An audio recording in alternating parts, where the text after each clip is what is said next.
With that, I think we are ready to go. So let's go ahead and get started. In 3, 2, 1, go. So here we are, the world of Corneria. 30 years ago, this would have been the first time for people to see this in action. Probably would have been a lot of fun. Hey, Soundtown, welcome in. Gonna go ahead and get rapiers for everybody except for Dan, who is instead gonna get some salami sticks.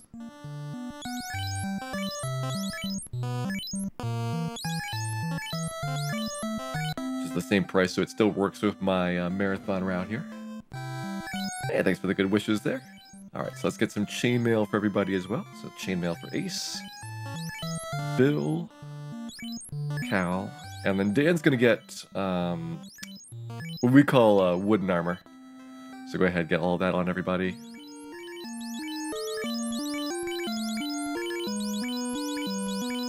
I've got Dan in the back because he does have less defense than anybody else right now.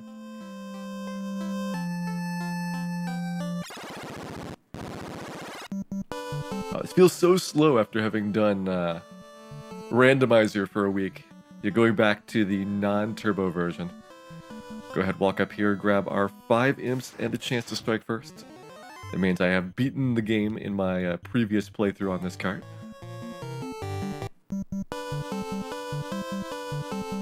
Hey, Tanaba, welcome in. Walking over, grab our ghoul fight here. The ghoul fight gives me enough experience that together with Garland, we're going to hit level 2.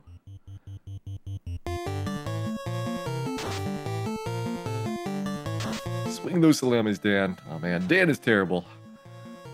I don't know why I ever trusted him with this battle.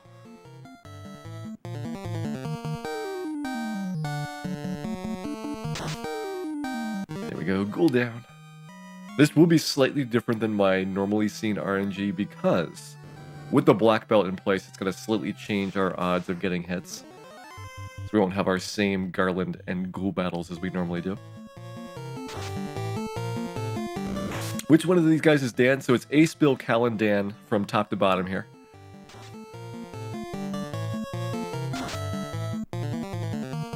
You can speak basic Japanese, you would be able to at least phonetically pronounce out most of these names.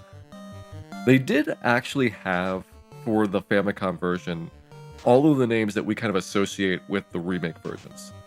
So what happened was when the game came to the US, which was about 3 years later, a little bit closer to 2.5, character space limitations and other reasons caused them to shorten up most of the names. So you do have a very strong set of roots here for a lot of the beginnings of Final Fantasy. There's a couple exceptions, but generally they were very faithful to the original when they did remakes. Look at that, 1 princess obtained. Go ahead, talk to the king, get our bridge. And even our musical instrument. And with the loot in hand, we will go out to set up for our walk to Provoca. I want to get some cure spells for my red mages. We'll pick up a tent to do an RNG skip. Technically, I could do 2 with the black belt, but there's really no reason to skip over the creep battle. Go ahead, grab our cure spells here for Bill and Cal. What was it like to play the game for the first time? So I did not pre-order Final Fantasy when it came out in the US, but I had it about a couple weeks later, maybe like 6 to 8 weeks later, once it was available pretty easily in stores. And one of the things I remember with that is that I got it roughly around the time that it did have the strategy guide coming out.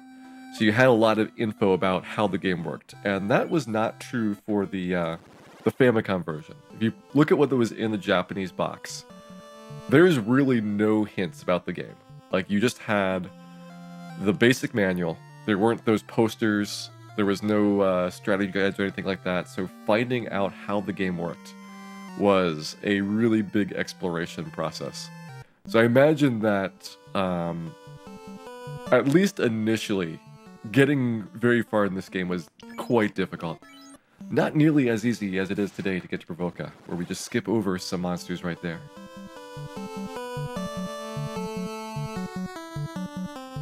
Hey, Chameleons, welcome in. Alright, we got our wolf and our gerwolf battle. The fade in out seems slower. I think that's a little bit because we've been playing randomizer for the last week, and you're used to the super fast graphics and animations there. The randomizer actually cuts out a lot of transition scenes, just to make the game go a lot faster. Like, the amount of time that you spend for these characters walking back and forth in the menus is actually like a fairly substantial amount of time compared to what the game could run at theoretically. Hey, Hyrule, welcome in. Yeah, the map poster, there was two posters in there. There was the weapons and armor, the maps for the first couple of dungeons, the monster stats, and then all of the weapon and armor. What was that? I forget if the weapon and armor map side, which had all of the stats in the game, was on the same poster as the monsters or on the game map. Anyway, there's a world map, a dungeon map, weapons and armor, and table of monsters. Yeah, that works out to all four of them. Go ahead and grab our pirates here. Hey, Stan. Did I just start streaming? Yep, we started about, maybe about 10 minutes ago. I wanted to target 5:30 Pacific because this should be somewhere between like 6.5 and 7 hours to do this challenge run here tonight. Speaking of challenging, these guys certainly having a struggle on these pirates. We've had 3 pirate misses so far.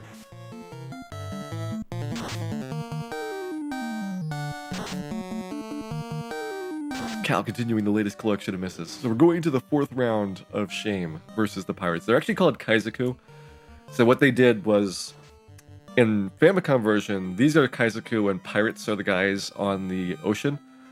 And they're actually the same word, just Kaizoku is the Japanese for pirate.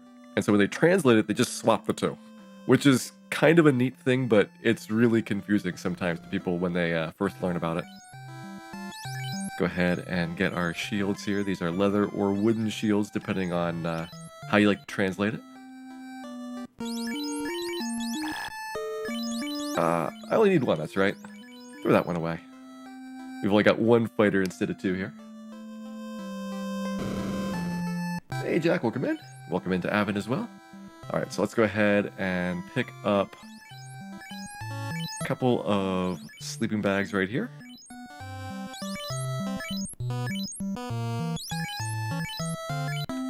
I kind of did this the safe way by not getting the ogre fights beforehand. But normally in a speedrun, I would go grab my ogres first, and that way I get my level up at the same time as I was doing the pirate battle.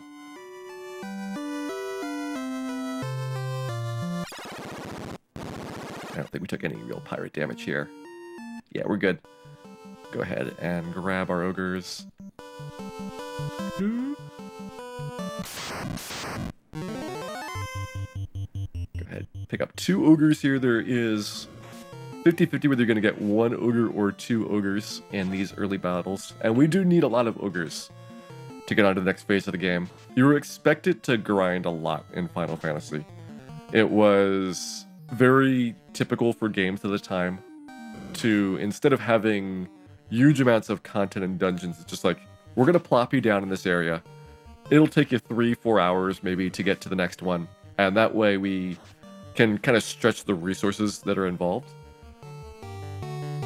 And I feel like that has certainly changed in terms of perception for modern games, where you're almost expected to have like all of the experience you need as long as you just do the main required parts of the quest. Does everybody share 1 sleeping bag? No, Dan gets his own sleeping bag, and everybody else just sleeps under the stars. We're gonna fight Chronadia. I mean, who can say? Maybe Chronadia is actually WarMECH, and that'll be an interesting twist at the end.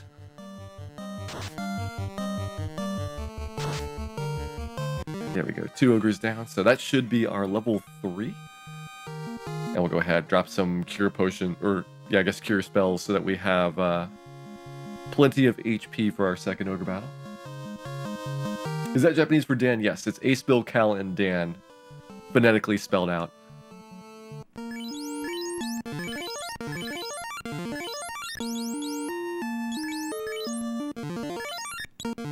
save one cure for later. Grenadier is just 3 WarMECs in a trench coat. I've always suspected that. Ogre's getting the ambush on us. Luckily, we do have that extra cure spell if we need it. With the staircase glitch, would it be possible to fight encounters other than chaos? Not at that... Well, kind of. So what I did for the staircase glitch was I set the NPC ID of the guard standing in Conaria Castle to be the ID of the final step of Garland. So the way that they trigger it is that the NPC conversation actually activates the fight, and there are some other ones like that, like the conversations with the fiends when you talk to their orbs.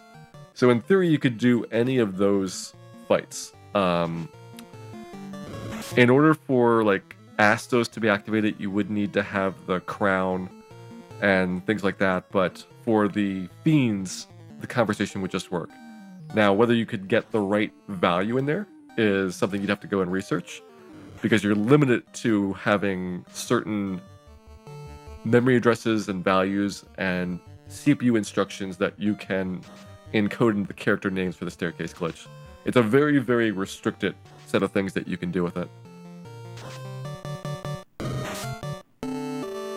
And Metacross asks, are spells like Temper broken in the Japanese version too, or just the US version? There are very, very few gameplay differences between the US and Japanese releases. Most of the differences are cosmetic.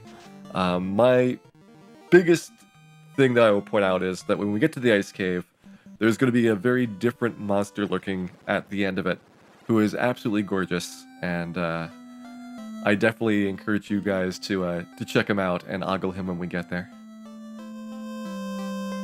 Also, there's a church there instead of a clinic. That is one of the many things that were kind of done more censorship than anything else. Alright, so we're going to get the Blizzardo spell, which is Ice 1. Get that for both of our red mages. Alright, old guy deciding to be a jerk. We're going to push him right through the church alley.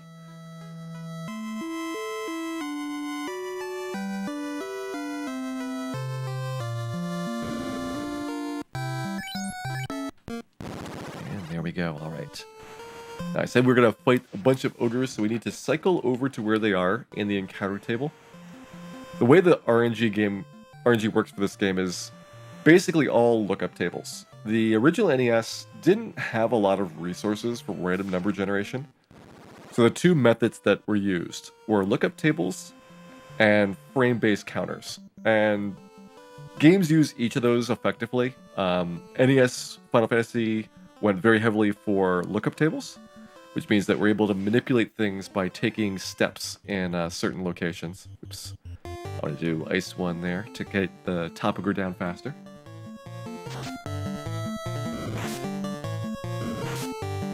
Hey, Talon's Light, welcome in. I'm going to do all the Final Fantasy ones in a single sitting. That's going to be December 30th. I'll be starting even earlier for that one. That'll be 11 a.m. Pacific on the last Saturday of the year. We'll be doing the Famicom, NES, Game Boy Advance, PlayStation, and PlayStation Portable versions, all in one go.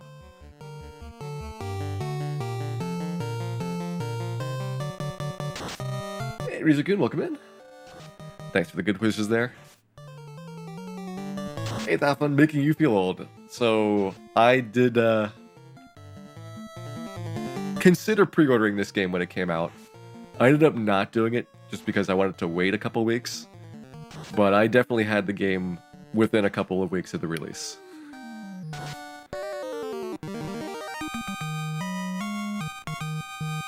Dan is a black belt today. That is for a couple of reasons. I want to have room in my inventory to be able to pick things up, and so I'm going to need to have a bit of a storage mule for it.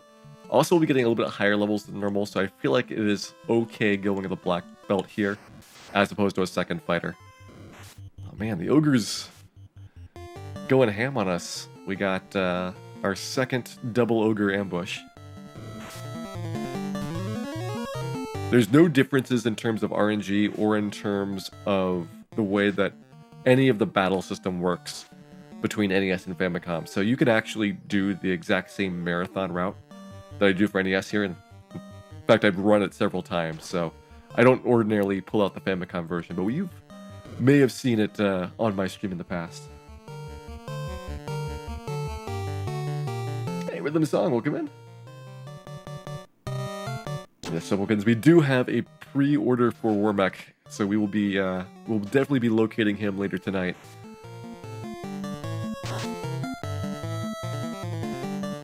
One and a half when this game was released. That would be a good age that when the Super Nintendo came out a couple years later, you'd probably be right on the early wave of adoption for that. Final Fantasy for the NES, it's a little bit of an interesting story for timing, and this tends to heavily influence the balance between Dragon Warrior and Final Fantasy, I think, in the different markets. In the Japanese market, Final Fantasy came out in 1987, which was right around the time that Dragon Warrior 2 was released. Dragon Warrior 3. So in Japan, Dragon Warrior 3 and Final Fantasy were kind of similar in era, so people were comparing the features, and Dragon Warrior 3 is pretty advanced compared to the earlier Dragon Warriors, so they hold up pretty well side by side. In the US, Final Fantasy in 1990 came out almost the same time as Dragon Warrior 2, and Dragon Warrior 2 is a much more primitive game, especially with the game balance and the depth of gameplay in there. So I think that Final Fantasy, as a result, in the US market was seen much more favorably than it was in the Japanese market, just because of the timing between how the games were put out.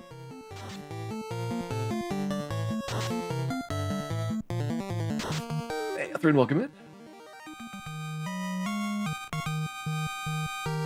First NES game was Final Fantasy. That's neat.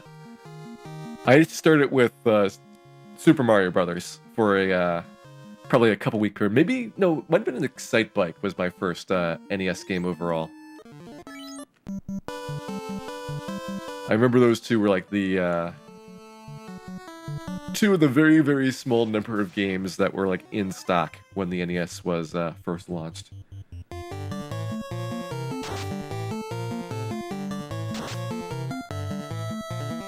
Big Agamas. We will definitely be seeing plenty of real Agamas tonight. I'm planning on not killing anybody off during the Agma grind. Just because for the WarMECH, I probably want to have a little bit higher levels on everybody just in general. Even though I did do WarMECH at level 18 for AGDQ. That's not something I would recommend as readily doable. That was very, very immensely good luck. You'll want to get a couple more levels to have a reasonable chance of killing him.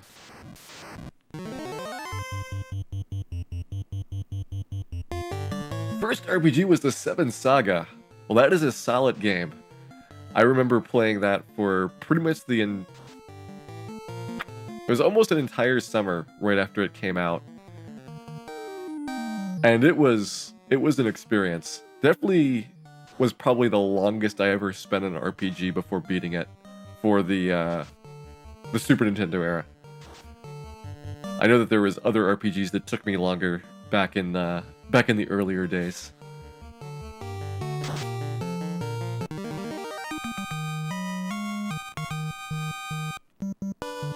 Go ahead, grab our ogre over to the west here. You're not supposed to have anywhere near this many ogres. This is all due to RNG manipulation, and it's so much faster to fight ogres than to fight things like wolves or poisonous monsters that a lot of the speed up for the speedruns, combination of doing things at lower levels, being able to skip encounters, knowing how to kill bosses effectively, but also just like the grinding goes so much faster when you can select out the monsters that you want, as opposed to normally it's being like a 1 in 6 chance of showing up.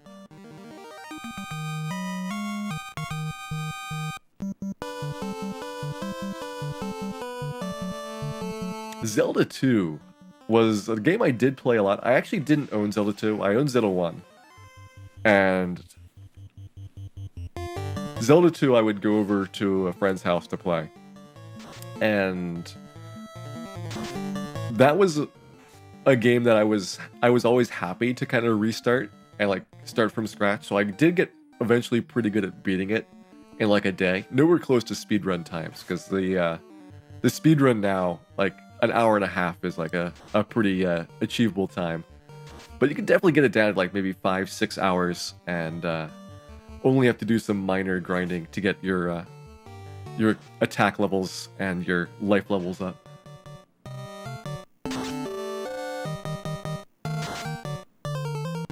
Hey Cluster, welcome in.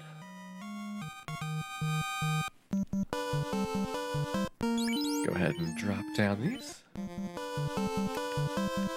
Surprising that Final Fantasy used the 4 elements in the Western style as opposed to the Asian style. I mean, you have to keep in mind that Final Fantasy is basically a Dungeons and Dragons campaign.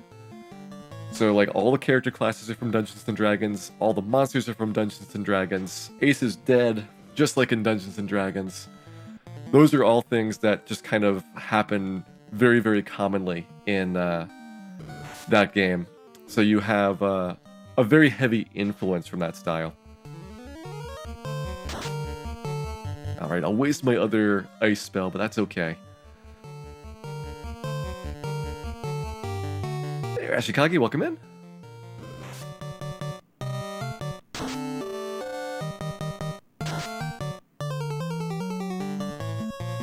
What was my experience with RPGs before Final Fantasy was released? I played a lot of RPGs in the Commodore 64. Probably my favorite series were published by Electronic Arts, a lot like the Brian Fargo games, like the Bard's Tale series. Bard's Tale 3 was probably the one that I played the most, and Wasteland as well. Those were coming out around the same time as Final Fantasy would have in Japan, but again, the US release for Final Fantasy was a few years later. And I actually didn't play the Ultima games all that much when they first came out. I think I started playing the Ultima series around Ultima 6, and then I went back and got the earlier ones later. Let's go ahead and get Ace back to life. We need a good strong fighter here. Luckily the mages are more important for experience, so Ace dying is not really that big of a deal. It does delay me a little bit getting level 5 for him, so getting 2 attacks per round is going to take a slightly bit longer. Alright, go ahead, get a short sword, which is actually called the broadsword in this version of the game. At this point I could technically throw away Bill's armor. Actually, I forget if the upgraded Chuck is here, or if it's in Elfland.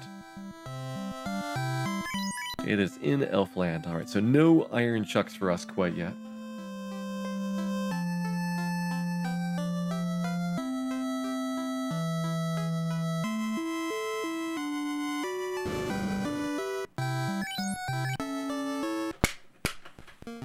Go ahead, reset our encounter cycle back to the beginning. That'll let me get a more favorable spot for ogres, and we'll go to roughly level 5.5 here before going over to Elfland.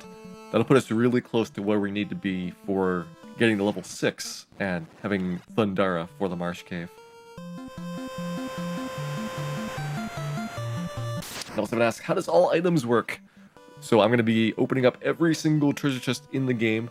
I will go back to dungeons later, rather than doing them all up front, but for the most part, we're going to try to clear them out as efficiently as possible. A lot of the early game ones, you have to revisit anyway, because they're locked with the Mystic Key. So those are clearly, you know, let's do Marsh Cave and do Temple of Fiends in the return trip rather than up front. Guri Volcano, you want to kind of rush as soon as you can. That way you get your level ups so that you have some good travel spells and access to things after class change. So we'll probably do full clear of ordeals, because that one is always a full clear. Ice Cave, the minimal amount to get the floater, do our leveling in Gurgu, and then start full clearing dungeons after that.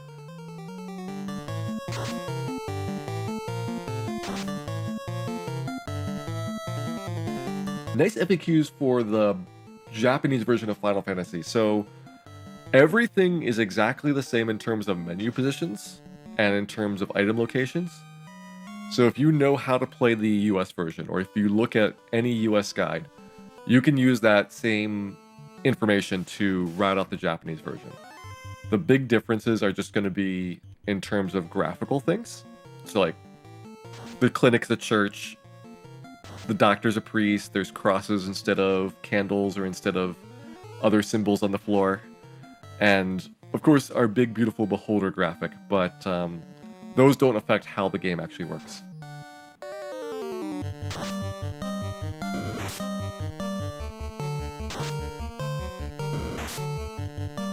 The 3DS re-release is very similar to the PSP version. So if you've got all of that, everything is mostly going to line up.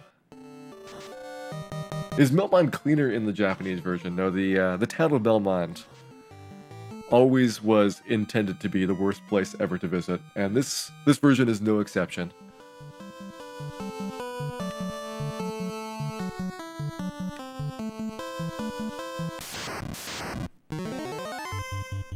Go ahead, keep working on these ogres. We're getting pretty good luck with double ogres, so we should be seeing level 5 on Ace probably at the next fight, which is going to be our first Groger, or Ogre Chieftain, as you may prefer to call them. Bill low rolling that ice spell, 20 to 80 the range on Ice 1. So he really has to work at it to be so ineffective.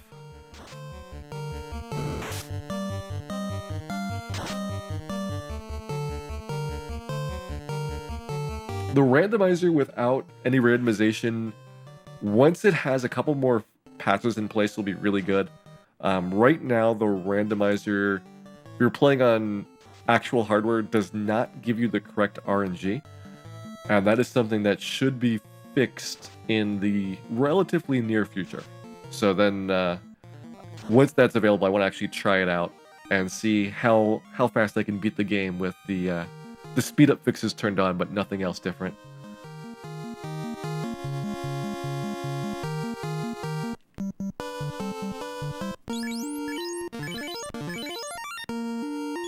That'll give Dan a little bit of HP. Should be pretty good.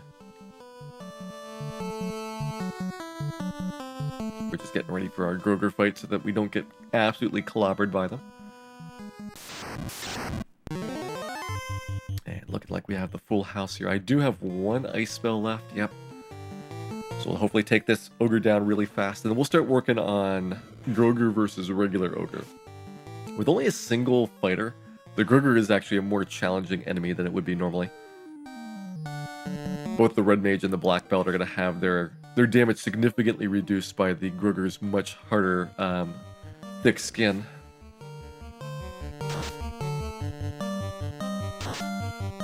Fixing temper does make an enormous difference. Temper was one of the things that absolutely breaks the game in the remakes where you have it available. Even though they did try increasing the boss HP quite a lot to compensate for it, the amount of craziness you can do with temper, there really is no substitute.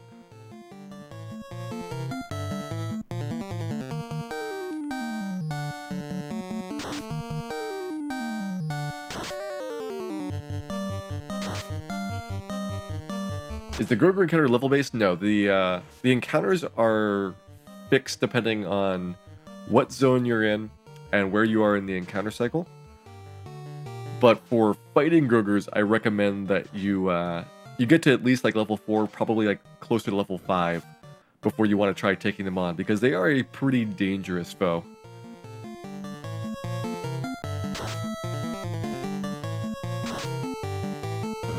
Dan is dead. Oh man. What a disaster. Not really. We could probably do without Dan for a little bit.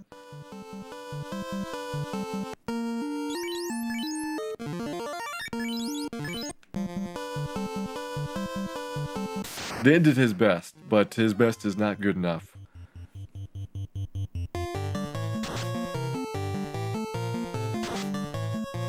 The black belt is, in the later levels, the strongest character class. For a speedrun, you don't often see it because you just simply don't get high enough level take advantage of the black belt's innate bonus to both weapons and armor. But if you go to like even like the mid-20s, the black belt's often outdoing the fighter to a fairly significant degree. And that's because the rest of the characters are going to cap out. Like, they're just going to stop finding better weapons and better armor, and their level up is a small amount of incremental improvement. Whereas the black belt, his stats are like almost entirely based on his level. So he gets like these huge buffs continuing for level after level after level. Probably shouldn't have taken this fight. We didn't need to do the run from it.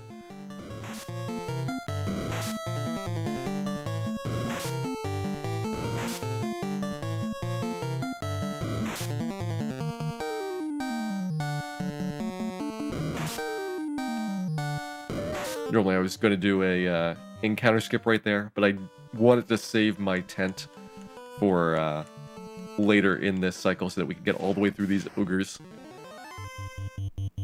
Is a solo run possible? Yes. People have done solo runs with every single character class without class change, which for the thief is particularly impressive. Doing something like that to a large degree requires that you manipulate your level ups. And since there's no easy manipulation, you do it the hard way. You save before you level up, you see what the combat results are, and if you don't get good stat growth, then you reset and try again. And that way you can kind of maximize your potential. And the thief needs to do that. To some degree the black belt does or the black mage does as well. The rest of the character classes I think can get away without it. Okay, now we're going to go ahead, tent.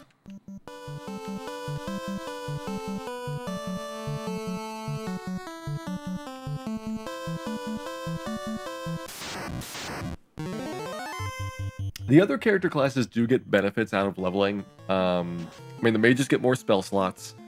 After a while, those spells are not going to make a big difference because they simply don't do enough damage to reliably kill the bosses. Like, you need a lot of fades and nukes to kill Chaos, and he's probably going to cure 4 before you can get to that point. Whereas the fighter or black belt are doing much more substantial amounts of damage every round. And then for melee classes, they do get benefits out of the increased hit rate. Every 32 points of accuracy, which is totally determined by your character class, level, and weapon equipped, gets you an extra attack per round. It's like right now, Ace just ticked over to 32, so he has 2 attacks here, and that is a very nice improvement when it comes to these early game killings. Angry Bear, welcome in. Yeah, we're starting early because doing all items plus WarMECH is probably going to take around 7 hours. So I need a little bit more time than I could do with a normal stream to make this work out.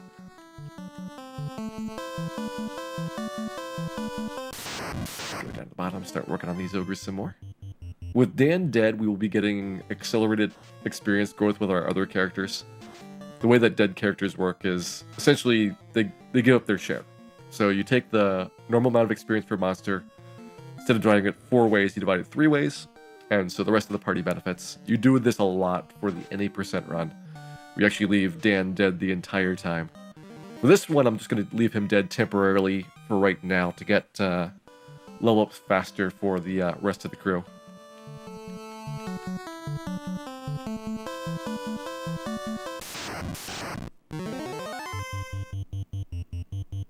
What first attracted me to speedrunning? The first game I did speedruns of was Quake, which in 1987 was still relatively new. It was about a year after it came out, and I decided to start working on 100% completions of the game. So for Quake, 100% means doing all the secret areas, and those were actually not well mapped out. So I started a website at the time for doing the 100% completion of the game, and then people would start talking about how long it took them, and that was kind of my start for it. Quake also had a nice built-in demo recording system, so before you could have videos on the internet, these very tiny demo files were like the only way that you could share runs between people. So that was also part of the reason why Quake was so popular for speedrunning at the time.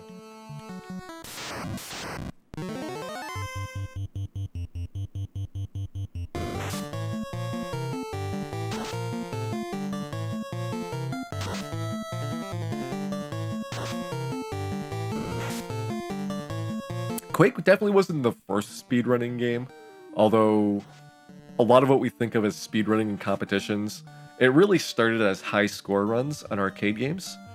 And high score runs, you know, sometimes that was timer based, so that the faster you completed, the higher your score was. And sometimes it was going to be things like, you know, sitting around shooting enemies for a really long time. But the reason why high score runs got popularity was because you could take a picture and kind of show your ending score, and that was good enough for proof. So you're able to have a fairly compact way of showing that you had completed the game under those leaderboard settings. Whereas speedruns, you kind of have to like show the whole thing, because a lot of times, unless there's like an in-game timer for the game that's really prominent, it's hard to tell how long you spend doing it.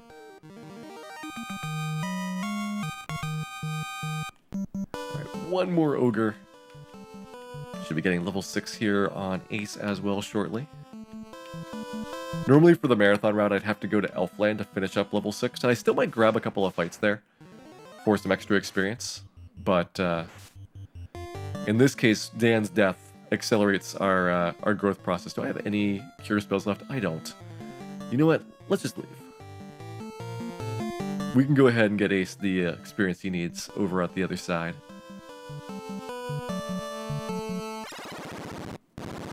One more ogre before it's ogre.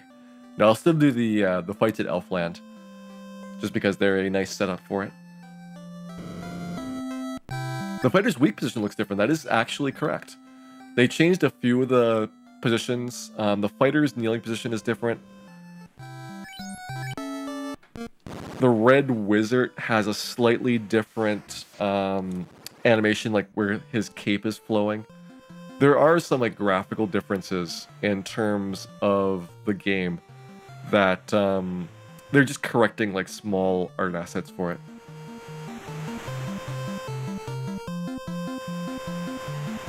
Go ahead and pick up our encounter with our shark, and we did get the red Sahag, so you actually don't want to see the Sahag chief here, because he's only a very small amount of experience compared to the shark.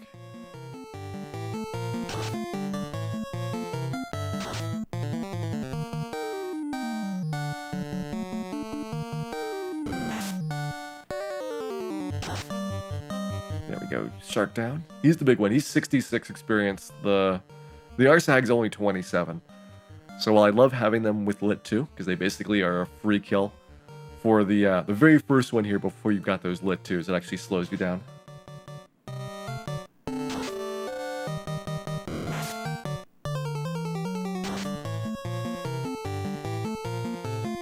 Dan was done napping. He had to take a short nap because he did not get enough sleep last night.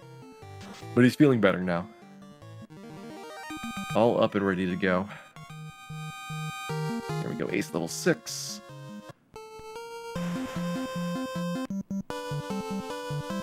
And normally for a speedrun I wouldn't have dead characters during that early grind. But for tonight it doesn't really matter too much. So I decided to just keep going with it, especially because it's Dan, and he's used to it. We go ahead and get Thundara here. Thundara is a good choice for aquatic monsters, and it's also really the only thing that's going to damage wizards when we fight them in the marsh cave. So we want to have that spell over fire at the start. Go and pick up our remaining ogre fights. Ooh, this will be good. Lit 2s, this will be a lot of fun. Just one cast of it though, and then we'll do our ice competition between Ace and Bill versus Cal and Dan. I think it'll be a fair way to split it.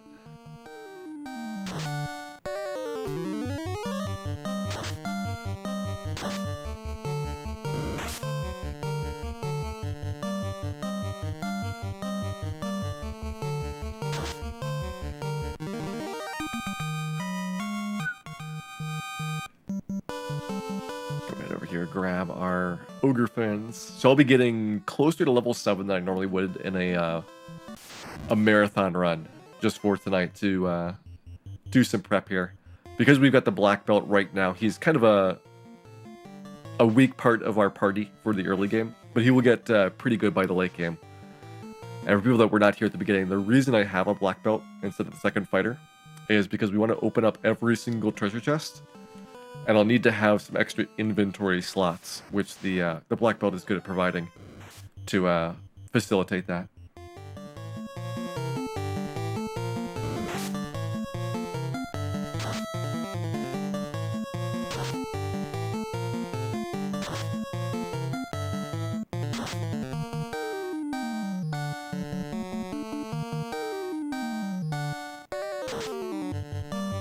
Dan did lose all the Phoenix Downs. That is part of the reason why there are none in this game. There was supposed to be Phoenix Downs, and then Dan just dropped them all on the floor.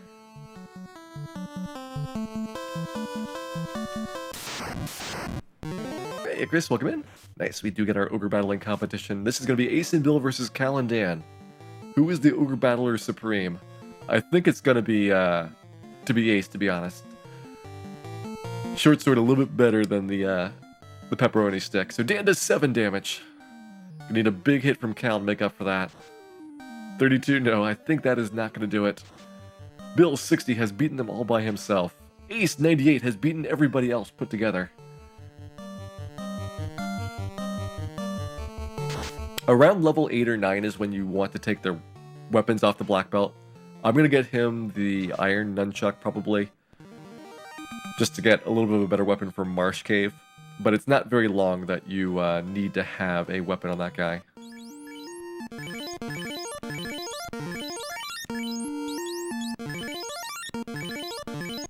Save our last cure just in case of emergencies here. This will be our last fight as well before going over to Marsh Cave. Nice, we get a wonderful setup here. Another Ogre Battling competition. Let's see if Dan will be able to redeem his honor. 16, that was actually more than twice as much damage as last time. So looking at 83 for Ace and Bill. 74 for Cal and Dan is actually respectably close, given the limitations of the setup here. Kill for all these ogre battles. Yeah, this was a big part of the magic for speedrunning, just being able to manipulate encounters. If you didn't have manipulation, then it would be fairly nightmarish to get through a lot of the early game.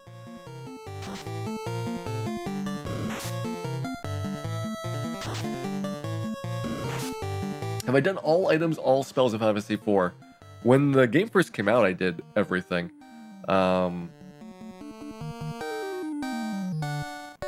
Getting everything in Final Fantasy IV is a very big task, mostly because of some extremely rare drop rates that make it difficult to just grind things out. But you can definitely, for a casual playthrough style, get things in only like a month or two.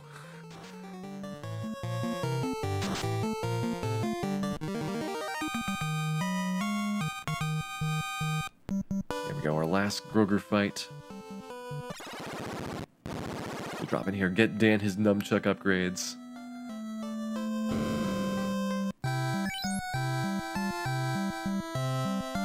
Alright. So... okay, that will be good enough for right now. He's level 5. So yeah, he'll get those probably removed around the time that we are going into the mummy grind. Maybe after the mummy grind is done.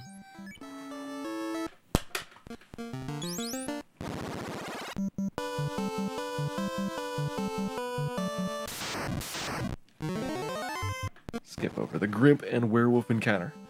Even though the werewolves didn't show up, you don't want to have that battle because it's your rare chance to get... You know what I didn't do? I didn't actually get the items from Provoca, which would be helpful to have. We can get most of them at Elfland here, which I'm going to do, then hit the inn again to reset that. Like, helpful to have those pure potions. Like, wait, I don't have pure potions. All because of Dan. Dan being dead has thrown all this off.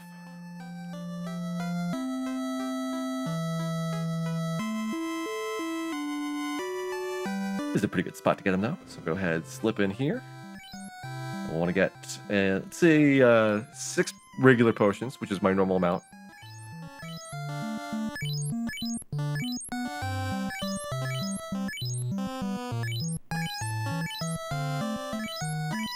We'll get 10 antidotes.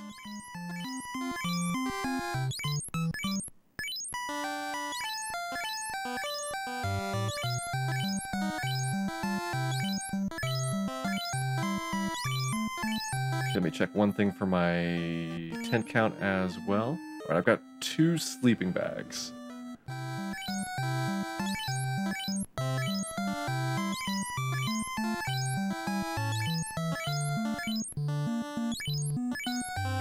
I would like to get 2 tents. Even though those are slightly pricier than my normal sleeping bags would be, they don't sell the NES tent here in Elfland.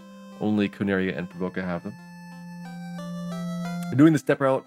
The step route is not going to be as directly used because I'm going to be getting all treasure chests. So that's very different than what you're going to have in the marathon route to start with. At least for right here, I can go ahead just set it up again to get the new position.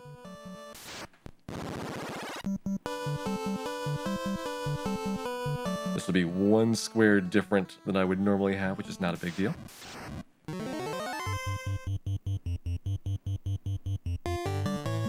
Wolveroo, thank you much for the bits. We're going to go definitely apply them towards the Melmond Relief Fund. Melmond, always in need of more relief.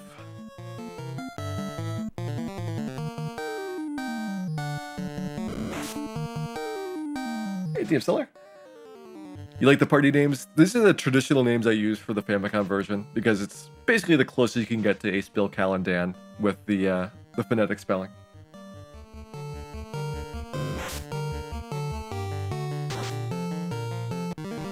What was life like 30 years ago? We didn't have the internet, but we did have Final Fantasy, if you were in Japan at least. If you weren't in Japan, you're missing out. Go ahead and do the skip right there. This will be a double skip. Hey Westlake, welcome in. And welcome into J0 as well. That gets rid of an ogre creep fight as well as a battle versus arachnids. We'll get 2 ogre fights on the way down, and I'll be 1 step different than normal, but that does not affect me for Marsh Cave at all.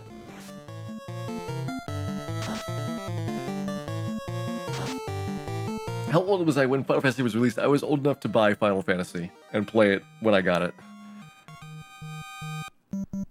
Final Fantasy wasn't my first NES RPG, but it definitely was one of the earlier ones that I thought was really solid on the system. I had played the original Dragon Warrior before this, and I don't remember if Ultima 3 for NES had come out before Final Fantasy. And then Dragon Warrior 2 I got after Final Fantasy came out.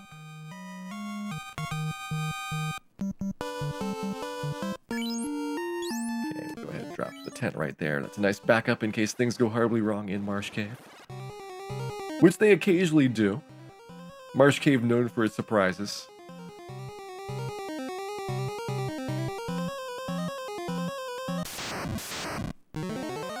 The only relief for Melmond, Cleansing Fire. Go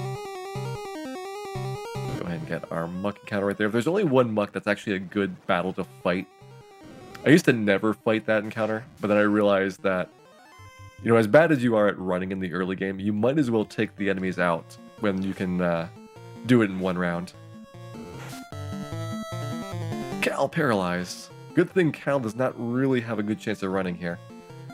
Also, Ace and Bill failed to run, which is less advantageous. There they go. Ace getting us out there in round 2.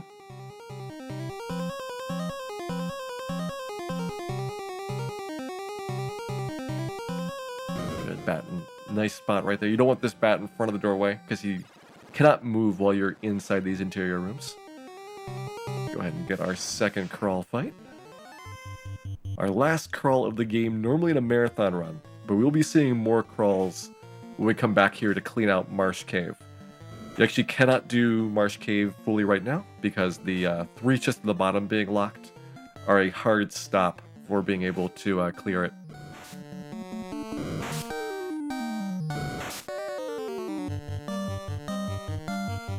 Well, I speedrun the web version of Final Fantasy 1. I am not planning to do other versions besides the 5 that I'm doing for the mini marathon, as well as the WonderSwan version.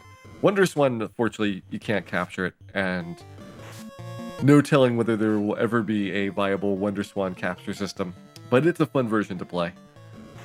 Look at that, a perfect poisonous party mix. They know that we're celebrating here. Oh, nice. We got bit by the arachnid, which is called Tarantula in this version.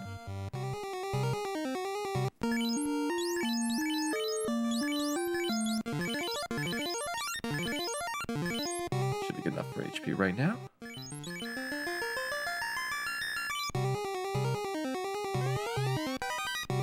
There's our house. There's our iron armor, which is a great upgrade for Ace. Go ahead, put that on, and also get our door glitch going. So the door glitch is a graphical glitch caused by going into the menu while exiting a doorway. It only works while exiting. It does not do the same thing going in, but it's an interesting example of how the menu code is written for this game, with a lot of very intricate state machine programming to handle the nesting of control flow. Alright, we're up to full health, no more cure spells left. Actually, let me get Dan out of the second slot. He is not a good party member to have there. Can I read the text? Yes, I can read the text. Let's go ahead, get Thundara going. And I guess Dan will try to kill the Pisco Demon on the bottom. Unlikely to work. Doesn't need it. Ace and Cal taking him down. So we actually have a Thundara left over for Astos on Bill. And there we go, 1 crown obtained. Can you look at the code in detail? Final Fantasy 1 has been reverse engineered. It's not going to be exactly the original code, but it will be a fairly close facsimile to what the original assembler might have looked like. That has been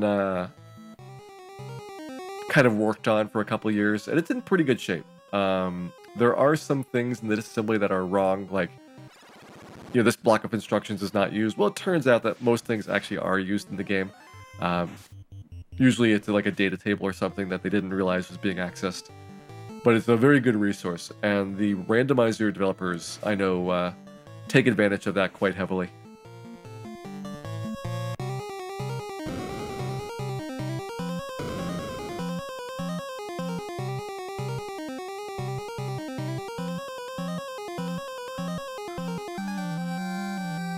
On our way out of Marsh Cave here, we do have our 1 shadow encounter. Again, because we'll be coming back to some of these caves later, we'll probably get some monsters that don't normally appear in the speedrun route. Like more than 1 shadow. These guys have a 90% ambush rate. One of the more frustrating monsters in the game. Maybe not quite as frustrating as the mages, who also have a 90% ambush rate and like to cast Rub and Fire 3.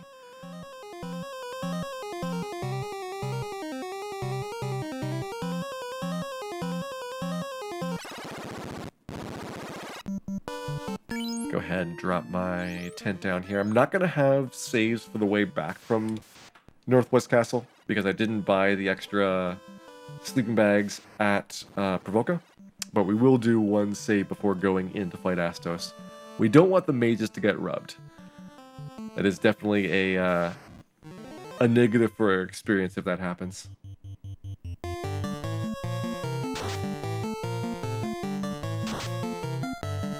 Almost every NES game was directly written in assembler.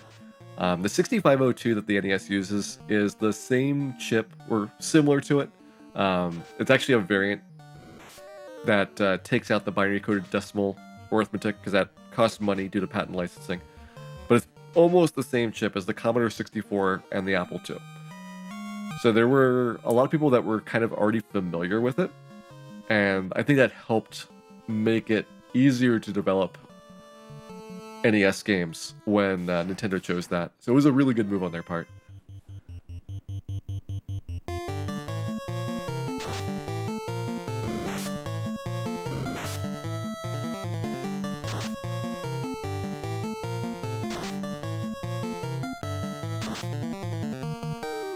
Not quite enough damage on top ogre there, so I'm going to let Bill, Cal, and Dan finish him off.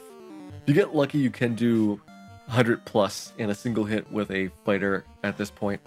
I think the maximum you see is around like 130 or so.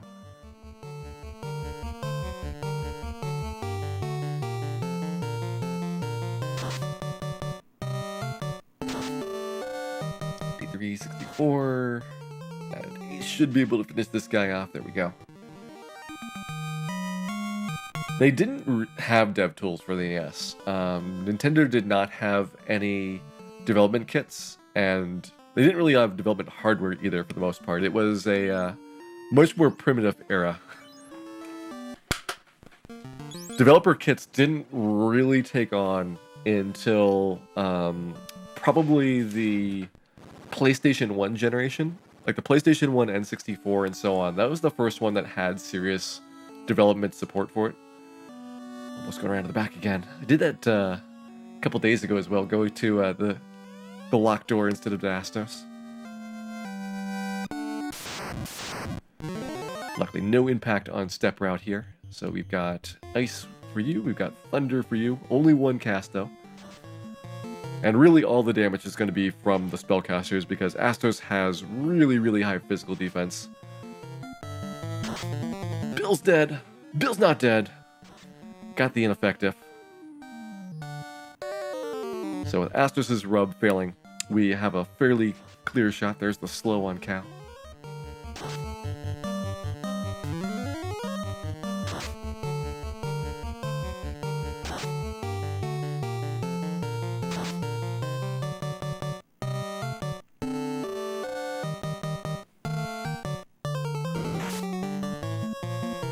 For all of the cartridge games, especially the NES era, you could make your own cartridges with programmable flash ROMs. So that's what developers use to test their games. They would have a little machine that uses ultraviolet light to erase a ROM and then write new data in there. And they would just swap chips in and out of their dev boards whenever they wanted to try it on hardware. So it was a slow process. It was definitely tedious and labor intensive, and you made sure that you had everything right before trying it, because you'd waste like at least an hour getting this thing set up, and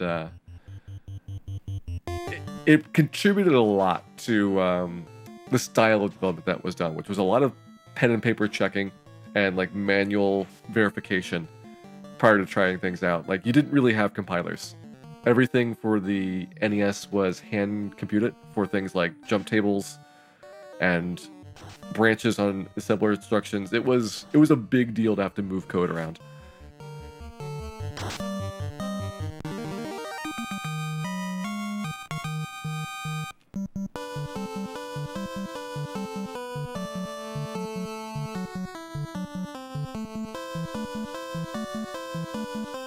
Got one last fight here. So this would be another Grimp Werewolf encounter, which we're just going to skip right past.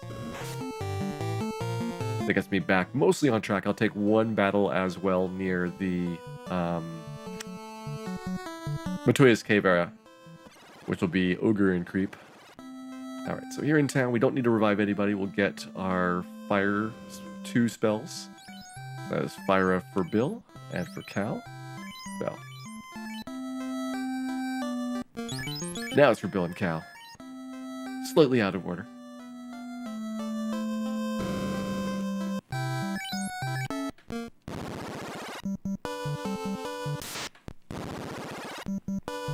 And now the walk up to the north. So we've got our Crystal Eye, which we can swap out for Matoya's Herb. This is like the first and really like the only major fetch quest in the game.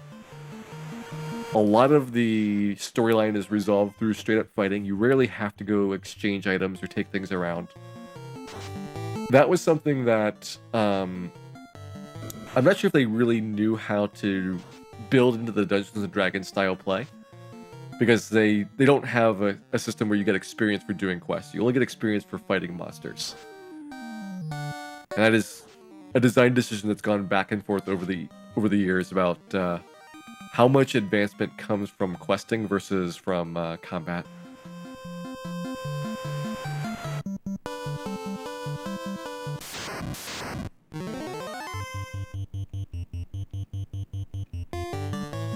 Disc-based game, similar to Front Mission, building robots, fighting, leveling up, strategy RPG.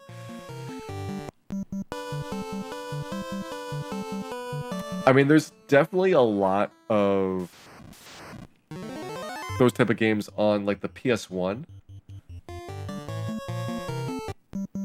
And I don't know if it's the one that you're thinking of, but I do highly recommend to anybody that really enjoys getting into conversations about programming and assembler, the game called Carnage Heart, which is basically like a computer programming game, except you've got robots that you can fight. But it's almost not the one that you're thinking of, because it's more of a tactical RPG. There we go. One medicine, aka the herb, has been handed over for our use on the Elven Prince.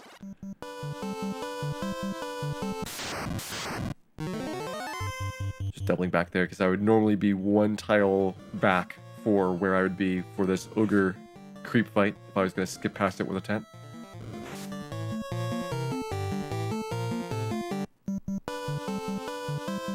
Oh, floppy disks, not compact disks. I mean, early PC games that were like a robot-themed strategy RPG. I could think of Mule, and that was a pretty popular one. Actually, struggling to think of other ones that would have been out at that era for it. Let's go ahead and do a double Thundara here. We can afford to blast away with our excessive uses of these.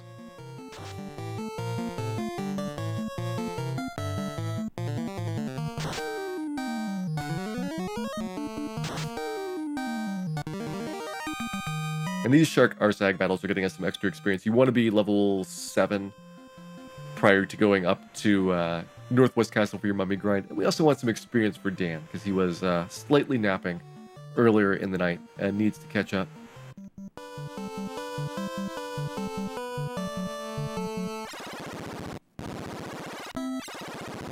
Cutting through Elfline here just to save some overworld travel time.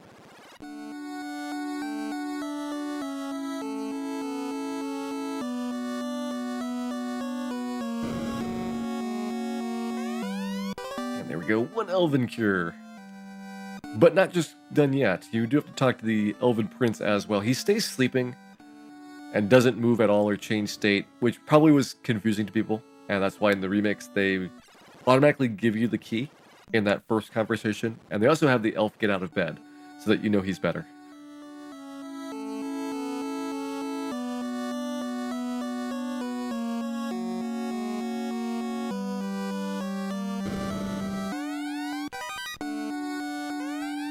Get our Mithril Hammer, some money, and then also a Copper Gauntlet, which for this one we don't really need because we only have one fighter instead of the normal 2.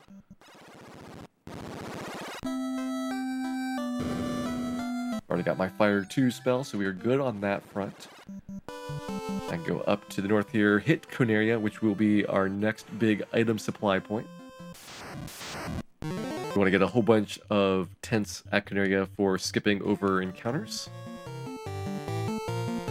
And we also want to stock up as many heals and pures as we can for the dangers ahead. Super Robot Wars, okay. I have heard of that. I've never played it, but I've heard of that.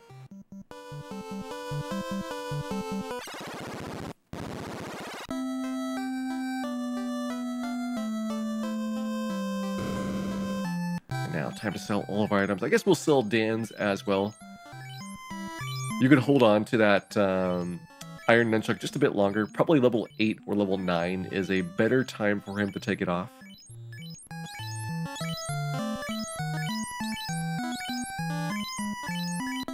This is where I typically just sell off all of my weapons to be able to fund more heal and pure potion purchases.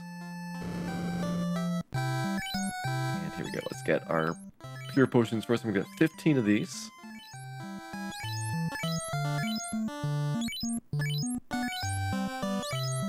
There's 5 down.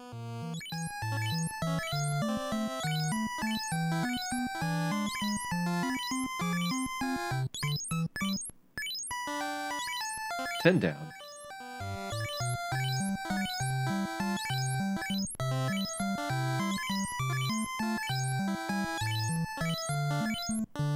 $15. We'll do our tents next. We need 25 of these for all the encounter skips that are going to be coming up.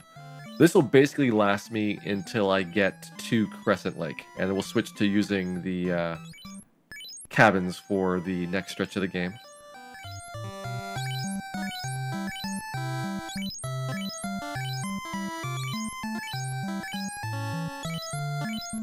Down.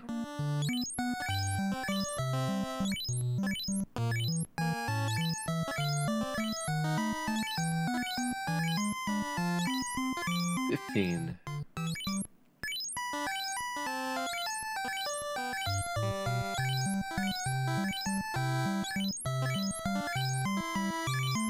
$20. Our last 5 to go here. We'll get our potions after that. I'll just spend my money down to 0 gold. And that way I'll have a nice big stack of potion supply to hopefully keep Dan out of trouble. I'll be getting 55 total potions here.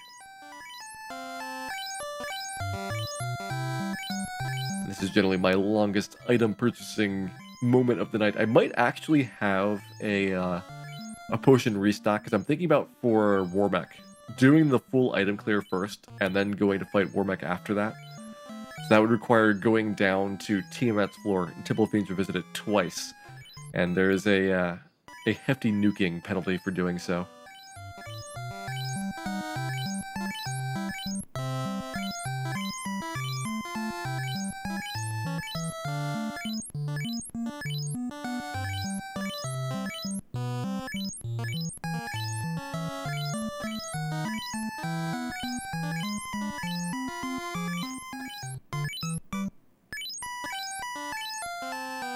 $30 more potions to go.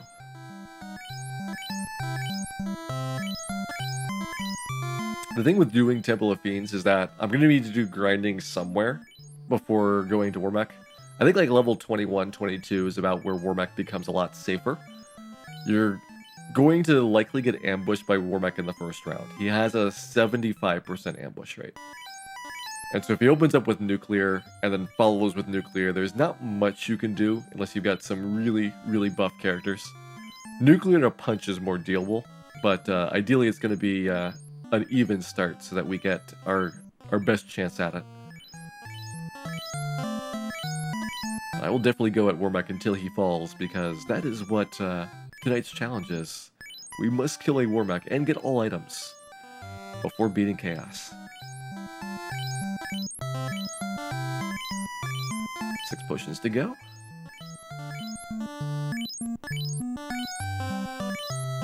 Three more. 2, 1, and done. All right, so we got our supplies. Let's go ahead and grab the items out of Canary Castle. I'll get all 6 of them here. Normally I would just get 4 of the items, but because we're doing all treasure chests, I do need to grab everything.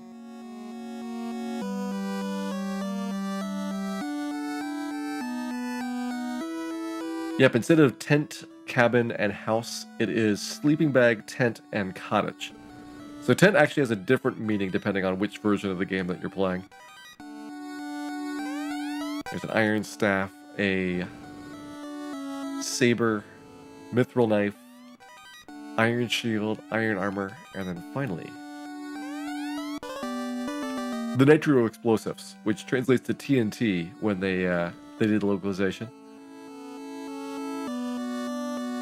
Nitro would not have fit. They do have a 4-character limit for a inventory item.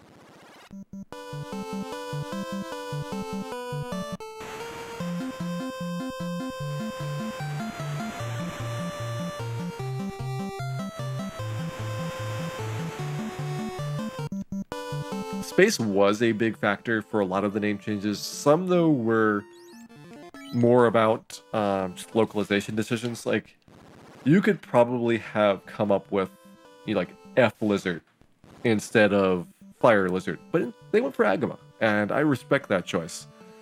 Others did get a definite upgrade, like our beloved WarMECH. That was a monster name that is being abbreviated from Death Machine. They definitely did a few things that were purely for aesthetic reasons, as opposed to just being mechanical translations or having to force things into small spaces.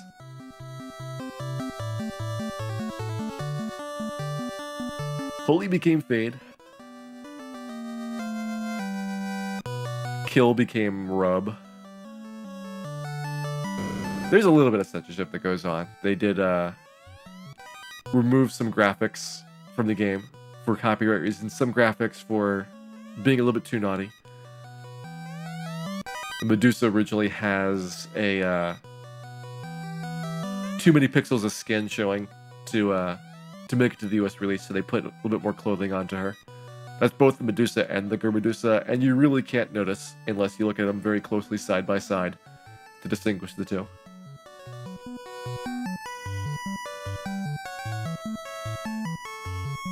Nuke is the shortened version of Flare, which would not have fit into 4 letters. And it's also where a lot of the numerical suffixes for spells came from. Like, they do have Thundara and Fyra and things like that here in the original Famicom version. And it turned into, Fire 1, 2, 3 because you just can't really spell anything out with the 4-letter limit.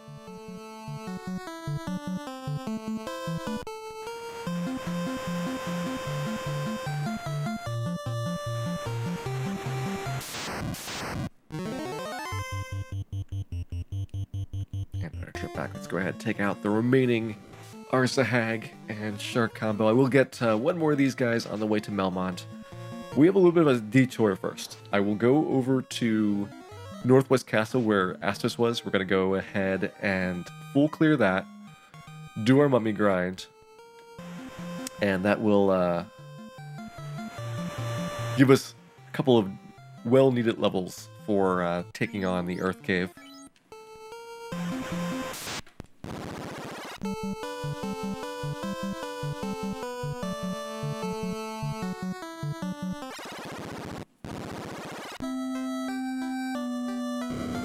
Drop in at the end, get our spell charges recovered. There we go. Need a hard reset there for the walk up to Northwest Castle.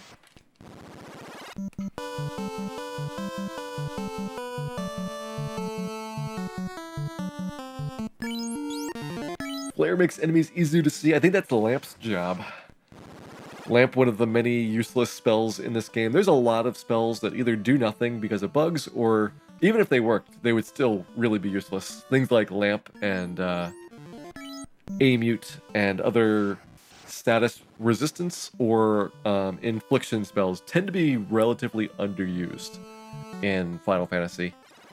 A lot of the mechanics they copied over from Dungeons & Dragons, it didn't quite translate to a scenario where you have characters that generally overpower the monsters by a lot, and you're expected to fight lots and lots of battles.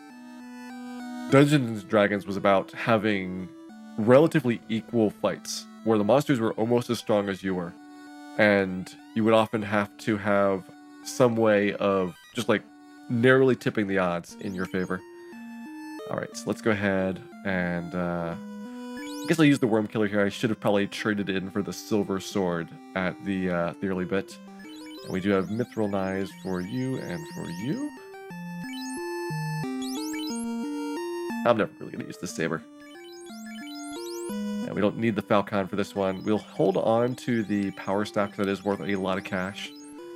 Get rid of our chainmail and our old shield here. We've got iron armor and a helmet. So our other iron armor probably not need it. We'll take the iron glove. And actually, no, this is our helmet here because we've got the great helmet and then the iron helm there. So we don't need the other helm. And I guess we want to get the iron gauntlet instead of the copper one. That makes sense. Just get rid of that and get rid of that. There we go. Let's do it this way. So many different choices I have to make because of the party setup there.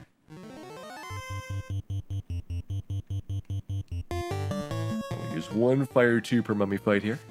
Just working on our levels, which generally takes about 26 mummies, which I can do in 2 loops through this.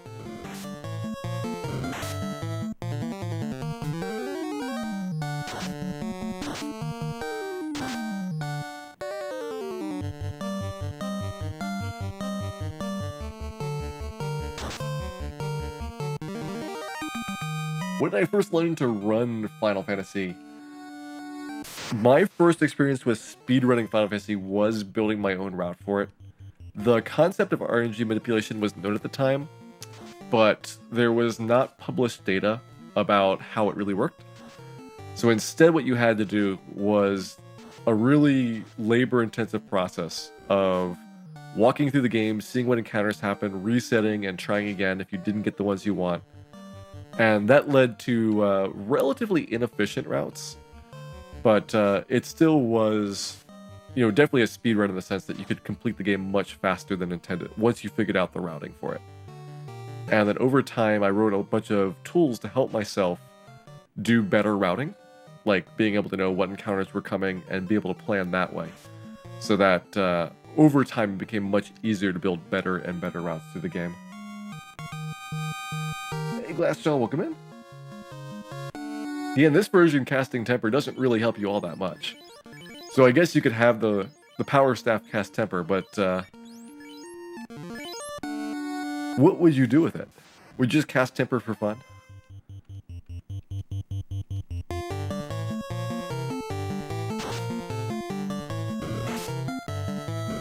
What is the best class in Final Fantasy 1? Definitely not the Thief.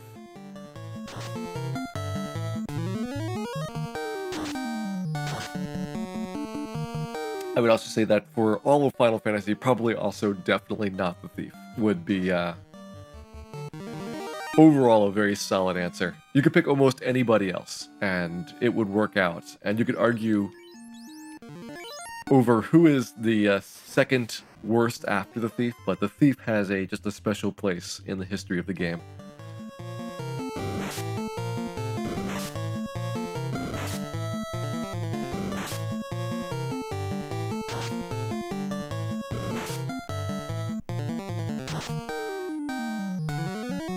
Cal getting the other fire 2 off, so I will take a break outside, use my house to recover my spell charges. And because of a bug in the way that spell charges are reset by using the house, you do have to double save. That is a very annoying problem that I don't think a lot of people realized when it came out. Like, I never really used overworld saves very much. I would always go to the end and then just walk all the way to dungeons and full clear them before coming back, which is something you really need a ridiculous amount of levels to do. And I would have definitely been very, very peeved to know that the houses were not working as intended.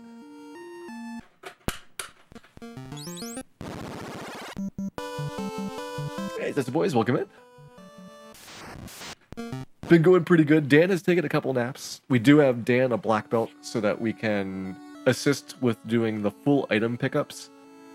Dan, I think, probably could get the Mazmune effectively, and we could have the Excalibur on the fighter. Because at the levels I am planning to finish the game, probably the black belt's fists are not as good as the Mazmune on a lot of the boss encounters.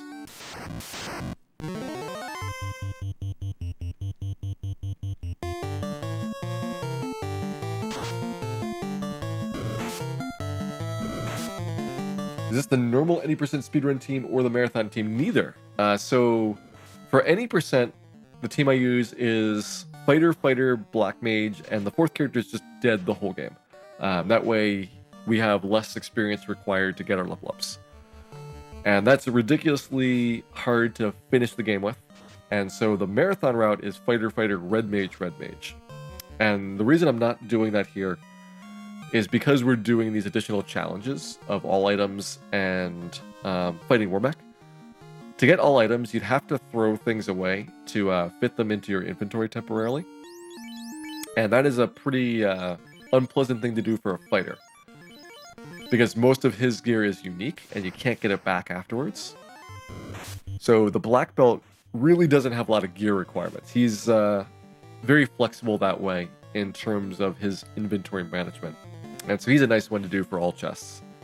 Also, we'll be getting a couple more levels than normal in order to fight WarMECH. And the black belt with a couple more levels does get to be on much more even ground with a fighter than what you'll see in a speedrun.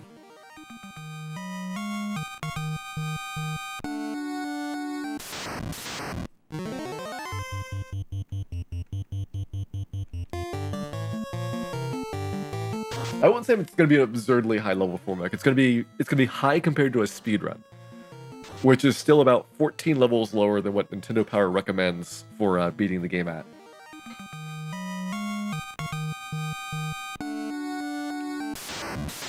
Go ahead and take our last group here. We actually got relatively few mummies from our mummy grind, so I'm glad that we had the earlier experience to help us out. As you're going through Earth Cave, you want to be at level 9, ideally before you do your final save at Melmon before Lich. Right now we have ticked everybody to level 8 except for Dan, who did have some naps.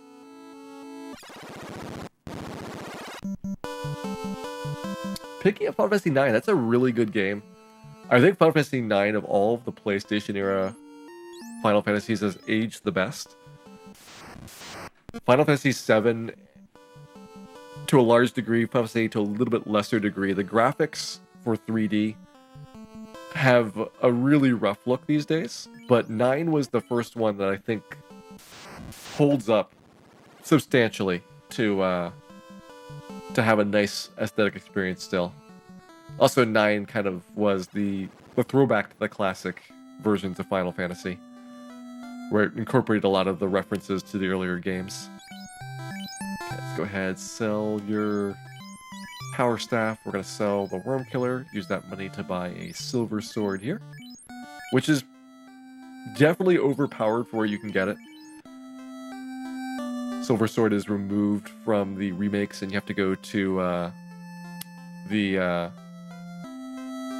Crescent Lake shop instead to get it for the first time.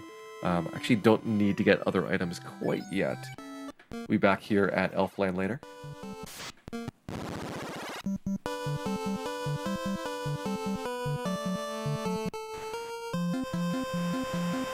Yeah, Final Fantasy 9 was fairly late in the PlayStation 1 era. Final Fantasy 7 came out in 1997.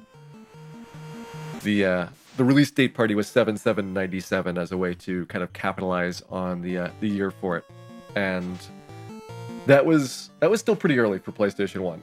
97 was also a time like Symphony Night came out and a lot of other really good PlayStation 1 games, so it helped a lot for console sales on Sony to have that kind of support helping out their system. Final Fantasy 8, I think that was 99. I remember that being about 2 years later. And I think 9 was also around 2 years later, so about around 2001.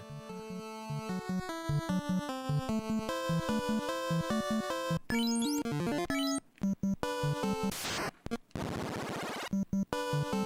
ahead and skip over that encounter. We're just taking all the encounters out that we can for the overall because they're not really productive.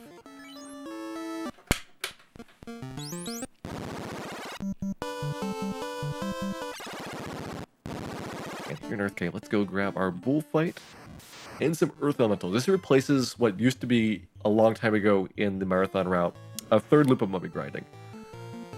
And Earth Elementals are much more consistent because you always get exactly one. It'll never be a first strike. It'll never be an ambush. So you kind of know what you're getting. Whereas mummies have a lot more variability in terms of how the battles go. There we go. Dan, level 8. If your black belt was your best character, you'd probably want to get 1 or 2 more levels before fighting Astos. Luckily with magic users, you can get Astos killed much sooner.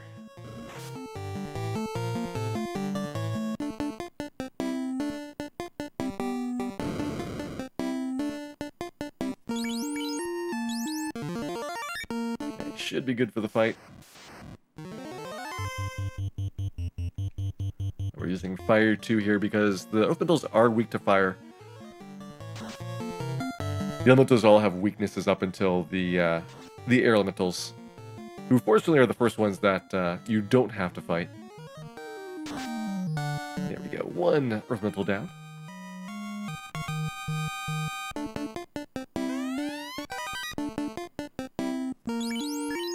The Final Fantasy VII step count is a lot more generous than it is in the earlier ones. I think Final Fantasy 6 or 5 is the hardest.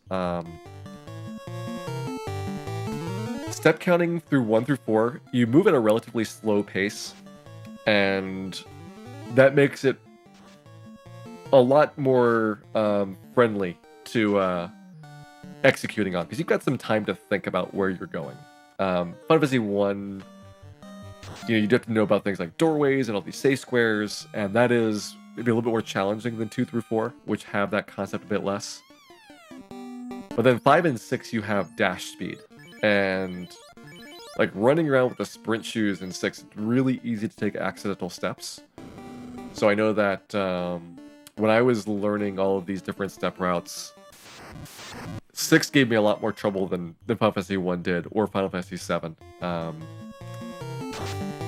Fantasy 7 is more about just kind of counting along with your character's movements. And there is some flexibility built into the routes to make up the steps.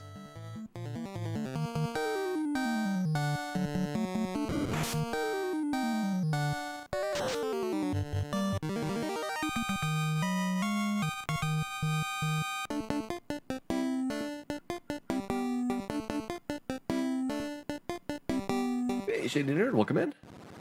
Alright, we'll go ahead and drop our next house down here, and also double save, as always.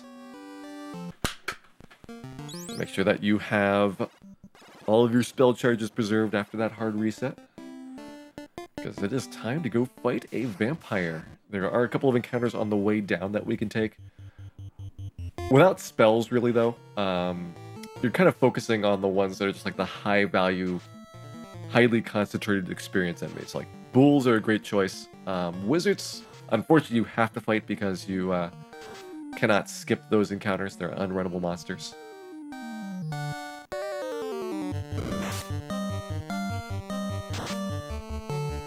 Final Fantasy IX, the speedrun does use stutter stepping.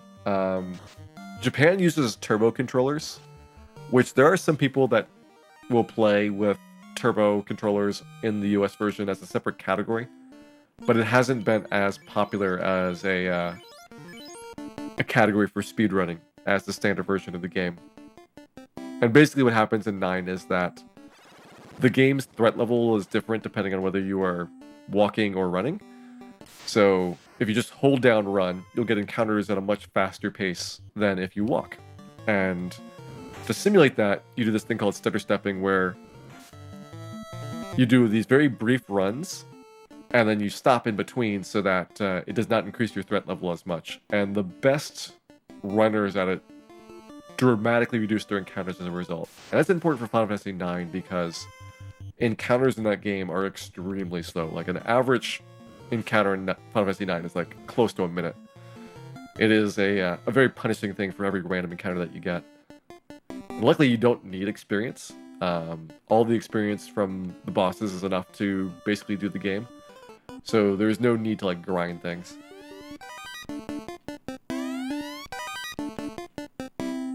Hey Craig, welcome in. Alright, let's go ahead and give the Coral Sword there to Bill. Normally we'd have a second fighter to pass that down to.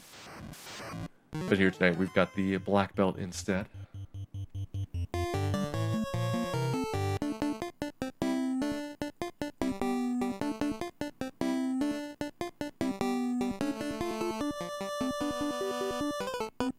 man. These bats. 30 years of dealing with these bats. Hasn't gotten any better.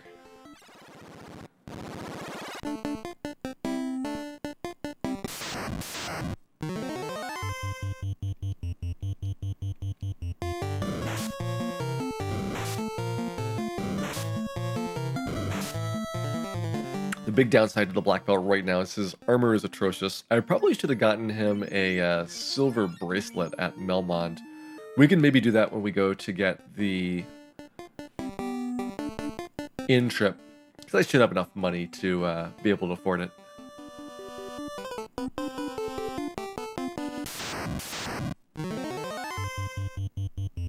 Probably don't need these Grogers. I think we will have level 9 on my mages. Level 9 is my first opportunity to have 161 or higher hit points, which is incredibly vital, since Lich could do up to 160 to the entire party with his Ice 2 spell. That's always going to be the very first spell he opens up with.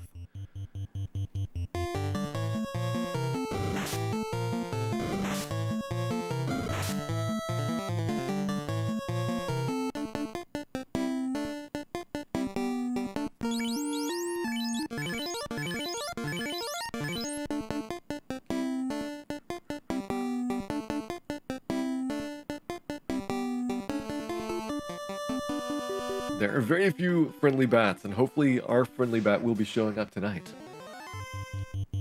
Thank you very much for the subscription there.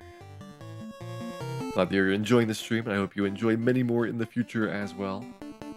And enjoy your out-of-bounds bat, who should be arriving shortly through your wall.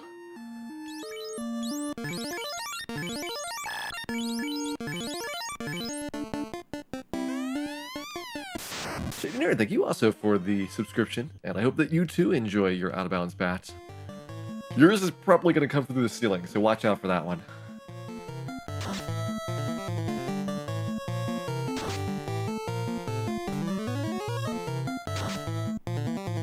Nice, Cal one-shotting the vampire there, so we do have an extra fire tooth to go and take down some encounters here. There's our star ruby. Not just a plain old ruby, that's a starring ruby. Hey Tubby, why this group? So, the challenge tonight is to basically show the entire game. So we're doing every single treasure chest. We'll be fighting some WarMECHs as well. So we need some extra space in our inventory to be able to mess around with treasure chests. And we'll also need to get extra levels. And both of those things kind of favor the black belt a bit. It's also nice for variety to show it off. Oh, Bill 160, Cal 165. So Bill could die on Lich 2 at the start, which would be quite a shame if it happened. Okay, let's see if we can get the fire spell there. We do have one chance to take out these images.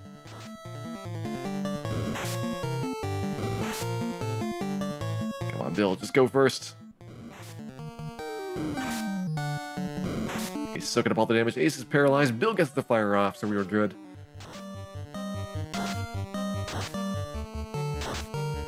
Train the bot to do real-time translation.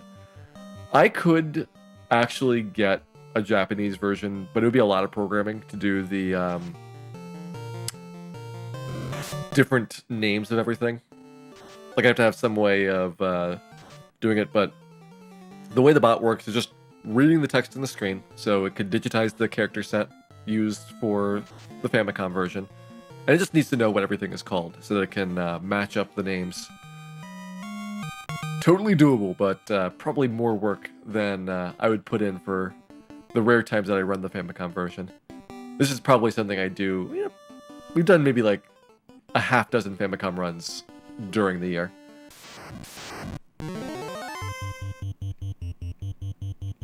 Do I know the language or have I memorized what's needed? I know Japanese well enough to read the games in real time.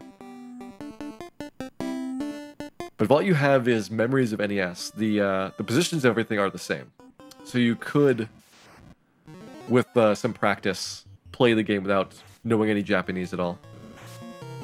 It's tough for like all items or things because you're going to have items and things in different places than normal. So your weapon and armor menu, you'd really have to read it in order to be able to deal with what's going on. But if you had a very strict route, where you never bought or picked up anything besides what your route told you, you could do totally with just a translation guide.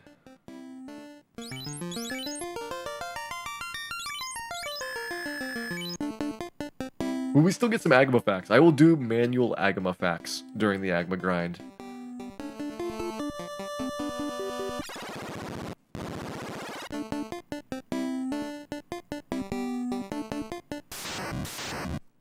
We will make sure that Agama facts go out the door. Dan poisoned. Dan's the best person to get poisoned because he's already in the last slot. That means I don't have to reorder my party after the heal goes off. Oh, look at this bat. Acting like he owns the place. And I said this before as well, but for the all items, I am planning to revisit a lot of the earlier dungeons after we clear them.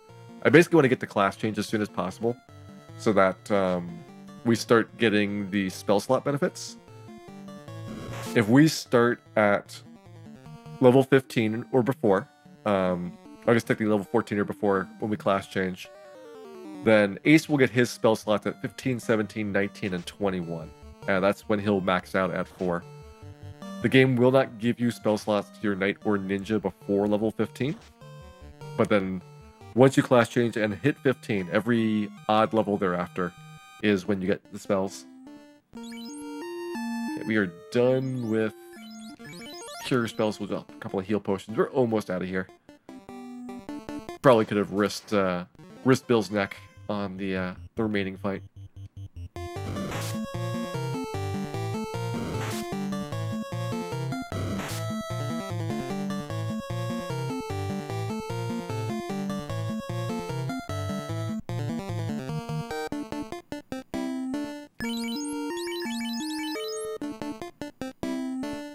People that haven't seen Funky Fantasy 4, which is what the conversation going on in the chat is about, there is a translation of Final Fantasy 4, which was basically done by running the game through Google Translate and just pasting it in. It has some issues, most of which are hilarious.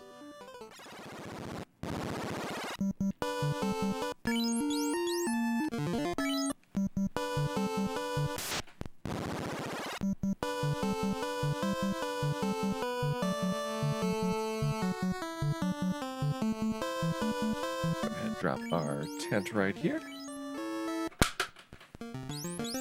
This one's important because we need to set up the RNG for the Earth Cave fairly far in advance. There's a lot of manipulation that goes into it so that you have a wizardless, spectergeistless, and cockatriceless trip through Lich's dungeon.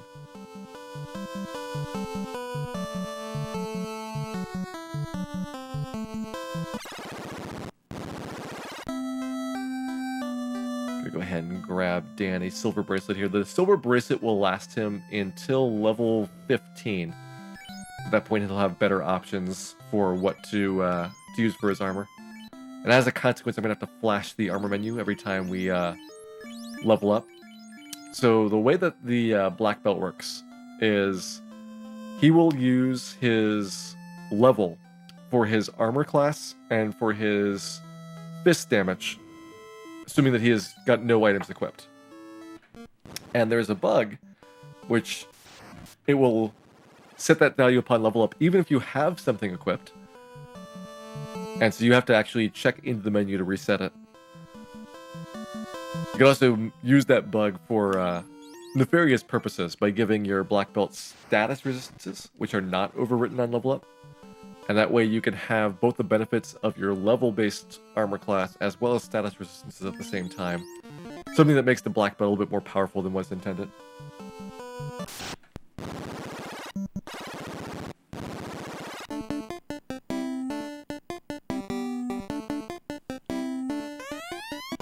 Oh no, the Titan has eaten my Star Ruby. And now he has died. A tragedy. A tragedy has unfolded within the Titan's tunnel.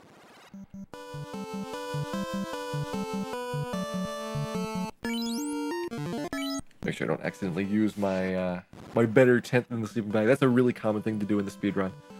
For that one skip, the items move left by a position. Because you get rid of your Star Ruby, so everything moves left. And then here you get your Rod, so everything moves back right. But in between, they're slightly off. It was totally an accident, Sakatana. Dan had the Star Ruby in his backpack, and he wasn't thinking when he set it down. And then when he picked it up, it was gone.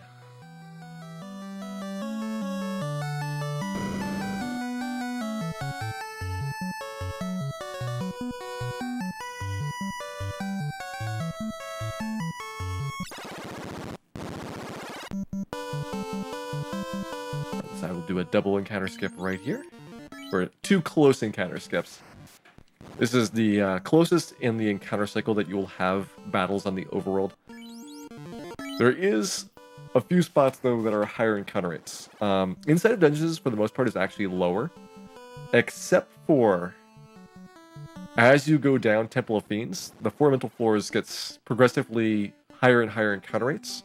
And then, by far the highest encounter rate of all is Tiamat's floor.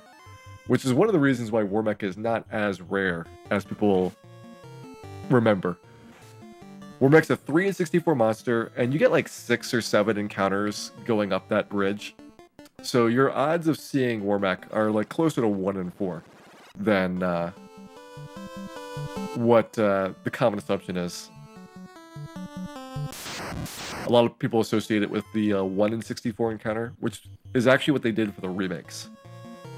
They dropped the encounter rate on the floor, they made WarMECH 1 in 64, so the remakes, finding him is actually quite difficult at times, as has been demonstrated on this stream more than once.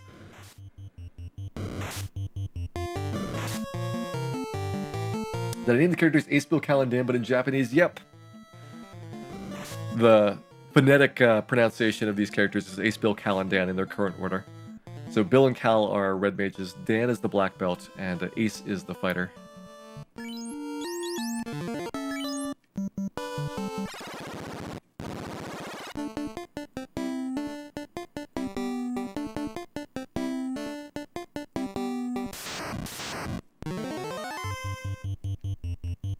Man, Dan 139, he is going to get crushed by Ice 2 at Lich. I didn't think about the black belt having relatively poor HP growth. The way the black belt works is that he doesn't get a lot of strong level ups early, but his vitality score goes up every single level. So he actually has the best weak level ups in the game. And over time, he'll just get a bigger and bigger advantage from that. So that the fighter and the black belt are the 2 characters that will naturally hit 999 HP at level 50. The black belt, I think, is the only one that's guaranteed to do it. The fighter actually can get unlucky and fail to reach that amount, I think. I have to go back and check the tables. I've not tried to grind out level 50 in quite a long time.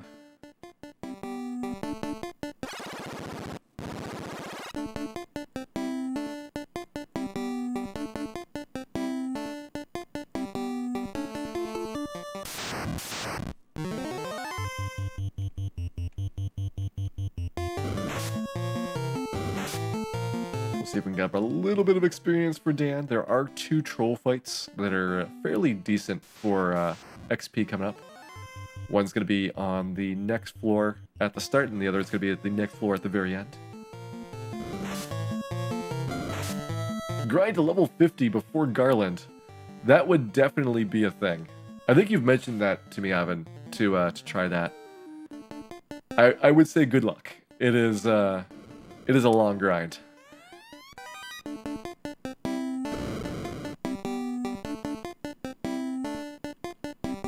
Hello, bats.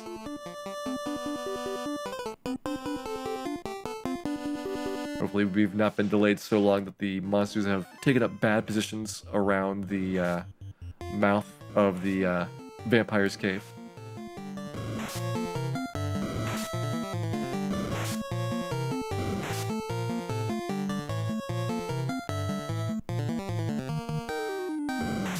Final Fantasy VI, I think, it's got an interesting max level grind.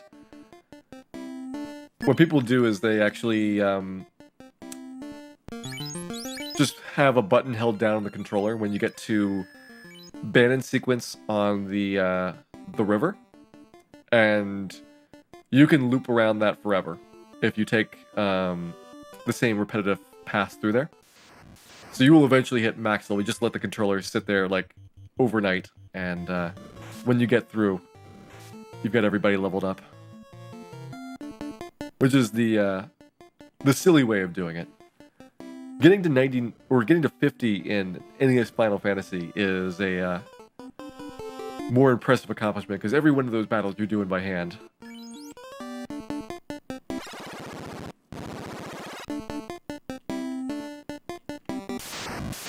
And double troll, that's probably not worth tackling here. Single troll I would do. Some of that precious Dan experience could be trickled down in that case.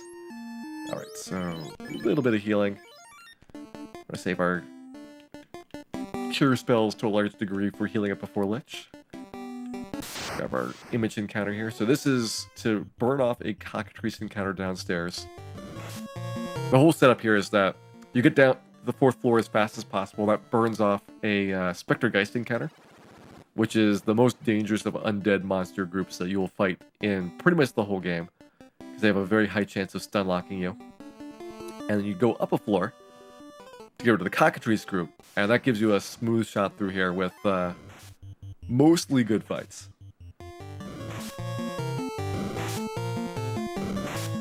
Got the 93. That's actually pretty impressive to do that, and it actually does impact the rest of the game, because when a character joins, they come in at the like average party level. So that is going to be significantly inflated by the characters that got the river grind. It doesn't get everybody else to 99 though, I think, because I want to say the out of party characters still count when you're doing the split between the separate groups. There we go. There's only one troll.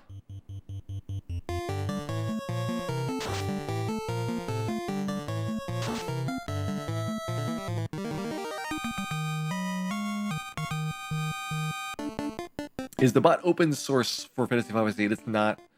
A lot of it is just like very delicately wired together contraptions. So I've never really felt it was good enough to put out for other people to use.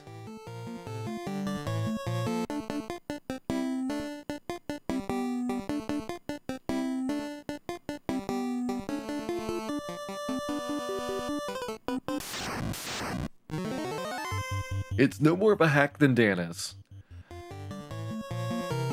That is what I can say about it.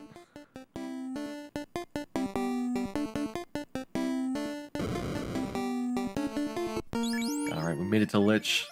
Let's see how badly Dan dies at the start of this fight. I actually probably want Dan at the front, to be honest. Take a swing or two at him, and see if we can take down Lich all by himself with his bare hands. Go ahead and get the fire 2s going. Those are going to do the bulk of the damage here. 45 is the worst possible fire 2 you can have. So good job with that, Cal. 92 is a little bit better. So Bill doing some good work there. Lich not using Ice 2 does give me another free round here. Bill could die with Blizzard because he only has 160 HP. Cal and Ace are safe. Now Bill is even more in the death range, but Lich going twice in a row. It's a 1 in 16 chance to not see Ice 2 at this point.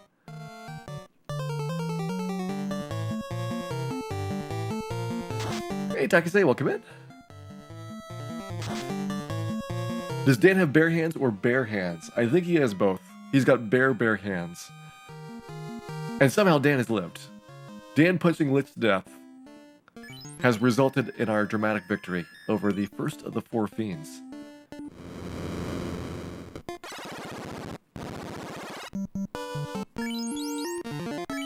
I was really expecting Dan to die in that.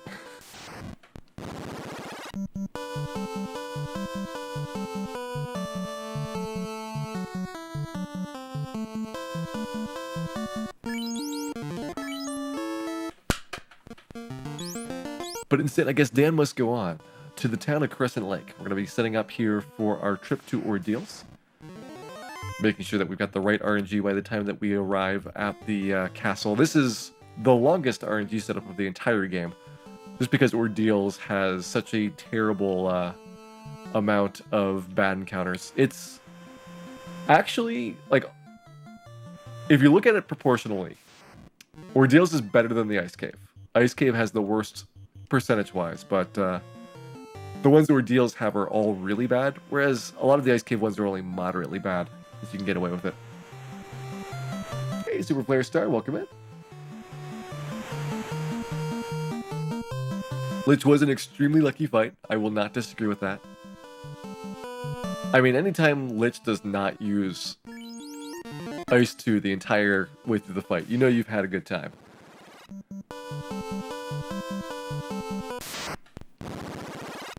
Is it an ordeal? It might be. It's a little bit of an ordeal. Could be more ordealish with some small tweaks. Like randomizing the staircases. That is something the randomizer has actually done. I actually don't like the randomized staircases because it really makes it so that Ordeals is not a place that you want to search. And I like having the decision process because going over to Ordeals by itself is already like a big hassle. So you might as well make it worth your time. Alright, so we are going to go ahead and pick up 12 cabins here.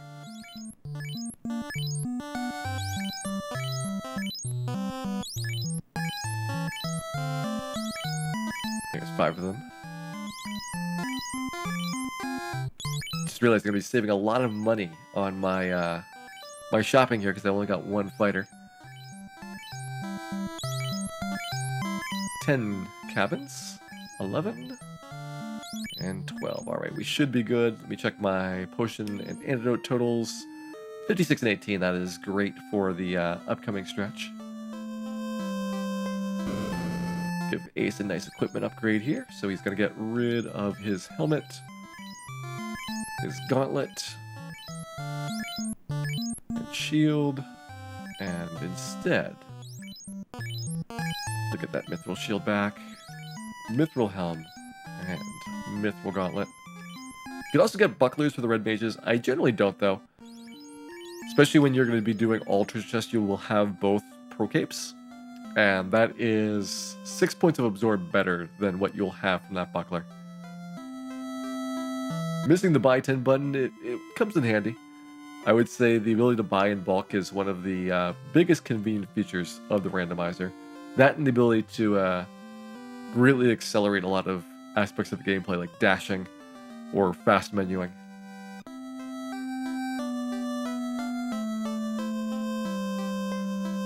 Once the randomizer has the memory being cleared correctly at the start, then I will do some fun runs with the randomizer using the marathon route to see exactly how much faster it is.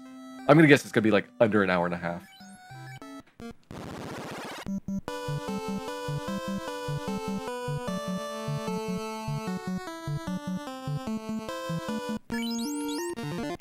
Go ahead and use my last sleeping bag right there.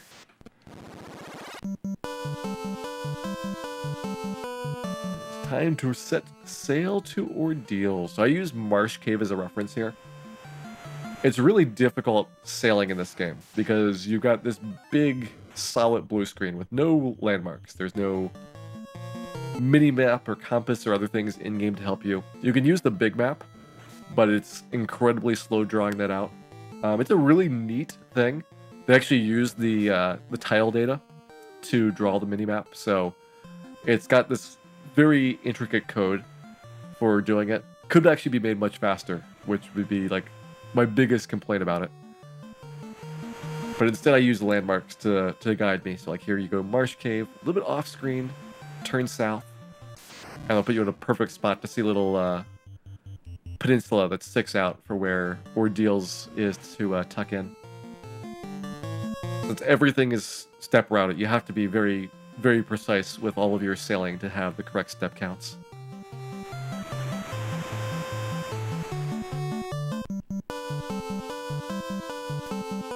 Santon. Everybody survived Lich. It was a an early Christmas miracle.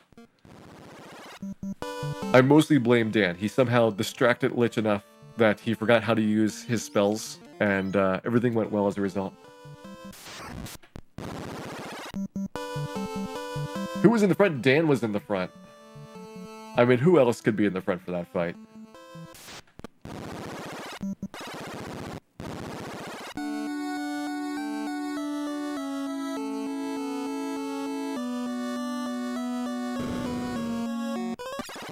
Anyway, we don't need to talk to the old man. The remakes force you to have the conversation, but NES Final Fantasy only checks whether you've got the crown when you step onto the teleporter chair. And the old man is more about giving you a hint if somehow you came here without the crown, but that's impossible with the way the game is structured.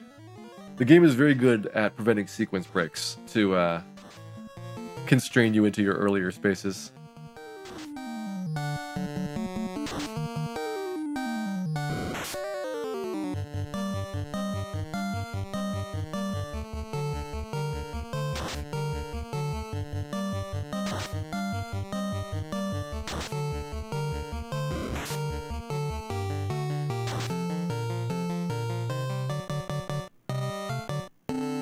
Man, this Whiz Mummy, he's got a lot of defense, making it very hard for anybody besides Ace to do much damage to him. Ace getting knocked out for 1 round every time that he gets put to sleep.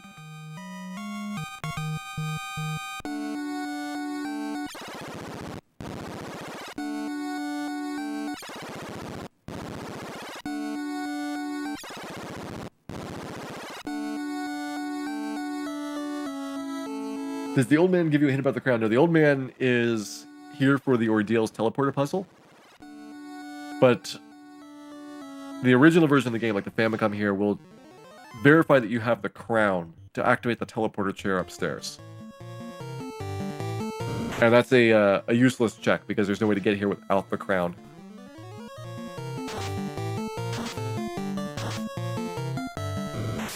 The hint about the crown is actually on Astos. If you talk to Astos before you have gotten it, he will basically tell you where to go to locate the crown for him. It was meant to be you found Astos, he sent you to Marsh Cave, you go to Marsh Cave, get the crown, take it back to him, you're betrayed, and you have a fight, and that's how the Mystic Key quest kicks off. Technically, there's also an old man in Corneria that tells you about the Mystic Key, but he doesn't tell you at all about where to find it.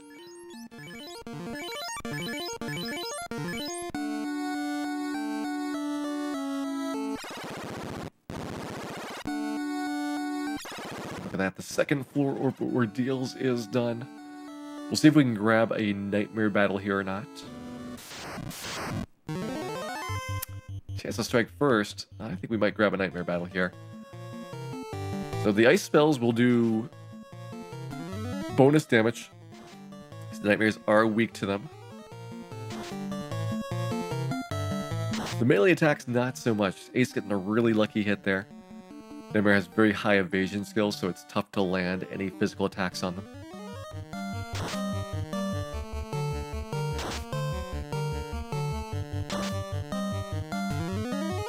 There's Ace with the whiff.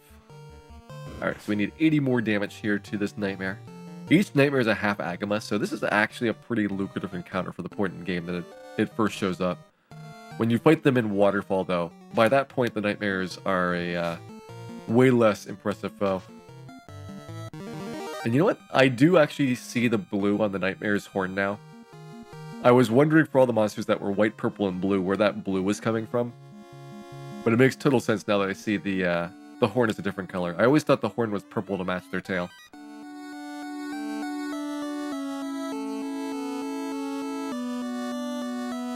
Let's grab all the chests, because that is the objective tonight. We don't want to come back here to ordeals again later. So I can give this silver sword to Cal.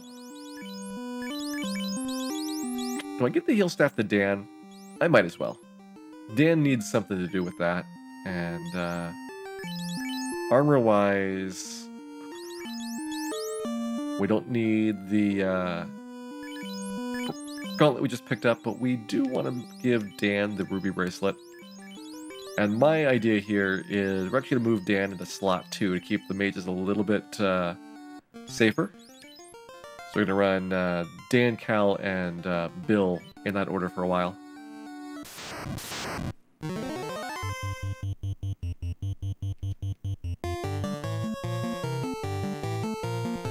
Because we swapped them, I need to have Cal cast the fire too, not Bill. There we go. You like the red text highlight? That is something that is, I think, very helpful. But they had to change a couple of things around here. One of the big differences is you'll actually notice there aren't those little icons that tell you what item types everything is. That was something that was new for the NES version, because in Japanese you can spell out the names of items. Like if it's an ice sword, you can say it's the ice sword. But in NES you just have those smaller text boxes. It becomes ice. And the symbols are actually a custom font that they built for sticking in the little graphics to distinguish the different item types apart. And as part of doing that, they had to redo their own font, and that broke a lot of the highlighting and other menu features that were part of the Japanese version. Hey, Maelstrom, welcome in. I'm gonna do the Zombie D fight first. Ooh, double Zombie Ds. Good experience, but also somewhat scary. I guess Dan could have done the Zeus gauntlet there. Should have fallen into his inventory rather than punching. Hey, Bluebacks. Hope that answered your question about why the highlighting was done the way it was. There's our gauntlet. So Dan's got both the heal staff and the gauntlet. Usually you want those on separate people for the ice cave, but I think it'll work out fine with him. Dan's a very trustworthy individual who probably will not screw any of this up.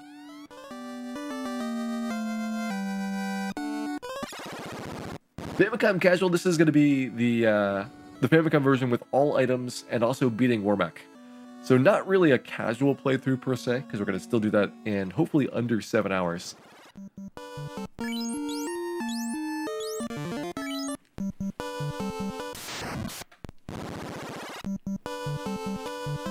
I think the first time I played Final Fantasy, in 7 hours, I would have still have been grinding around like Provoca.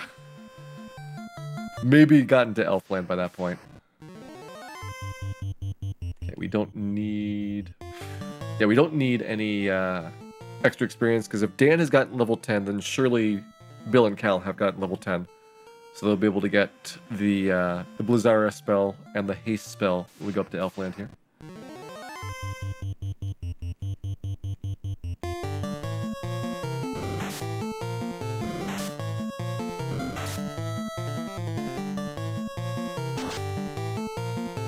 Just gauntlet. They're actually just called gauntlets in the Japanese version. Zeus was something that they threw in for the US version. I think it really helps cue people into the fact that you can use those for lightning.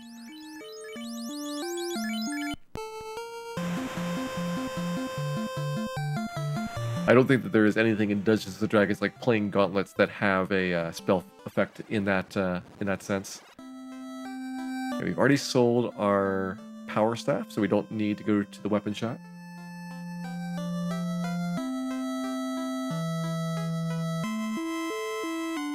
Do need to go to the item shop to grab a couple of gold needles, aka soft potions. These are going to be needed for Ice Cave because we can have 3 people petrified on the first cockatrice fight, and you can have 1 more person petrified in the eye battle. That's why you have to buy 4 of those, just in case you got the maximum bad luck.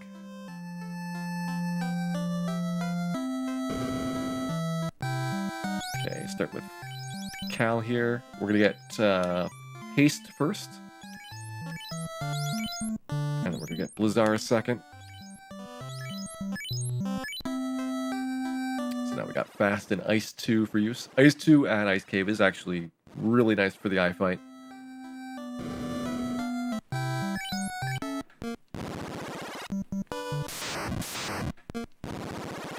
Skip our encounter there and let us go to the Ice Cave.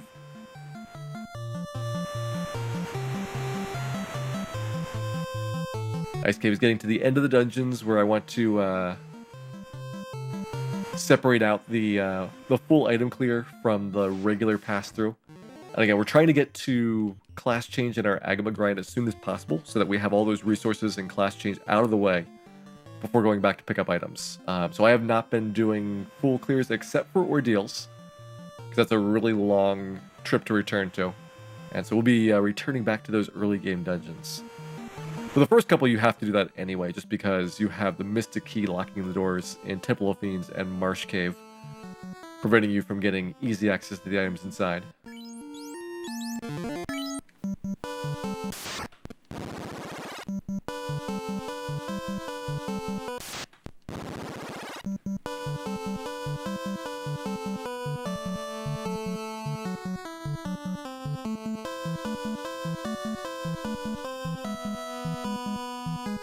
Hey, Colin, welcome in. The spell naming, I could enjoy either way. Like, the suffix system, I think, works really well for the Japanese language, where you have a lot of rhyming syllables that you can throw in to be able to customize. The numeric suffixes, I think, work better for English, with the ability to have like uniform lengths of spell names. It's like there's a bit of a trade-off depending on what language you are about what is the easier to adapt system. And here we go. It is Ice Cave time. Let's skip 2 encounters, get rid of those mummy cockatrice battles at the start, sadly leaving a 3rd mummy cockatrice behind. I guess technically I could get away with this on tonight's playthrough, because I don't actually need the fire sword right now. We'll come back for that area anyway when we go to pick up the mage treasure chest. But I'll do my normal route through here just to avoid getting thrown off on it. Okay, you got Zeus Gullet at the top now.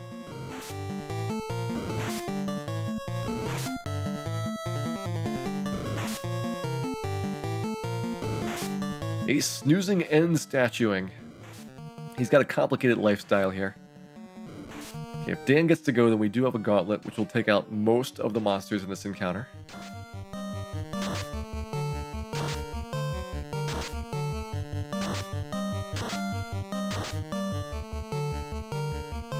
Okay, looks like we're gonna get some XP here. Ace will miss out, but that's okay. For a long time, your red mages are the most important characters to level up. In fact, for speedrun play, they're always the most important.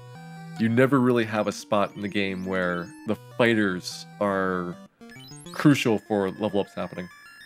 Are you playing this on a faster card? No, I'm playing this on a real Famicom and a real Final Fantasy I Famicom card. Oh man, the Wraith Ambush. So for my Famicom, I'm using an AV Famicom, which is very similar to a US top loader. It is RGB modded just like I do for the NES game, so you have reasonably good picture quality and can enjoy the show. And the Final Fantasy cartridges, they're extremely cheap. They're not quite as free as they were a couple years ago before people started collecting Japanese games, but you can get Square RPGs for the Japanese versions generally for like $5 for a loose cart. Go ahead and dump all my cure spells.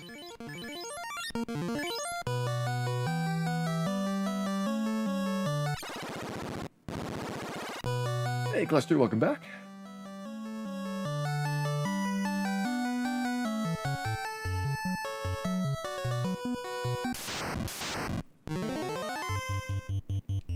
And although I'm not using it, there is also an alternate version of the game. Many years after Final Fantasy 1 and 2 came out, they re-released them as a combo cart. I can probably dig that out and show you guys maybe at the end of the night for what the combo cart looks like. But they basically had a re-release greatest hits version of 1 and 2. And the only big difference is that at the start, the menu lets you select which of the 2 games you want to play. And then you can get either. It's a nice oversized cart, so it doesn't fit very well on your shelf. And the box is closer to a Super Nintendo or N64 box in size.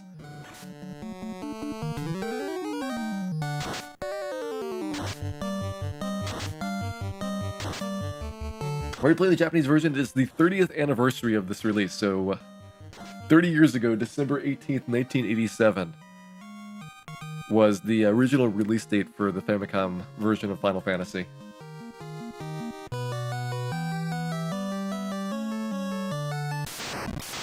Here's our Frost Wolves. Oh man, more fire needed here. I've been using up a lot of Fire 2s because we've had really bad undead encounters, and really they're supposed to be used for the Frost Wolves.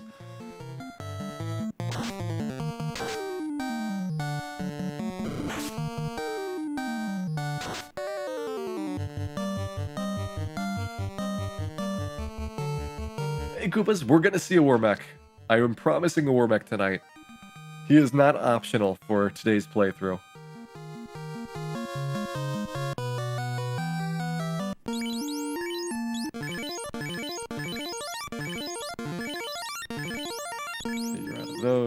You're out of those. Alright.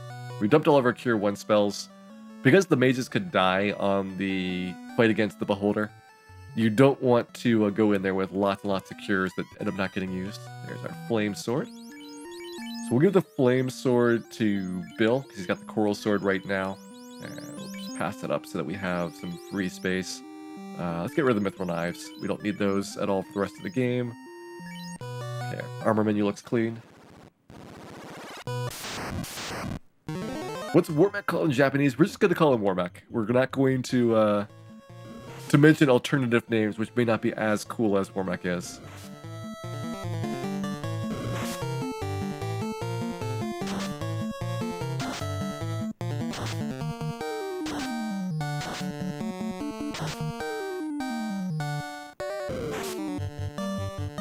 There we go, Cal getting us out of there. We have coming up some more Frost Giant, Frost Wolf fights, which are very scary. Of course, the double Frost Wolf showing up a second time.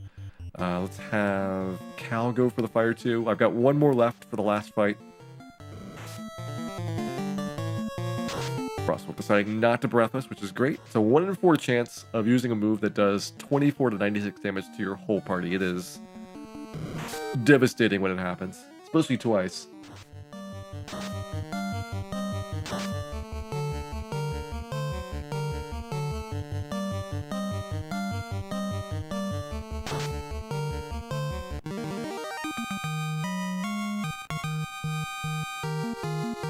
Dang it, level 11. It's nice getting the experience early on. We're definitely getting way more experience than normal thanks to this. Also, I will come back to Ice Cave later, so I don't need that middle treasure chest, which has the 4 to 7 Frost Wolves. We're just going to grab our 40,000 gold right now and consider ourselves fortunate that we don't need the 20 in the back.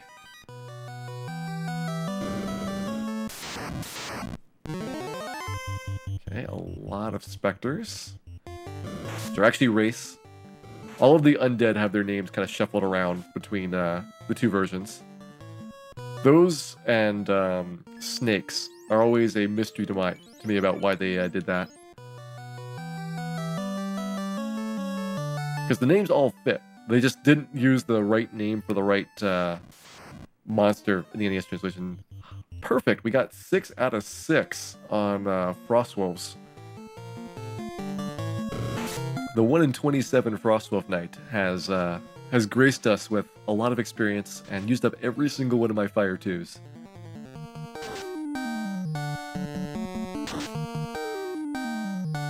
The whole party got XXXX from some spiders outside of Elfland. That is the joy and the danger of randomizer.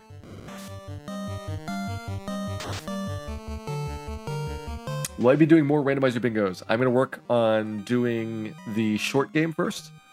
So I was doing the long game, which basically means that you kill chaos while holding a bingo.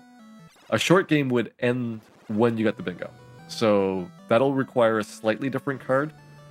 But that's the next project I have for bingo to do. Have Dan use the heal staff, why not? Being in the second spot, it's a lot better if he was running instead of heal staffing, but sacrifices sometimes have to be made. Those sacrifices usually involve Dan, so it's an appropriate choice as well.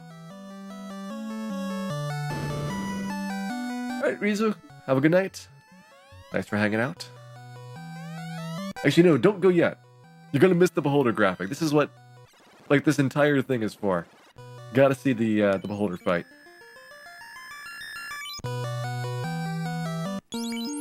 Gonna go put the Ice Shield onto Ace. Place his Mithril Shield here. And this is something that was removed because of copyright reasons and never returned. The beautiful Beholder. This is the original sprite artwork for it that got replaced by the eye at basically the last minute. So here is a beautiful, beautiful fellow. The Phantom is the Death Beholder, which is basically a Zombo-colored version of this guy. I think this one is the better looking of the two, though. Go ahead, Blizzara, you.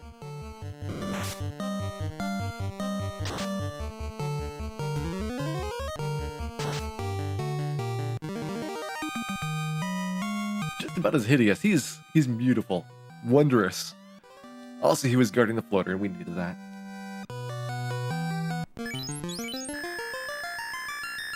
Putting Ace back in charge. I maybe could have given Dan command, but I feel like the better play was one of the red mages if they were going to die.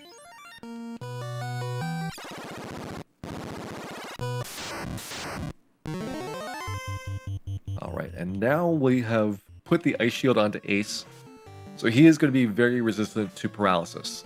Up until this point, you've got maybe like a 40% chance of getting paralyzed every hit by these undead monsters. And now for Ace, it is a 1% chance because he's got fire immunity. And for reasons that are explainable, but you don't want to know why, having elemental resistance to the monster's physical attack type will also grant you resistance to their status attack.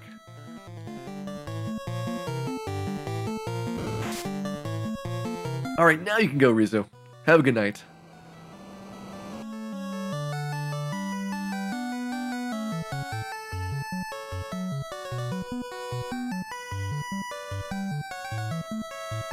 One last battle to go in the Ice Cave. Our very last battle before class change.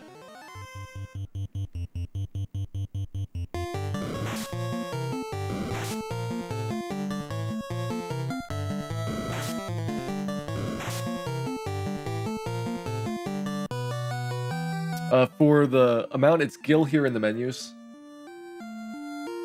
So it still has Gil everywhere. G was used for the US version. And you'll often see GP as well in a lot of context for it. But they had intended it as Gil from the start. Is the Phantom sprite the same? The Phantom is the same sprite with a different color palette. They actually did not change the palettes at all between the Famicom and US releases for those. So you'll notice they've got the same color combinations, but the underlying sprite artwork is different.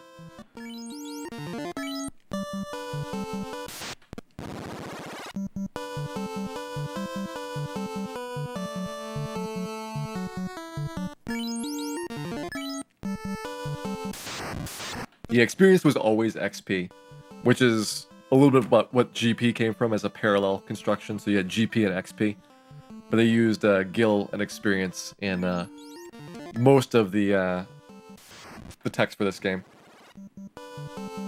Cabins on boats. They're very, very flimsy cabins. They blow away in the slightest of breezes.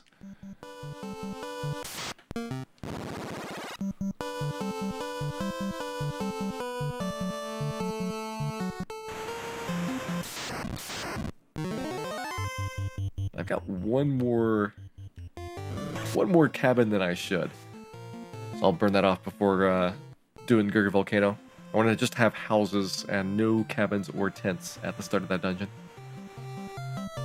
Oh, I know why, because I didn't do the shark skip before Melmont. I've stopped doing that because it's actually useful to have the experience rather than to skip the battle. But I never adjusted my 10 count to match. There we go, one floater stone later. We have our airship. It's time to visit Bahamut, and also time to get attached. There is no fantasy Final Fantasy, but you can still get attached if you want. I'm not going to stop you.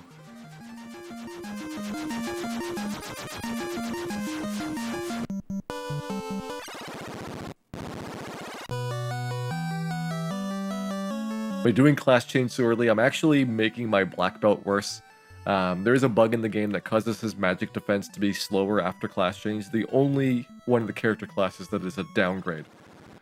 Everybody else, though, gets a lot of benefits from it. So you would still class change with this party. The only party that you would not class change with definitely 4 black belts. Also, this is where all the crosses from all NES games are kept. If you've wondered where the censored crosses go, they're stored in Bahamut's basement.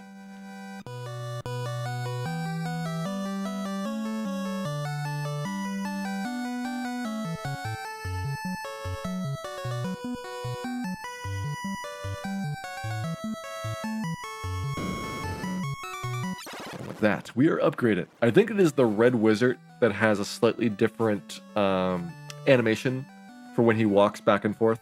Somebody noticed earlier that the fighter does have a different kneeling posture. There's a couple of these really small tweaks for the character sprites between the original Japanese and the US release. None of which affects the game in terms of gameplay, but if you're into minutia about what is actually different, you can kind of pick out all the little art changes that occur over time.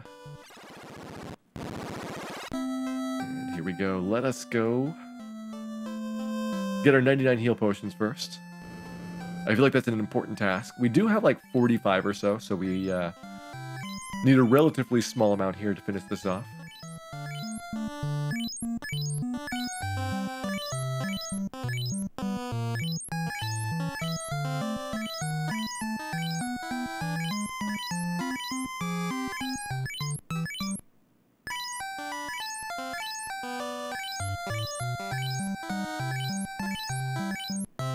We're gonna have an ice sword, another ice sword, a flame sword, and Dan's fists to take on Agamas. We should be able to one-round them.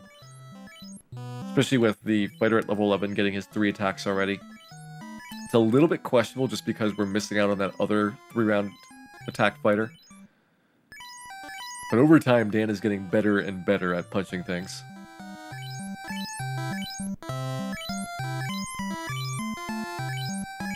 One heal potion at a time. It's the legal limit. You're not allowed to buy more than one. You have to go out of the store, get new fake ID, and then come back to buy more potions later.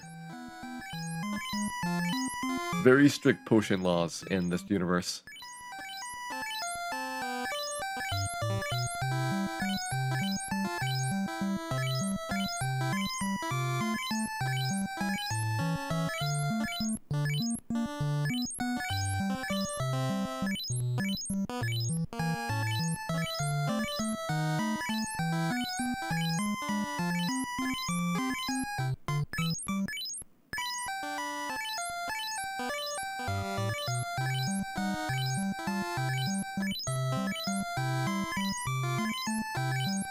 Soon we will be done. Coming up on our 90th potion or so. There we go. Hey, Glenfield, welcome in. Was the Master sprite tweaked? I believe so. I think the Master, the Red Wizard, and the Fighter were the 3 sprites that are different. The Master in like his standing position is different. The Red Wizard in his walking position, and the Fighter in his kneeling position.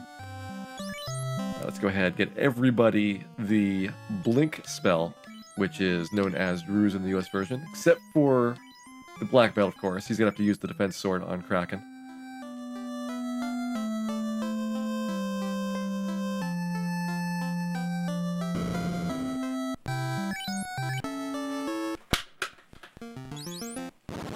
We've got our items from the shop. Let's go to Elfland and get some Cure 2s.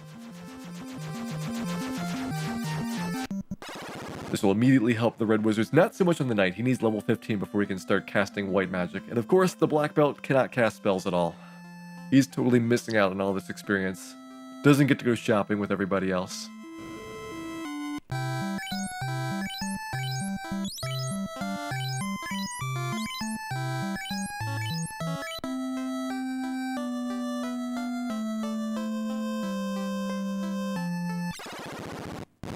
Elfland Castle looks different. The castles are the same.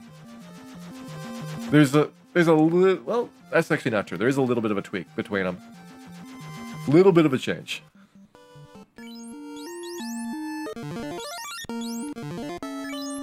Go ahead, do a double save right there to get rid of that extra tent from Melmont. Go and burn one encounter here. That turns into an Argoyle encounter inside a Gregory Volcano, which is why you want to get rid of it in advance. Argoyles are very dangerous, even with class change and starting to get protective gear. You do not have a lot of people that are protected from fire-based damage. Taking as many tiles as we can on the lava to reduce our encounter rate.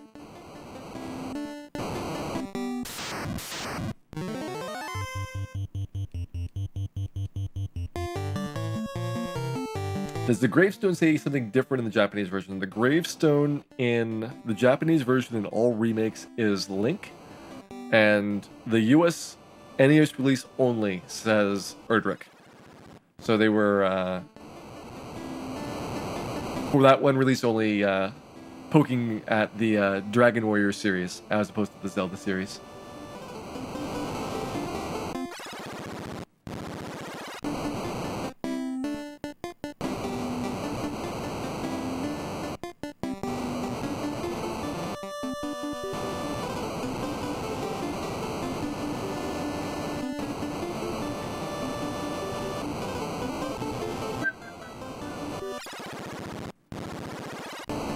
Almost done with the lava here. Gonna go ahead and get everybody used up on their spells to start. So let's get the Cure 2s going here.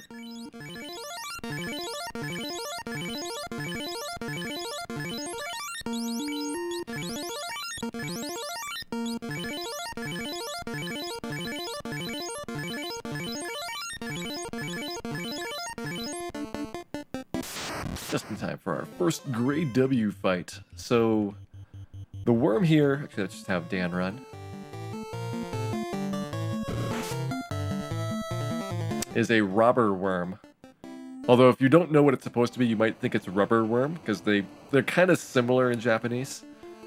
I'm glad that the US release did not try to translate a lot of these names without assistance. Okay, let's go ahead and get the antidote there. We're not coming back to this room again.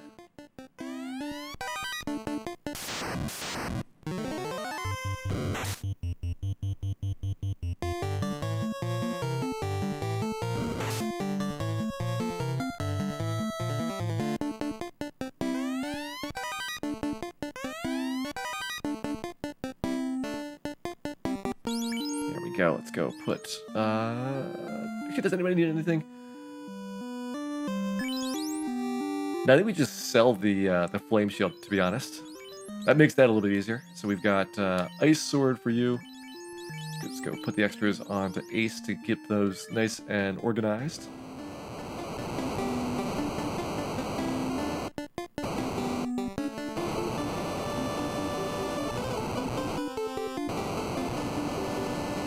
I do want to clarify. I'm making up the robber worm story.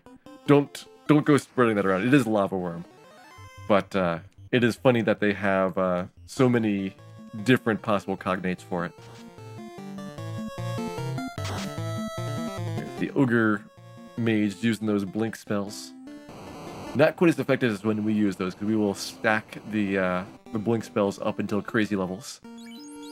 And now, it is everybody's favorite time of the night. We're going to do an Agma grind. And I will go to level 15 on everybody as the old speedrun route used to do. So we want 15 on both Cal and Bill here. So they will have the spell charges to cast Warp 1 each. Hey Scav, welcome in. Thanks for the good wishes there. We're definitely going to have a lot of fun here tonight doing this. We're about to switch over from kind of the standard marathon route mode to starting to do the full clears in just a bit. Only 45 million, nobody's going to see that. So here's an Agma fact for you all. Did you know? The very first Agma fact, I believe, was in 2015. Before that, Agma facts did not exist. It's strange but true.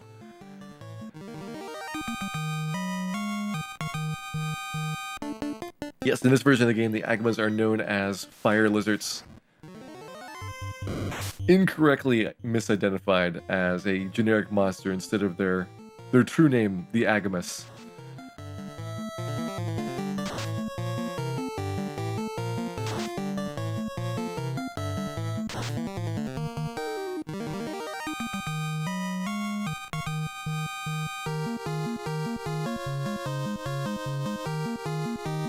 Things like the Groger and Grimp and Gerwolf and Gershark, I actually prefer the longer names that are more explicit about the monsters, just because you're missing out on a lot of context about what was kind of intended for the monster. Like they become just like more like a placeholder about like their physical appearance than about what the monster was originally in Dungeons and Dragons. So it helps to have the full names, but they are amusing because you can come up with lots of other ways of expanding them.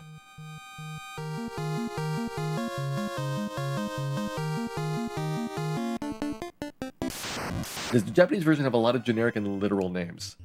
It has more names that are actual animals or actual monsters from Dungeons and Dragons.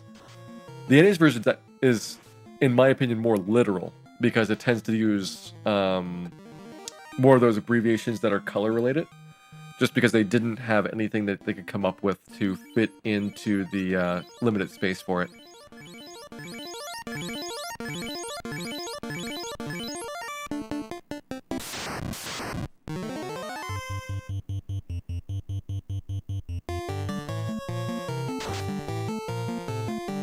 Adam, welcome in. Just in time for some Agama action. Ignore the fire lizards. Those are in the way of my Agamas. We're hitting the Agamas in the back. They're really tiny because we're fighting them at a distance. Man, all the heats. That is our third heat already, and with trying to keep everybody alive, it does put a lot more strain on your heal potions. So I'll be buying more heal potions before going up to Sky Castle, most likely.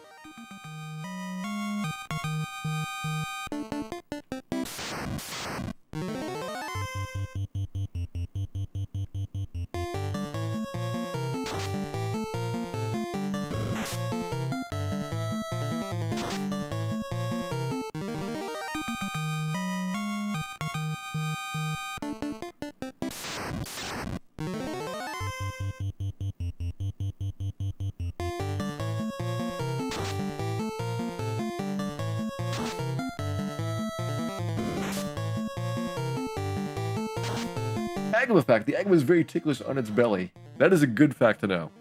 You want to know where to tickle the Agamas for maximum effectiveness. I would hate to have only a partial Agama tickle to elicit a mere chuckle.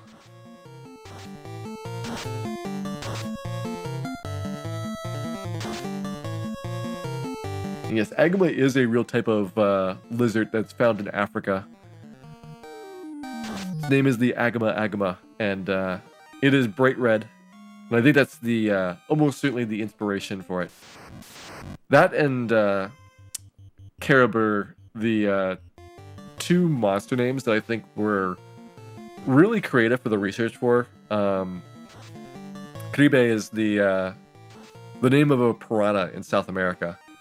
So you have the translators going out and finding reference animals that kind of match the appearance of the monsters on the screen, and using that as a way to come up with alternative names. Although for the case of piranha, that actually does fit in the limited space, so they didn't have to do that. Fire lizard wouldn't. So fire lizard was one where they were, you know, if they were lazy, they'd have just been F lizard, and nobody would have had the joy of Agamas in that case.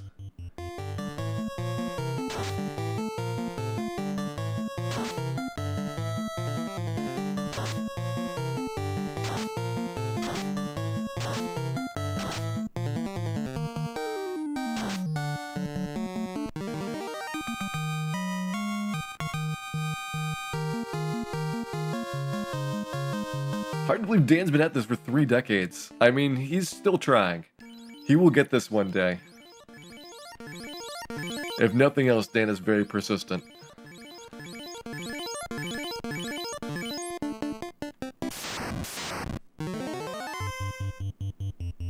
Alright, time for our next Agama fact. Did you know? The Agama's highly developed tongue and incredible taste buds give them incredible powers when counting. They use their tongue to sort out tax returns. It's an amazing feat to watch in person.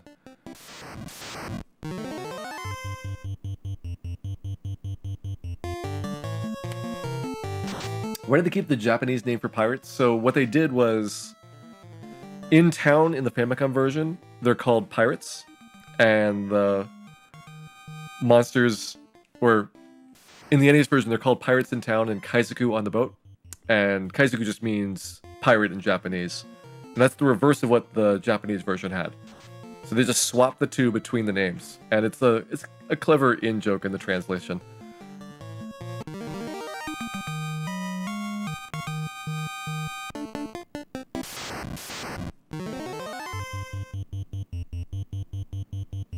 Coming up on level 14 here. There's more heat! Who knew Agamas had this much heat inside them?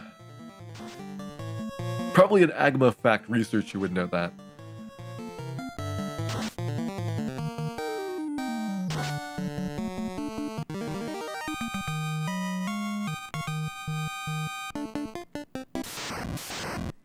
My threshold for healing though is about 105 hit points normally on the Red Mage.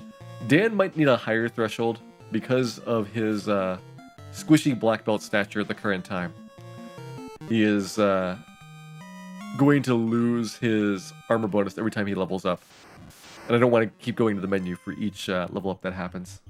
So right now his armor bonus is being used as opposed to the gold bracelet, which he should be getting credit for instead.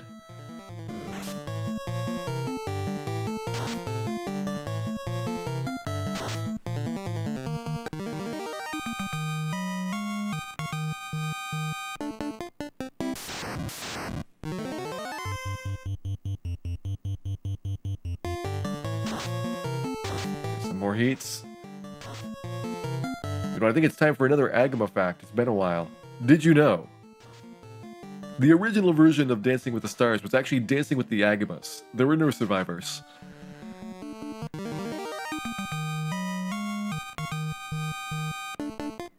What is the grinding route for single segment going to be like? So single segment, because you're going back and forth between two trap tiles, you still do a very similar grind at Giga Volcano here. The early game's a bit different.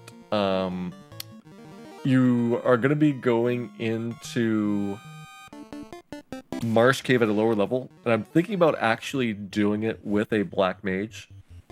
Fiesel did single segment with Fighter, Fighter, Red Mage, because that was the 80% route at the time. But I think with the Black Mage, and being able to get Lit 2 at level 5, you'll be able to get many more playthroughs past the Marsh Cave Wizards, and hopefully the Black Mage is not going to be too much of a liability later. It's always tough to tell with single segment, because you have very few safeties.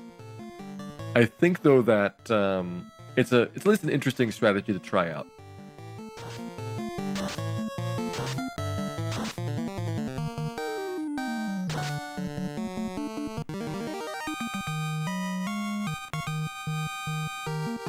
Hitting 14 on Ace. Ace was a little bit behind because he did take some naps, as did Dan. Our Red Wizards, though, they've been alive the entire game, so they should be synced up in terms of experience. That means when we hit level 15, we are done with our first trip to Giga Volcano.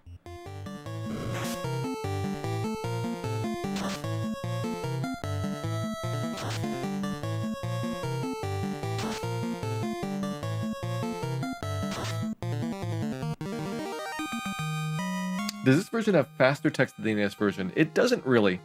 The text in Final Fantasy is generally drawn a box at a time, or a line at a time, and then equal length, because there's a fixed number of lines per box. So that does not benefit from the more compact Japanese text. In fact, what they did was basically they cut text out to make things fit into the same number of boxes as before. So they just removed dialogue and simplified the sentences. You'll see that a lot of the sentences in Japanese have more emotive content like laughter and detailed descriptions that are very, very bare bones and basic in the US version. But they didn't do changes that would impact the number of dialogue boxes displayed.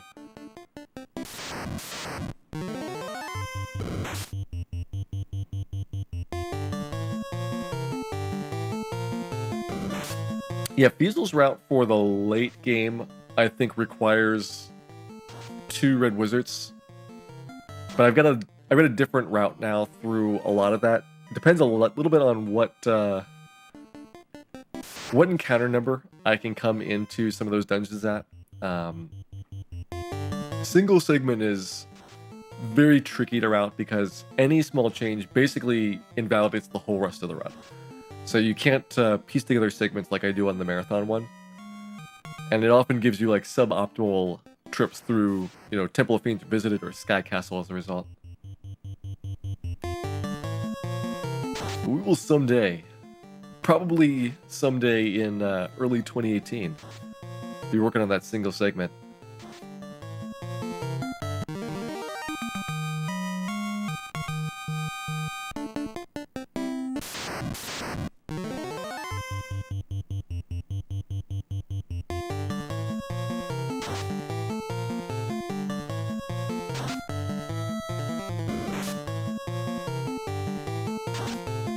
Feel like having some corn dogs? Well, have corn dogs and milkshakes if you got them. Totally allowed here. You can also have pizza, but you cannot have pineapple on it unless you have an agama topping as well. Agama and pineapple go well together.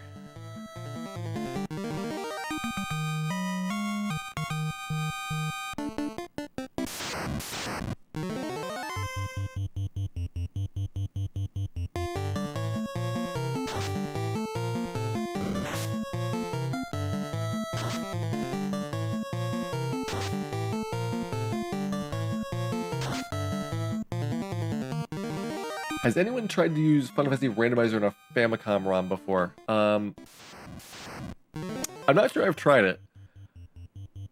In theory, a lot of it would work. Because most of the tables are in the same place. But definitely for the text string formatting, it would have some issues. I would imagine it would explode quite dramatically. But fixing it would not be as much work as delivering the randomizer in the first place. Go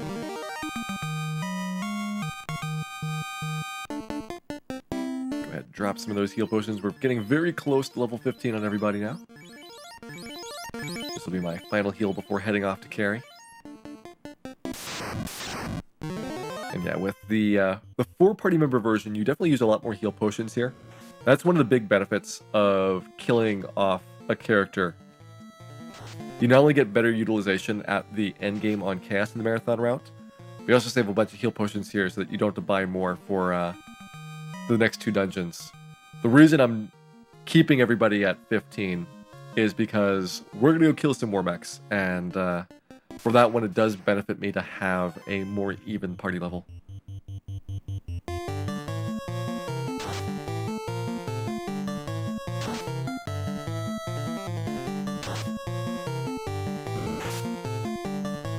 One true Agama. I wonder what that Agama is doing now. Probably nobody's remembered him. Very sad story. Look at that, we are done with our Agama grind. We got 15 on everybody, which means 1 charge of warp, and that is what you need to get through Sea Shrine and Waterfall with minimal backtracking.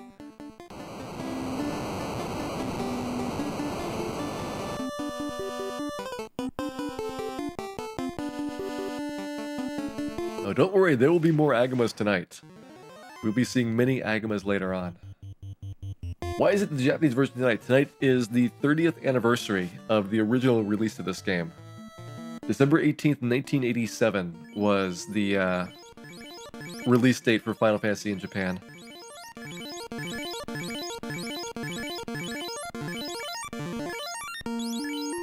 ahead and flash my armor screen again to reset the black belt's armor to the ruby, which is 24 as opposed to his base 15.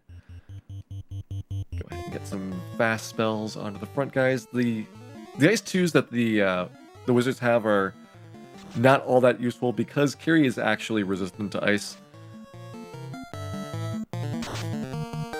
There's the fire 2 spam.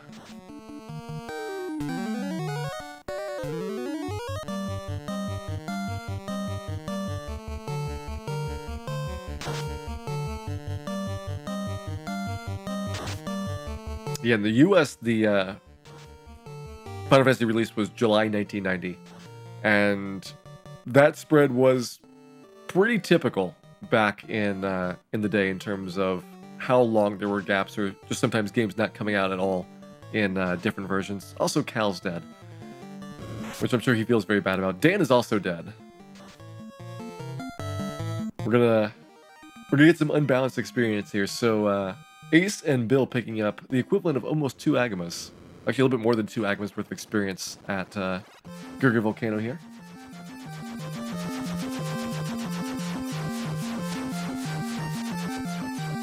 We'll get them fixed up, though. Cal and Dan will be fine. There's Dan, there's Cal. Got everybody back alive. Let us get some heal potions while I'm here. This is a good town for it because the later towns in the game have cabins at the top of the menu instead of heals. So you have a lot more menuing if you want to restock on these. Hey, Booyah, welcome in.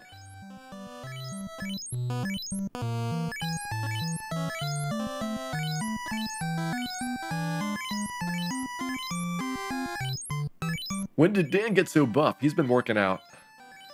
That's why he's tired all the time. He's going to the gym.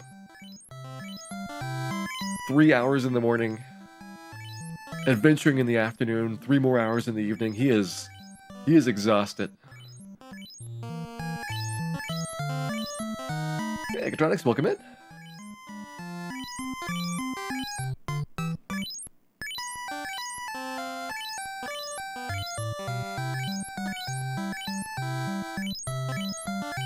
I don't need the full 99, but I do want a good stash of heal potions here for the upcoming dungeons. With Dan's high score at squats, he's up to 3. He's very proud of his accomplishments.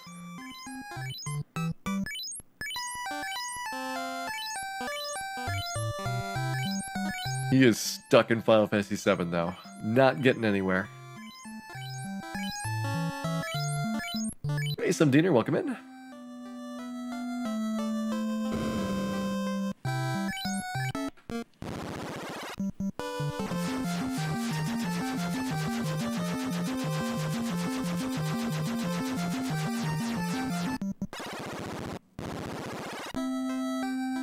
me go ahead and do my shopping a little bit out of order compared to normal. Actually, I can't do that because we don't have the bottle yet. I was gonna say let's do the Crescent Lake first, but Crescent Lake to Gaia does not work in this particular stretch, so we'll do my typical one.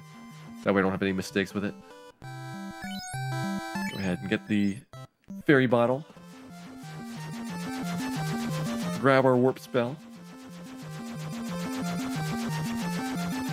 We'll come around to the opposite side for our trip up there.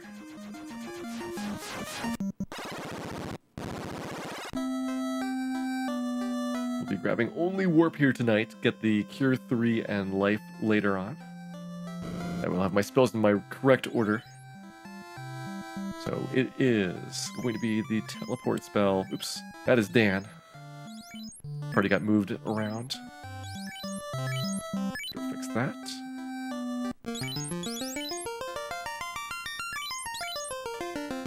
I think I had an Ace Dan Cal Bill before. And we'll just keep that order going.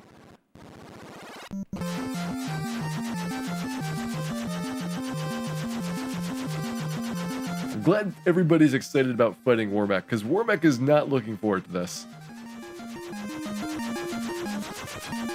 He has been on vacation every time I've tried to go find him, but tonight we're going to make sure that we hunt him down. Buy some steel armor. What a good idea, Edgar Bear. With that steel armor, the town of Melmon's economy will improve as well. What can I sell? We have the mithril shield and the fire shield. Let's both of those go.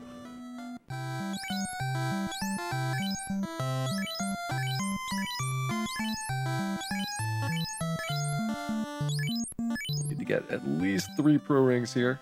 Oops. Let's also get my weapons done first. So I don't need the staff. That's pretty junky. Mithril sword and coral sword doesn't give me enough for another pro ring. So I think what we will do is leave Dan undefended for right now. He's okay without it because he is big and burly and doesn't need any wimpy programs protection to survive the waterfall. Get rid of the coral sword, the silver sword.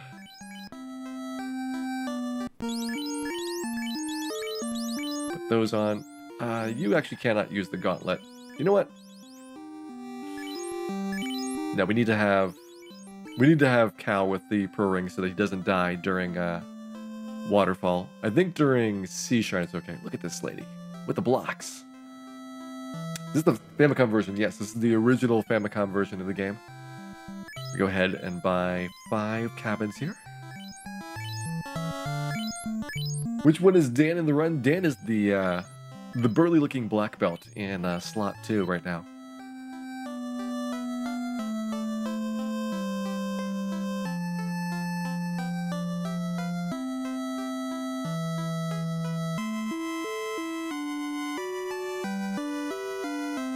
Gonna hand deliver this ferry all the way to the lake this time. Normally I like to let the ferry get some exercise, but I think she'll be okay tonight. Just dump her right in.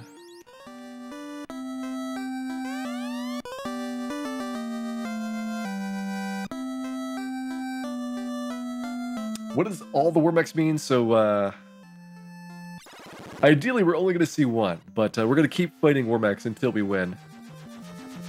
WarMECH does have a very high chance of ambush. It's 75%. So you could have some difficulties on the WarMECH fight depending on how it goes, but I want to make sure that we get at least one WarMECH kill before we go off to fight Chaos.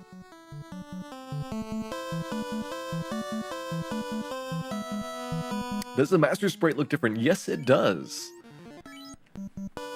Pointing out the 3 sprites that are different. The fighter early on, before class change, his kneeling sprite is different.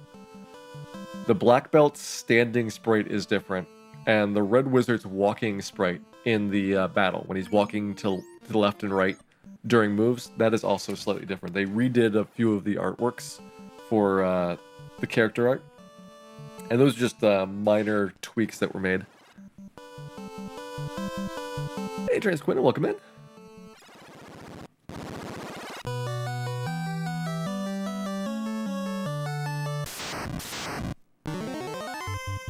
Look, a nice big mummy pack, 1.5 Agamas worth of experience right here. We're definitely picking this up.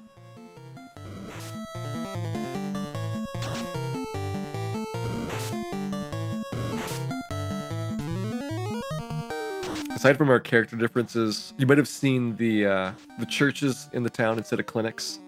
It's also a priest inside with a different hat than the US release has. There's lots of crosses all around. In fact, Bahamut's Cave is basically full of them.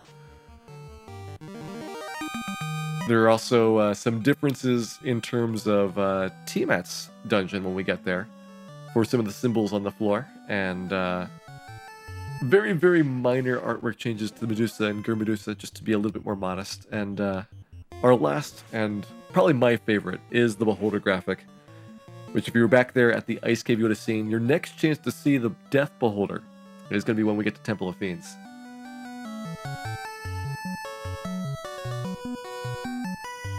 You know, my PBs on YouTube or in past broadcasts. They're in past broadcasts, and they're all highlighted, so they will be preserved. You can get links to them from my channel page. It goes directly to all of the videos, so you don't have to hunt around for them.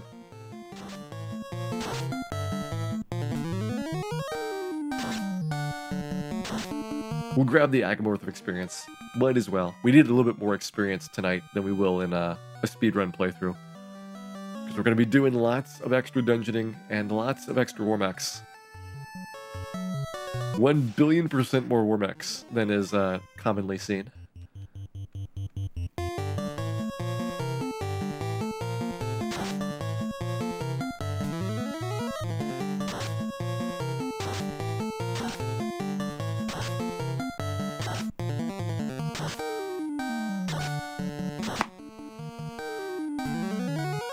And around the corner of this room, there's going to be a mud golem, but after that, there might be a very special bat waiting for us. I'm hoping that Out of Bounds bat will grace our presence this run. It doesn't feel like it's truly 100% without Out of Bounds bat making a show. Here's our golem fight.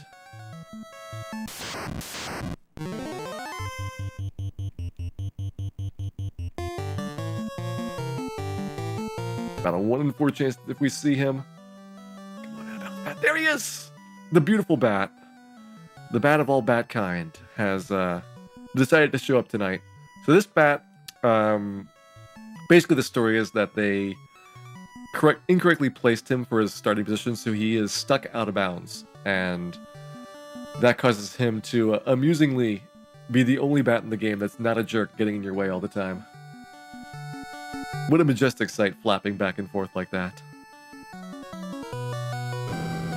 We're so glad we got to see him there. And, oh, I'll need to take 2 extra steps here. I'll need to remember how to fix that up later. I do need to grab all the chests in Waterfall because I don't want to come back here later.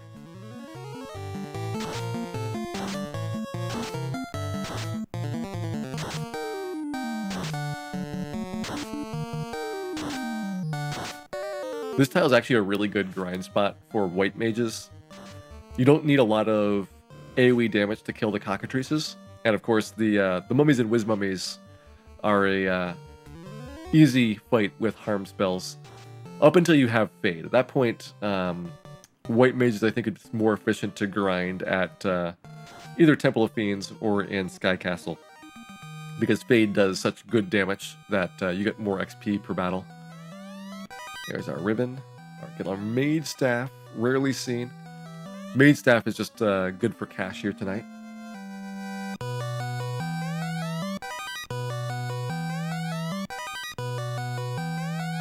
Some money and our Defense Sword. So the Defender Sword right now is going to be on Ace. You'll sell the Flame Sword here in a bit.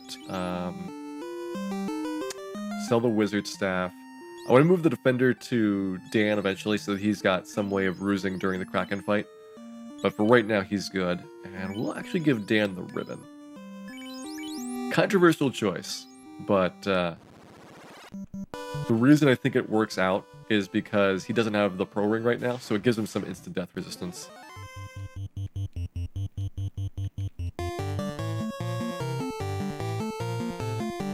There might be a better choice. Running's also a pretty good choice. Just setting up for our trip into Waterfall next.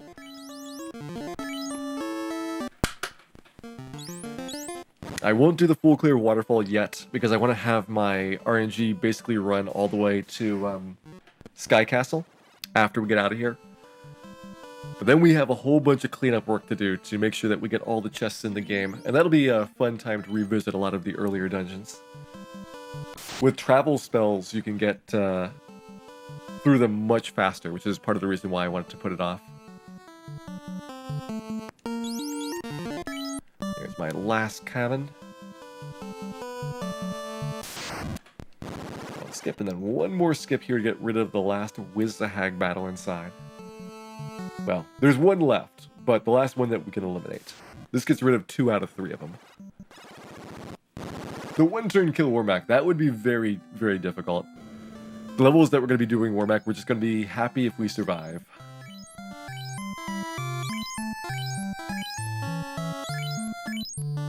Okay, there's houses. Let's go and get a stack of tents as well. I should call them cabins because otherwise it's going to be very confusing to people.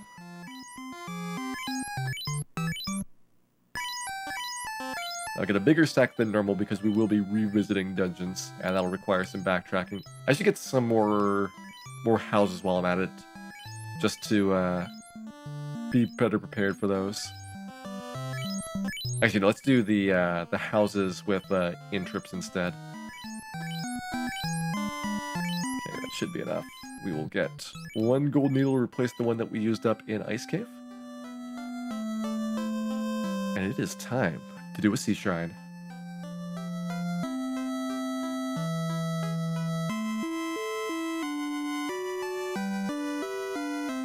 Clever line for WarMECH.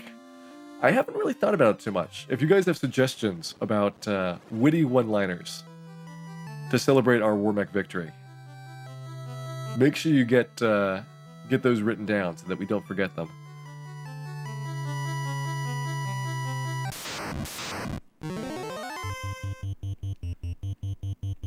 Sea Shrine has a whole bunch of chests that we're skipping, but again, I want to get to Sky Castle on my step route, and then after that is a great time to go and pick everything up.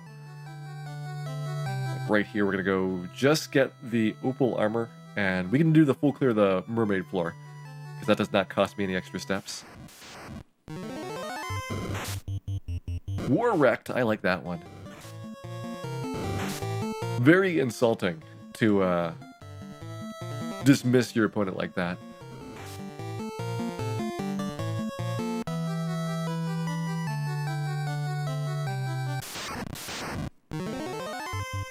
Here's our first water fight. I can afford to double Ace 2 here. Normally I can't, because we'd run out of charges for fast on Kraken. But the reason it works here is because we've got 3 charges each. So I can do 2 water fights and then still be able to fast both the knight and the black belt to finish him.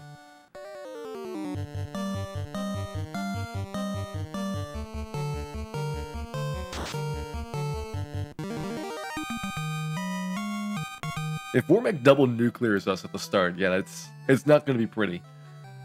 He has a 75% chance of going first, which is part of the reason why he's so hard. Go and get some money and our opal bracelet, which is Daya in Japanese, and that's actually short for diamond rather than opal, and that's why a lot of these names got changed. Opal, though, fits much better into 4 letters than diamond does.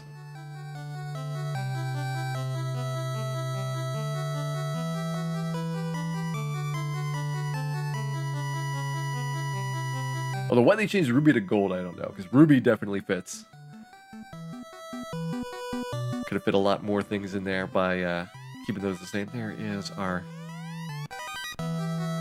gauntlet, our helmets, our slab.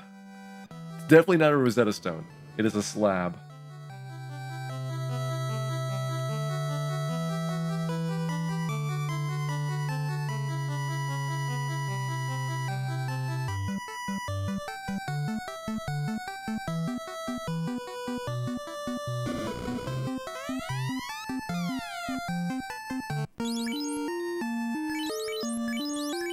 Oh, that's one. I already did that one on the way up there. It's like, why is that one empty? Okay, I want to move the ruby to Bill. Now we got gold, or silver gold. We don't need the mithril mail. Upgrade Ace to the opal helmet. What is the risk of Ace not having a pro ring here? Where's any instant death? Until we get to Sky Castle, none. So I can go ahead and actually have him equip that. That gives everybody a little bit better distribution of gear. I just moved the opal gauntlet onto my fighter, so he doesn't have death resistance. But he really doesn't need it all that much. There's very few monsters in the game that have instant death laid on. Usually a lot of the things that kill you are actually other elements that have death as a consequence. Like Bane is poison-based instant death. So you have to have poison protection to resist it, not death resistance. Oops. One more row down.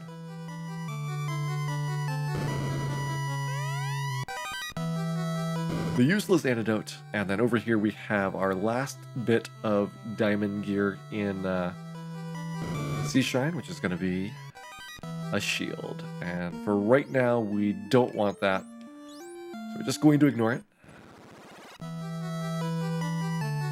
I don't have the steps to get the money out of there yet.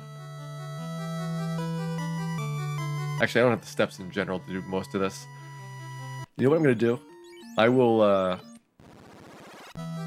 get the opal gear when I come back.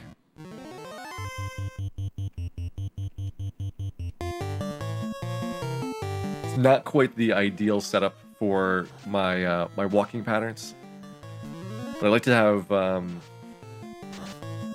as much as possible close to good encounters on the way down. So right here, Ace is going to have worse armor than he normally would on Kraken, but it should be okay. He's pretty good with defense, considering that most other characters are going to be way, way wimpier.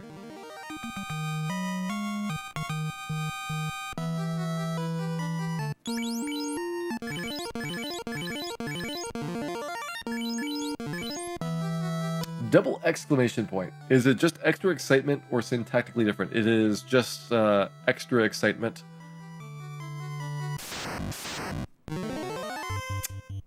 I messed up. Shouldn't have taken that battle. Because we got the Thundaras going, and that is a lot of damage. Alright. I thought I could make it to that staircase by doing the early descent down. I was wrong.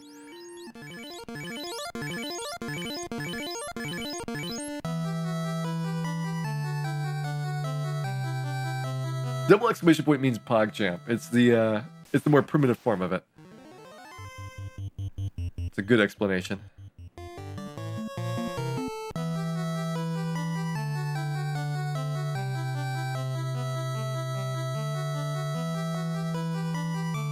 Go ahead and touch the door here. By going in front of doorways, it actually cuts steps out, because in front of doorways is safe squares. This is something that really only applies to the NES and Famicom versions.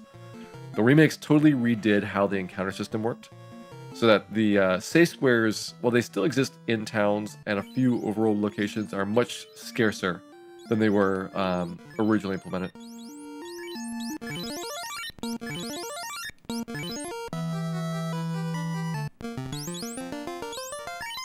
Swapping Cal and Bill right now is not too bad.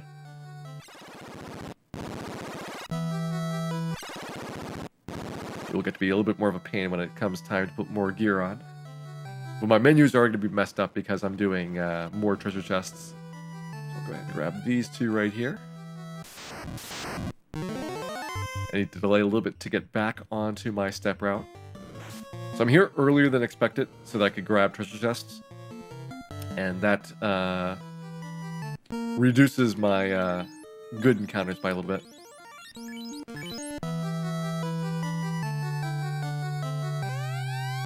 Yep, the south side of a door is safe. The south interior side is safe. Like, all of these are safe squares. So, like, these are all safe.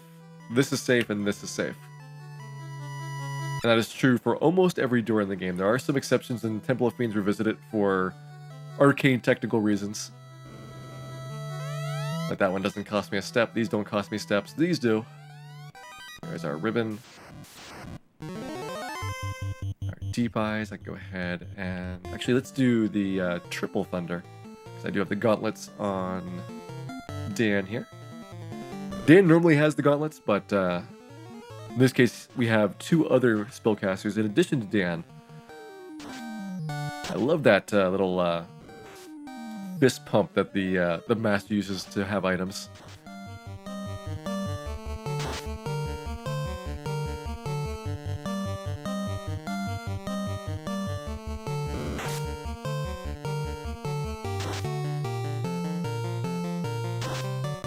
Now, do I want to save Thundaras for Kraken? I probably don't need to, but I want to at least have the Thundaras for the shark battles. So I'm going to take the 2 shark battles in here. This is actually a trap tile I'm about to walk on, and you can't get this back treasure chest without either warping or hitting it twice, so this one does not have a good time to come back later to pick up. Like, we're already in the room. Might as well go ahead and do it.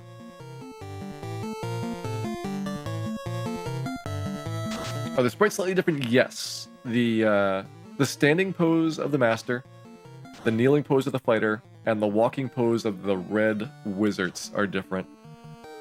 Very slightly. I think the master might be the most obvious. Maybe the kneeling pose of the fighter. The red wizard one is the most subtle, I think. Alright, that's it, boys. Have a good night. Thanks for hanging out. Let's just have Dan punch the shark. Why not punch a shark if you can?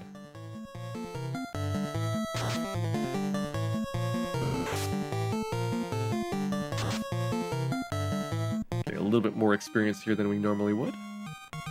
Totally okay, because we'll need plenty of experience before we get to WarMECH.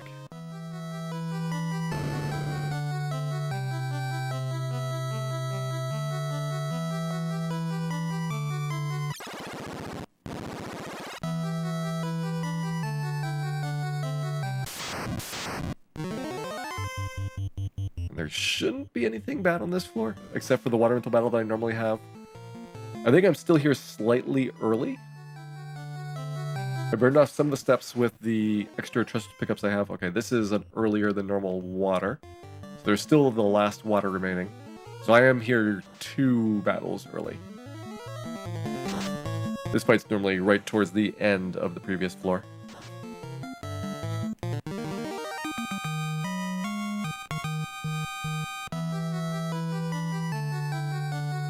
So I'm probably going to pick up one more treasure room going down.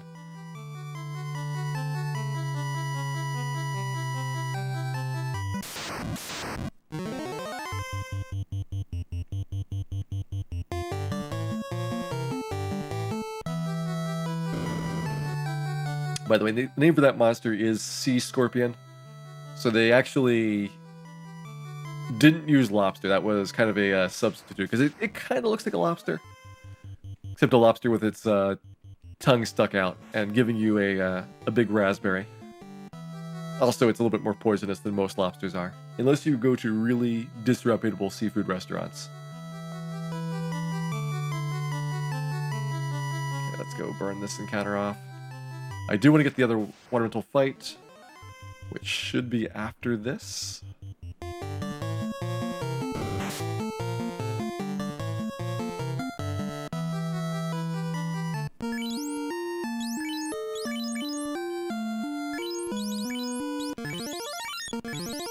Waterballs can do a lot of damage, so might as well heal up here.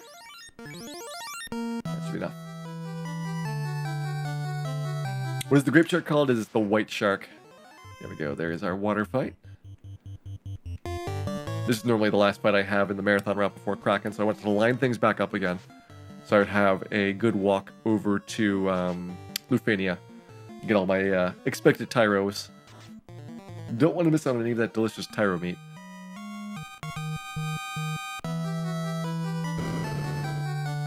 Okay, and you do have 1 Cure 2, which I'm going to use on yourself. The rest of these guys, a little bit of healing potions will make them all good. There we go, Kraken time. So Kraken here, usually not too bad in his first form. It's really Kraken 2 that is such a devastating increase in difficulty over the previous fiends. Dan with the punch. Dan does not do a lot of damage with his punches. It's just decent damage, though. Dan's pretty dead. Alright, Dan take another nap. Dan so far, well, he tried to die on Lich, but failed. He's 2 out of 3 on the Fiends, so he's doing good work.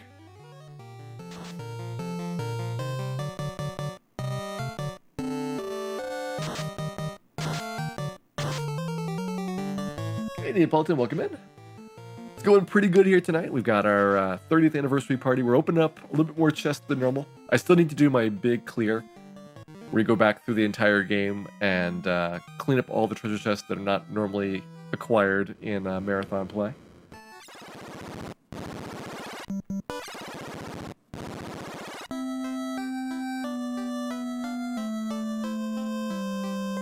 Let's get Dan revived again. It wouldn't feel right without Dan taking a visit to the church here. He's very religious. Okay, so I do want to go ahead, give Bill the ribbon. I think Dan should give that ribbon to Cal, so that we have it on the 2 red wizards now. Dan will take a lot of damage from Bloody Thunder, so hopefully we don't get thundered. Any significant differences in theme dialogue? I mean, I think that they are just slightly more menacing and expressive than they are in the US version. But in terms of story content, they did a fairly good job of preserving what was there. Most of Final Fantasy's story is in the ending credits. And those are also pretty similar between the versions of the game.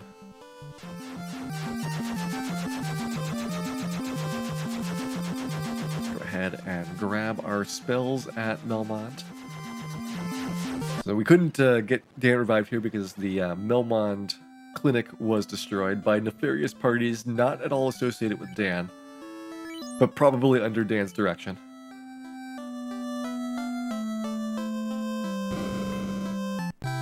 Now we'll pick up our Cure 3s, and then also the Life spell, so that we have finally a way to revive people. Up here, I can use this opportunity to sell off a little bit of gear that's not needed anymore. So we have Flame Sword and Wizard Staff. So we'll sell that off, and we'll get the Wizard Staff as well. I probably don't need a ton of cash, but what I'm thinking of is getting a few extra spells for the WarMECH fight. Okay, you don't have the item. Where is the Diamond Shield? You've got it. 1 Diamond Shield.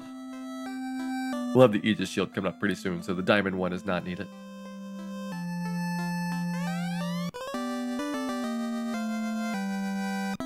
And that is ideally the last time that we will ever see Melmond again. No promises, though.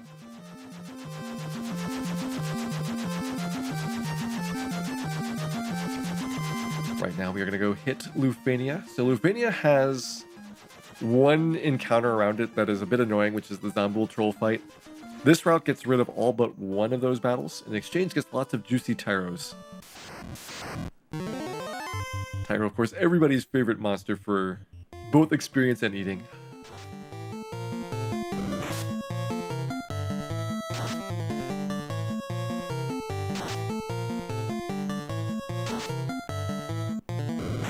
Round 2 the Tyro.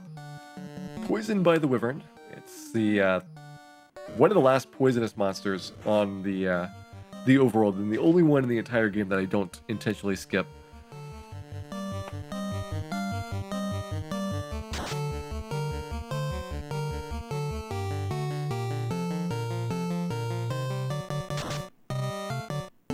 He's kind of a wyvern. He's a little bit more of a blue burn. The worm is the red colored one. So they didn't use this consistent color palette for it.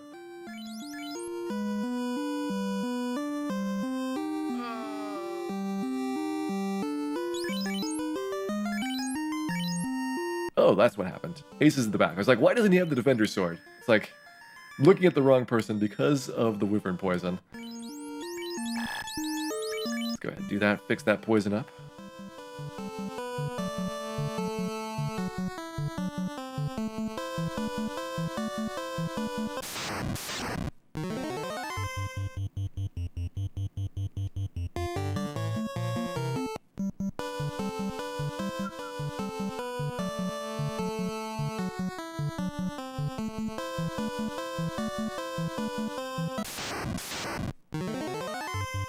next delicious Tyro. So he's called Allosaurus in the Famicom version. They were more correct about their dinosaur names in the Japanese version. The Tyro and the T-Rex are what the NES version had, and it's Allosaurus and Tyrannosaurus for a more scientifically refined Japanese audience.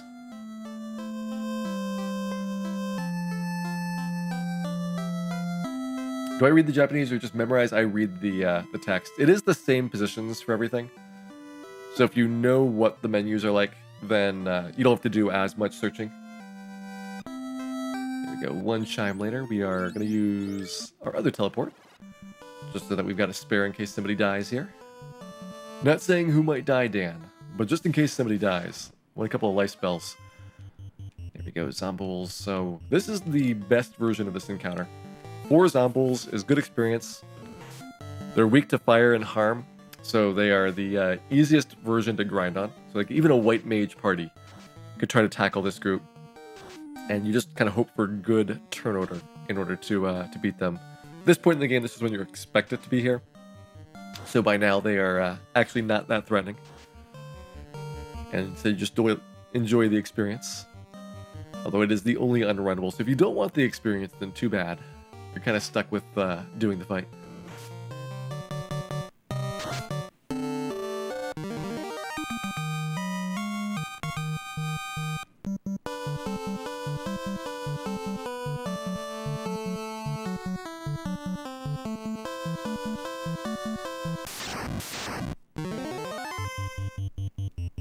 We will soon be at a very magical place known as Mirage Tower. This is where the game really gives you a whole bunch of great equipment.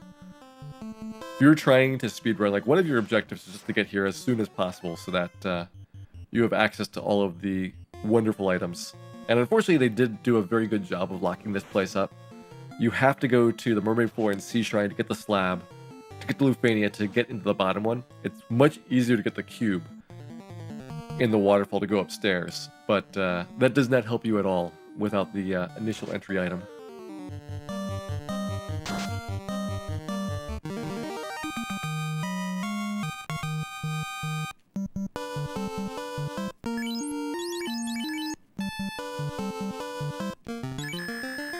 Don't worry, Ace will be fine.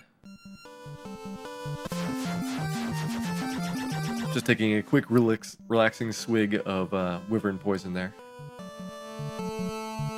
Should be fairly close to full, but I only have 180 healing with the House of Cabinet. It looks like it'll be good.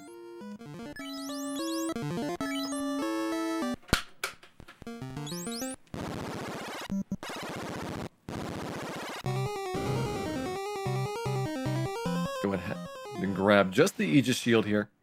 We're going to stick to our step route for right now, getting through this. And then after here, this is where we can finally go back and start cleaning up the rest of the game.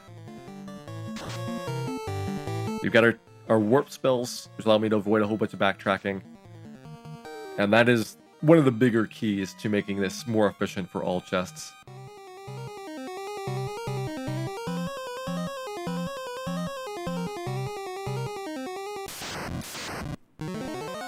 Ooh, nice chimeras. So 1 to 3 chimeras in this formation. They are weak to ice. And this is one of the better XP fights that you can get on the Mirage Tower section.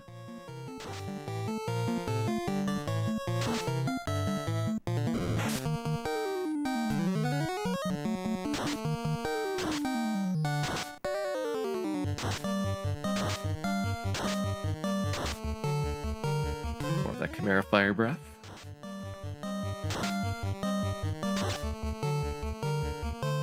I actually think that the NES version of the names was a little bit more expressive for a lot of these. Like, they went to a fairly good amount of, like, synonyms and things for getting the different monster moves. They were less caring about it for the Japanese release, where it's just like, okay, fire, some more fire. That's also some fire, because really it's about the monster using it more than anything else, as opposed to the properties that were involved. All right, so I'm going to put the Aegis Shield onto Ace. We can leave the Ice Shield for right now. that true? Still gonna get the ribbon. Gonna get the dragon mail. Yeah, I should have enough slots. Actually, it'll work out.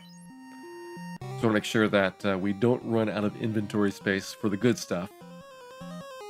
It's not essential that I go and grab all the items I can to sell, because we'll have plenty of money by the end of the night, especially once we are ready to take on WarMECH. And that'll allow me to buy some additional spells for my red mages that I wouldn't normally have. With our levels, we should have 6-tier magic. And I think Fog 2 is pretty good. Definitely helpful in a lot of the boss fights to be able to throw that around initially there. Alright, that is enough for Mirage Tower. Right through the heal, that is now enough for the house and cabin. And it is time to go upstairs. We will not be seeing WarMECH yet, but I promise you, WarMECH will be in the game sometime later. They need to patch him in. He was not available in the first 30 years of DLC, but the WarMECH patch is supposed to be out tonight.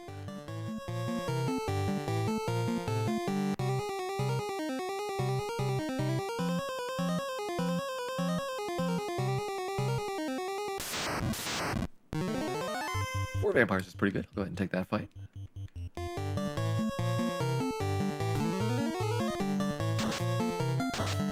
Four or five vampires or guards are generally a good encounter.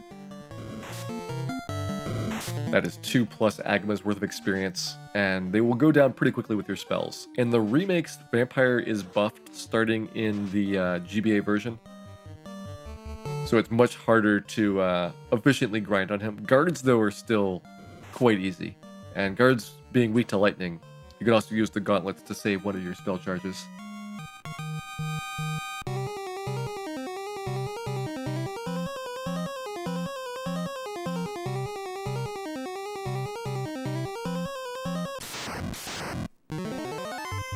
Only 2. Give them a pass. In the center area here, I'm just going to grab the Dragon Mail and Sun Sword right now. We'll be back for the rest of this stuff later. That probably very soon after we do our initial trip through. More Catman poison. The Catmen of Kathmandu are known for their poisonous breath. They do not gargle or floss after any meals. Right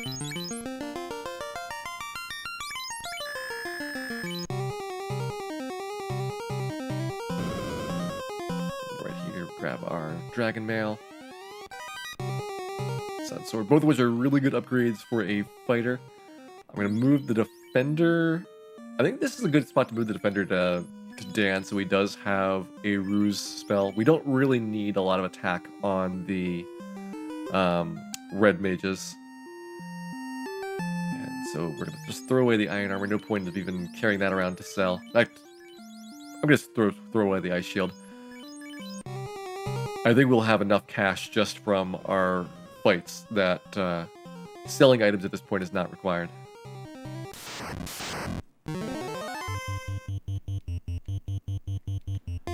These guys, by the way, called Hellhounds. Hell would not have been acceptable to the Nintendo censors of the era, so they were turned into Cerebuses, except they didn't quite spell Cerebus correctly. So they're Cerebuses, and I'm not sure what kind of proofreading was done for the game, but clearly not quite enough. Hey, land drops. Are we doing Ace, Bill, Cal, and Dan? Yes, except it's Ace, Dan, Cal, and Bill on the screen right now. The mages have gotten swapped around, and Dan started out as a black belt in the back, but now that he is upgraded to a master and got some armor, I put him into slot 2. Next, Dan gets 17. Gonna have to go ahead and flash the armor menu. Again, by going into the armor menu, it resets it so that he is using his equipment to determine what his armor class is, as opposed to his innate level. So at level 17, he would have 17 armor, which is less than what he gets with the gold bracelet plus the pro ring. That's 32.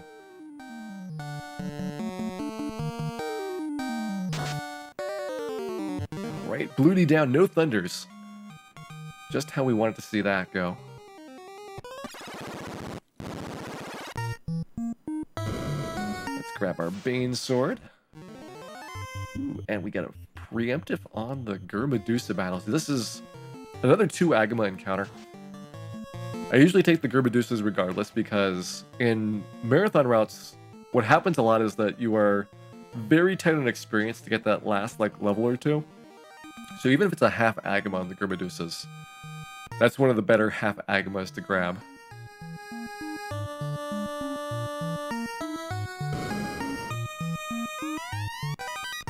There is our Bane sword, which is known as the Razor. Razor blade in the original version. It just shortened to Razor later on. Razor is a weapon in the Dungeons and Dragons universe, of course.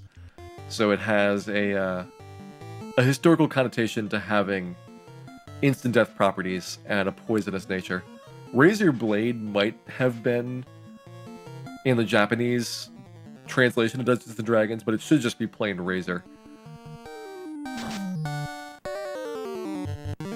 I do not have original Japanese source books to go check to see what the game developers might have had access to.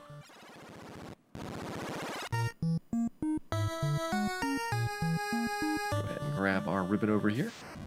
I could also get the diamond shield at the same time because we're going by the chest.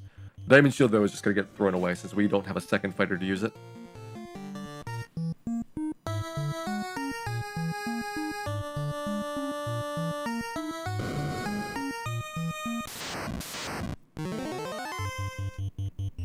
Disappointingly, only 1 nightmare in both of these fights. Second nightmare would give me another half Agama, so it'd be a 2 Agama rather than a 1.5 Agama encounter. Those half Agamas do add up in time, although tonight, since we will be doing extra fighting, I don't have to be as picky about my levels at the start of Temple of Fiends. Because we will definitely need some experience before doing WarMECH, more so than Chaos. I've always thought WarMECH was harder than Chaos in the NES version. You can beat Chaos. No guarantees you can beat WarMECH just because of the way the fight starts. But by the time you're level 25 or so, then WarMECH gets pretty easy. Okay, there is ribbon number 3. That is going to go on to Dan for right now, so he's got some good resistances. Get rid of that diamond shield.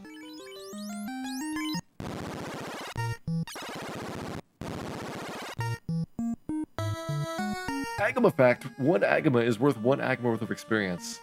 Sometimes less due to exchange rates. You gotta be careful with your bank.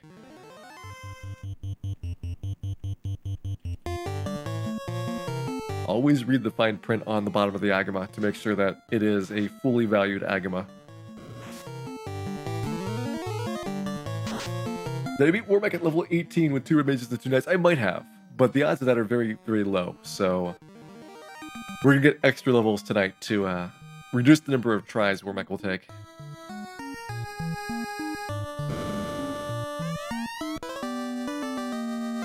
And there's our adamantite, which is going to be used to forge the Excalibur when we get out of here.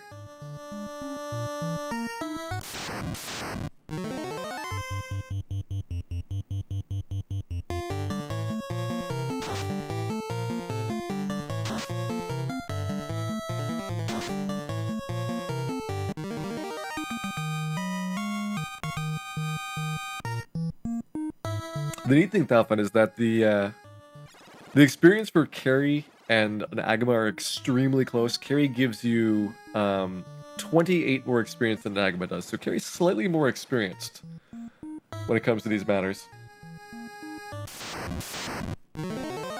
Only 1 Vampire Lord here, so we are going to get a little bit less experience than I'm hoping for. Still, though, we're doing quite good going on the way up. We have our Guard Sentry fight left. That one can probably be skipped with this party.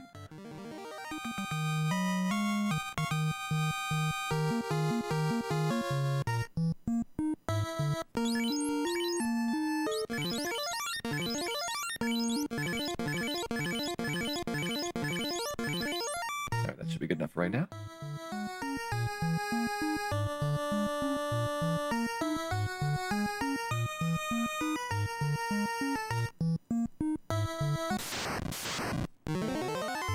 Didn't even get the guards, so we're definitely going to skip this guy. They're guardian and soldier in Japanese. So now, the first time through here, no WarMECs. He's not here yet. We gotta wait for him to be delivered. But I know that people did pre-order their WarMECH at the beginning of the night. So we eventually will find him.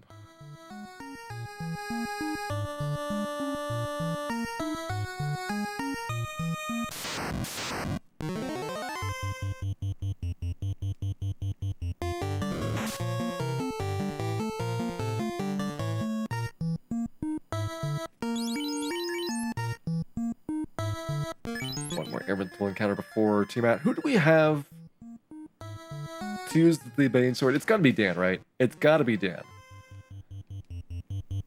I can't imagine anyone else more appropriately positioned to do this. Do I have a step route for him? I will be able to manipulate where he's going to show up because I will know where he is in advance. But what'll happen is I'll get relatively close to it and I'll just burn off the remaining counters on this floor. Alright, so...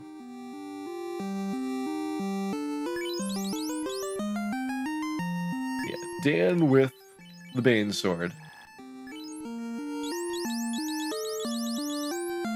Got the Defender and the Heal Staff as well. Man, Dan is loaded for weapons. Our armor looks pretty good. He's got the Gauntlet on top of that. Actually, by now, I could probably give the Gauntlet to, like, Bill. Just to, use better, efficiency on that slot. Okay, go ahead and drop our Cure 2s first. One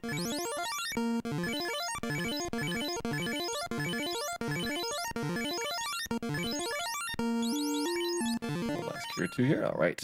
I think we're ready for some Tiamat action.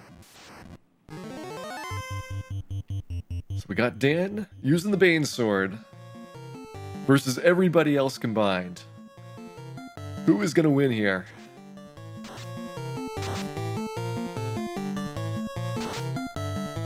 Probably not Bill. Cal gets the haste off, so Ace is going to have more attacks per round. Ace doing 35 damage. Alright, Dan, it's probably up to you. Daze the Bane Sword. It's ineffective.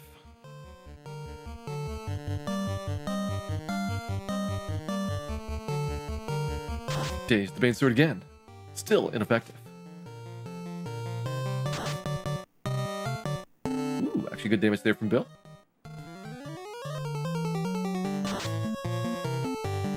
More damage from Ace. We definitely want to see that. Just dropping those heals off before we lose them. There's the poison gas.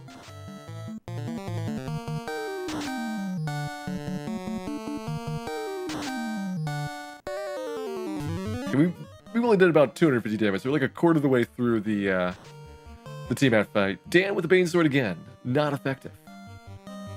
Time for the Red Wizards to go all out. Cal holding on. Daze the Bane Sword. It's effective. I really want this Bane Sword to work. We gotta have some success at some point.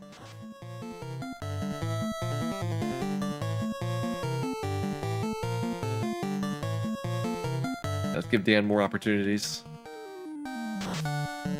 Tiamat's going pretty hard on the skills, so Cal goes down. Dan uses the Bane Sword. Still ineffective. Now I'm getting kind of worried that we actually don't have enough tries left with Ace to be able to finish Tiamat. Like, I'm putting a lot of faith in this Bane Sword. He's only got like 2 more tries. Dan used the Bane Sword. Poison Smoke. Dan's got it. Maybe give us a little bit of a scare, but you know, when Dan is needed most, that's when Dan is most likely to be asleep. Tonight, though, he managed to stay awake.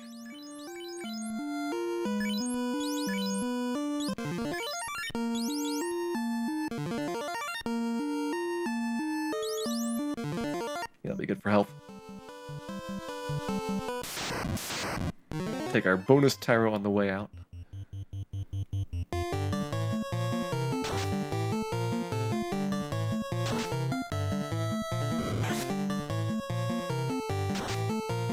Dan is very good at making for unnecessarily tense situations. Definitely has a special quality about him. I'm gonna go ahead and forge the Excalibur, and before starting my world clearing tour, I'll go ahead and take a quick break for the second half of this run. We've got to do the full clear of all the items, we got to get some levels for WarMECH, and we got to kill a WarMECH before I'm allowed to beat up Chaos.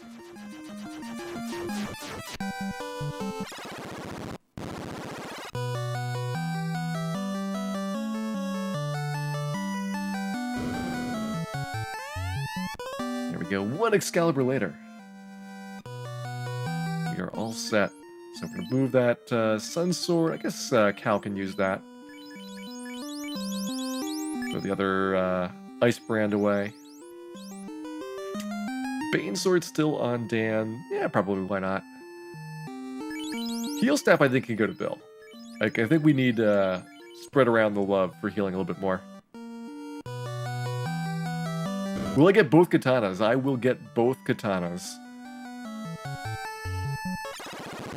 We will definitely get everything. Starting with 99 heal potions. I'll do the 99 heal potions, then take my break.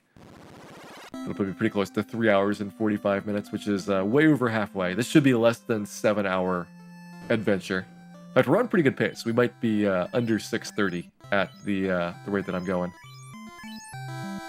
I'll be going to Awesome Games Done Quick. I will be going to Awesome Games Done Quick, which is going to be January 7th through 14th at twitch.tv/GamesDoneQuick. A whole bunch of hours of speedrunning content.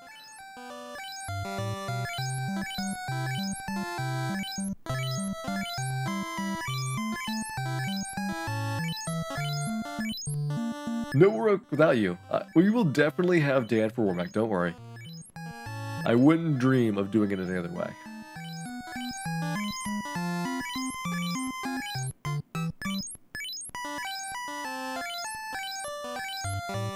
How many Agamas of speedrunning do we have? I think we've got like at least 6 Agamas worth of speedrunning at HDQ this year. It's going to be immense.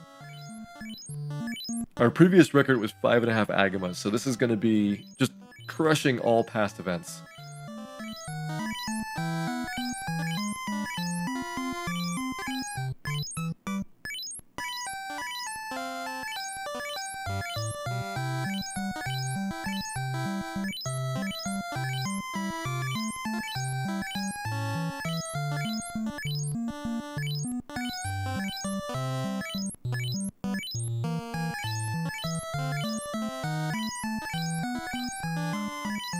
Up on our 99 here. So I had about 20 at the end of Sky Castle. Spent 79 of these things to buy. Man, you really do miss the buy 10 menu very quickly after playing Randomizer. Also, every remake also has the ability to buy items in bulk. A very well needed feature for the original.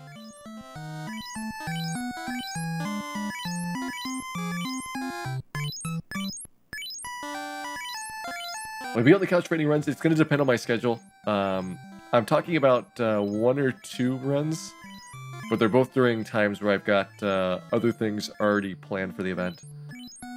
So it'll depend a little bit on whether I can get some free time for them. Agamas done quick, that is correct. There will be a lot of Agamas done very quickly there.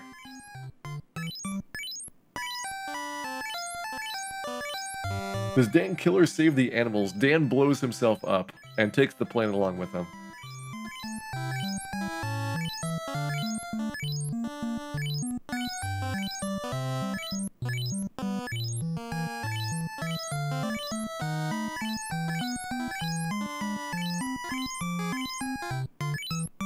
There we go, done with our heal potion buying. There's nothing else really in Corneria that's worth getting, but we'll go ahead and drop our in trip in right here. You guys can enjoy the in music while I take my break here. Back in 1 or 2 minutes.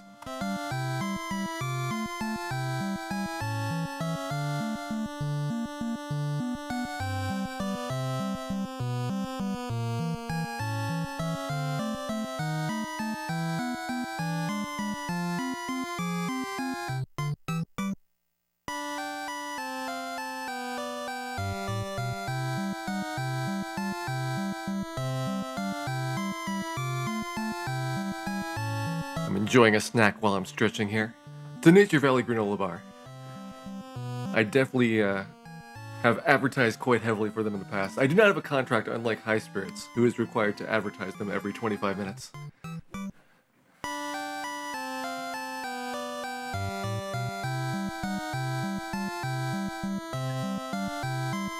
Alright. I think we're ready to resume. Hey, Rich, welcome in.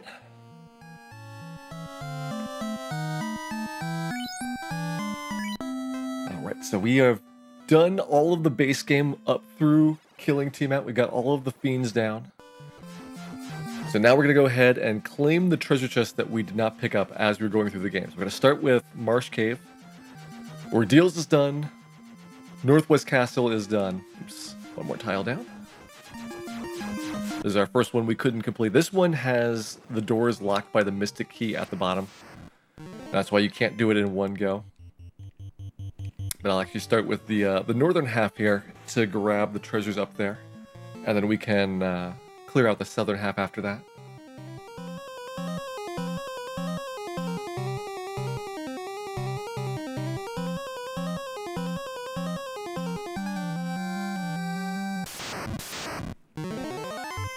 A lot of these items will be pretty familiar to the people who have watched the randomizer runs over the last week or so.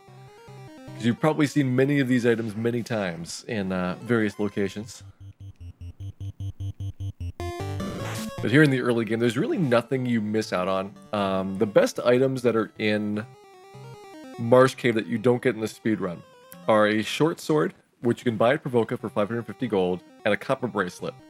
You can actually get that at Elfland for a $1,000, and it's only 4 defense, so I don't even bother with it. That's a dagger, by the way. That's a small knife. So a completely useless item to find at this point.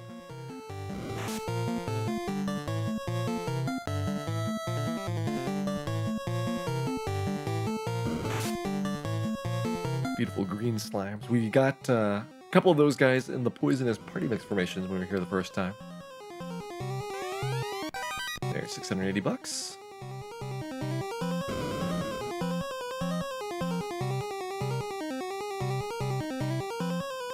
Down south, our last set in the north section. There's the short sword and 620. That short sword is also linked to the treasure chest on the second floor, so I actually don't need to do the second floor now. The game has linked treasure chests because there's a limit to how many treasures can be in one tile group. Even though the treasure chests look identical, the way that they're implemented is that there is a separate code for every unique treasure chest in the game. And that way it knows what item is supposed to be inside. Does the Master have a more pronounced headband in the Famicom version? The Master is slightly different for his standing position. The Master standing, the Fighter kneeling, and the Red Wizard, when he walks back and forth in the battle screen, there's a couple steps when you go to swing a sword or cast a spell. The animation is different on one frame for the Red Wizard. So they did a couple of graphical tweaks to improve the characters when they did the US release. Hey, DI, welcome in.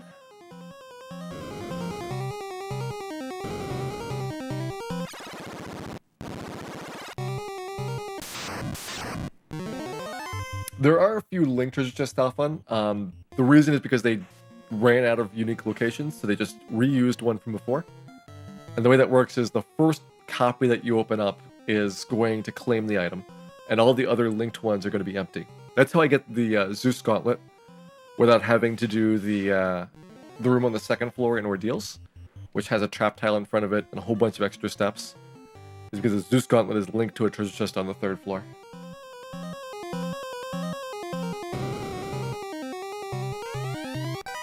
There's some money there. All right, down to the bottom next. We're going to grab our first of the key-locked doors down south. It's been going pretty good, MTI. We've had a very nice run up to this point. We've done all of our fiends, so this is the cleanup portion. where you need to go and do all items, get some levels, kill a WarMECH, and after that we can finish the game.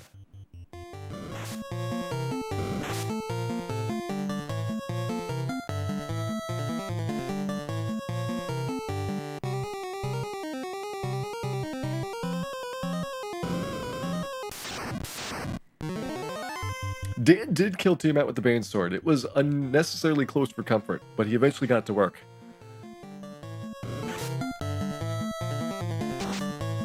Unlike Cal, might I add, who I assume would have completely failed to use the Bane Sword, resulting in everyone's deaths.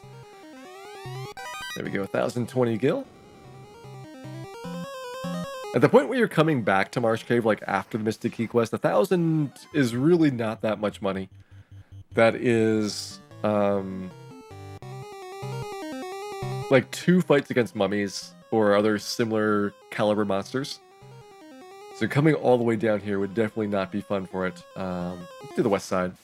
Normally I do the south side, but this one works as well. Use those Thandaras. Actually, yeah, just use the Thandaras. Dan does not need to use the gauntlets because we have plenty of Lit 2 charges.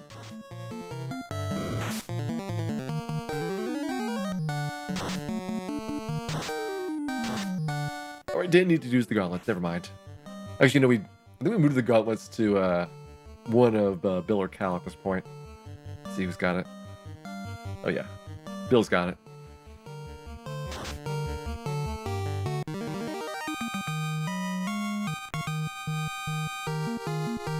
We leveled up in Marsh Cave. Alright, so Cat level 18. There's a Mithril Knife, which is 2 other copies, or 2 other Mithril Knives in the game that you would see up to this point. Both of them are unlocked by the Mystic Key. So if you really were into collecting knives, this would be your 3rd Mithril Knife that you would find in basically like a 15-minute period. And there are no other ones in the game after this. Now our last key lock chest, this is the best of them.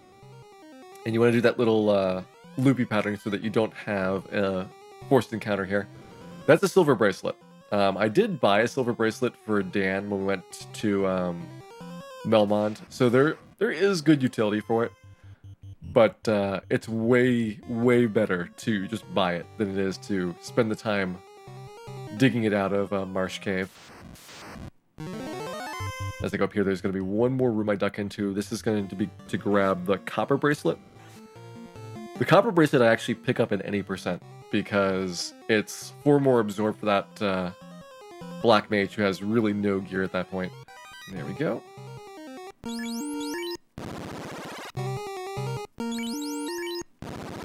And with that, Marsh Cave is done. Alright, what do we want to tackle next? Let's go ahead and throw some of this stuff away so I've got some room in my inventory, so 2 bracelets can go.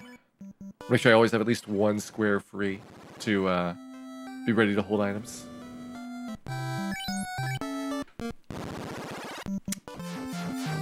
Let's do Gurga Volcano. We're fairly nearby it.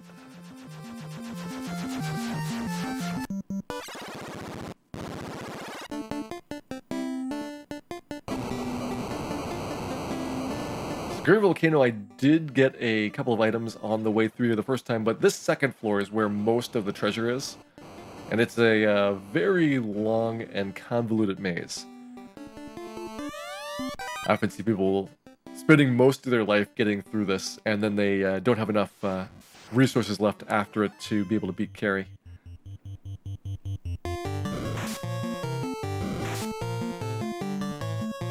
Why did the Beholder get removed, but nobody else? And it's because the Beholder artwork is actually unique. Most of the other monsters were in other things before Dungeons & Dragons, whether it was Tolkien or Lovecraft or other mythological sources. They were not invented by the authors of Dungeons & Dragons in the first place, so they didn't have any copyright claim over them. And of the monsters that were unique,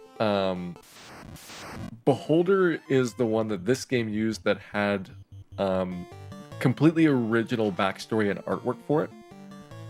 So they were able to have at least some fear of getting caught for it. There was no lawsuit over Final Fantasy. There was, at the time, minimal enforcement for things like copyright in Japan.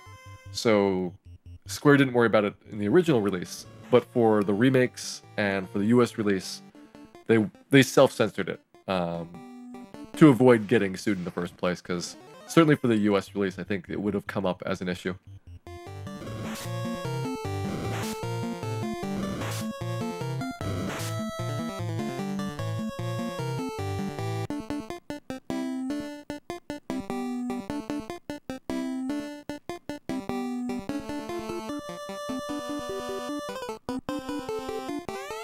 Grab the chest over here. There's 4,000 bucks. We also got the giant sword before. The giant is the last of the 5 mid-tier elemental swords. Starting with the coral, dragon, rune, and were swords. We're going to see the rune and were swords in a little bit when we go to Temple of Fiends, which is where those 2 are kept. And the coral and dragon swords you get in the speedrun. Dragon sword is in Dwarf Cave, and the coral sword is in Earth Cave. Both are close enough on your walking path that you want to just go ahead and pick them up.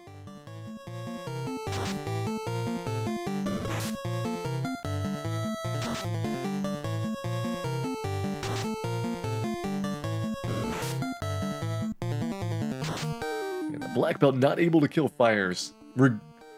I'm thinking that the black belt would have been stronger by this point, but I guess you have to gonna have to give him the Mazmune here.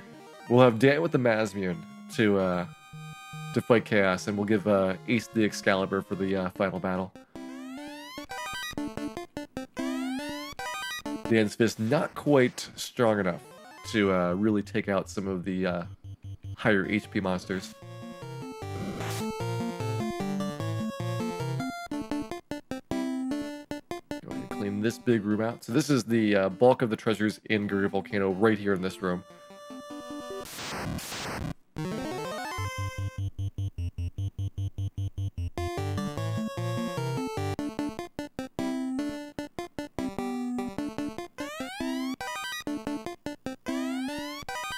Tent. Mithril hat.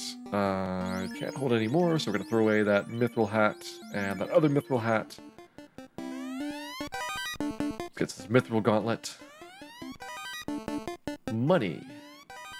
Antidote. Heal potion. Mithril axe. Mithril shield. Money. Money, and after this fight with the Grey Worm, we'll see our last treasure chest here on floor 2.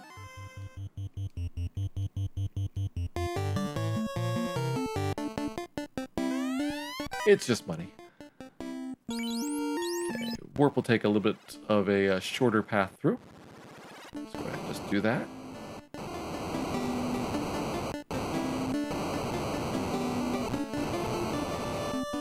Have I spotted anyone playing Funky Fantasy IV? I know that Dragon Dark's been playing Funky Fantasy IV.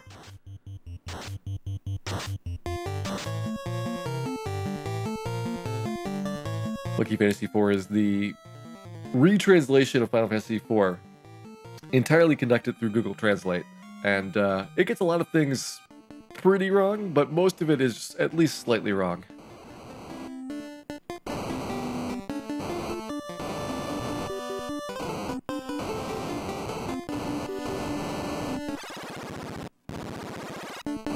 My favorite floor, because the entire floor is lava, except for one step. The remakes actually make it so that the entire floor is lava. You actually start next to the lava tiles instead of 2 squares away, so you can get there without any possibility of encounters. Go ahead and drop some cures on everybody.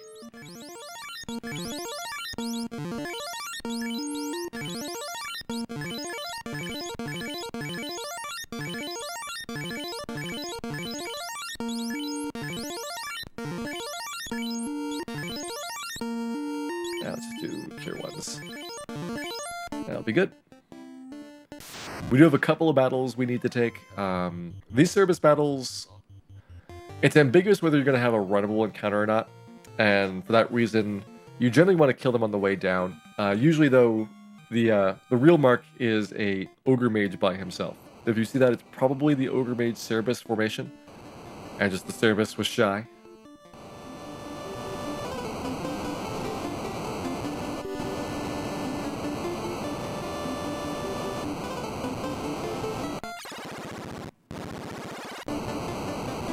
Snag the encounters here. I'm going to walk in front of the treasure chest here. That last one was a soft potion, by the way. Because this one's guarded by an Agama. And everybody needs more Agamas. Also, the Agama's got more heat. Oh, Agama. Never change. There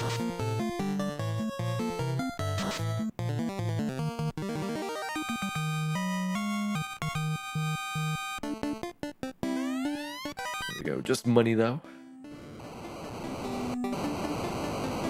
Got this middle room here. I've done the upper left room. That's where you get the ice shield and the flame sword earlier in the game.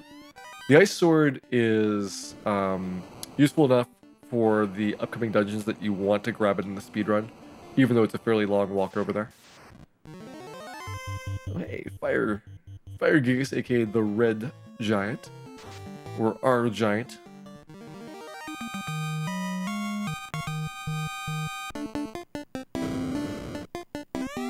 He can actually be a tough monster to find. When I was doing the all monsters playthrough on the PSP version of Final Fantasy, I think Red Giant didn't show up until we got to Temple of Fiends. There's a house. That one's empty. That one's linked to an earlier treasure chest on this floor. That's also the ice sword. So you can get the ice sword either at the far left or the far right. You know what? I don't think we got the Agma chests. Let's go make sure we got the Agma chests to avoid embarrassing mistakes.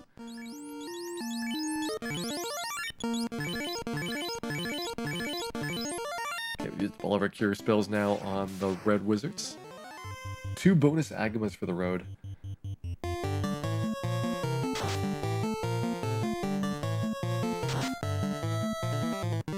Not just using this as an excuse to fight more Agamas. We legitimately want to get the treasures here, because there is money in that one, and this one I don't think I picked up when I was here the first time. This is the, I think it's a staff. I may have gotten it, because I was thinking about doing partial clears of dungeons, but I want to double check. Alright, we got it already. That was the staff. Unnecessary bonus Agamas. Who am I kidding? They're totally necessary. It's always necessary to have more Agamas in your life.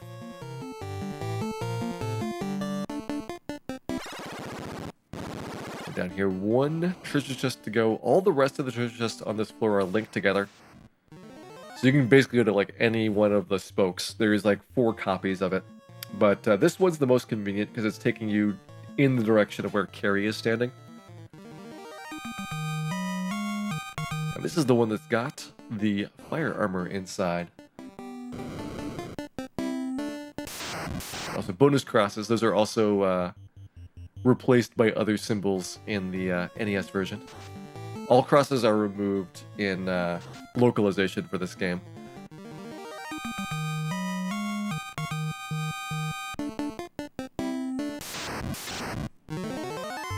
Red D chance to strike first. Alright, I think we will take a Red D fight then.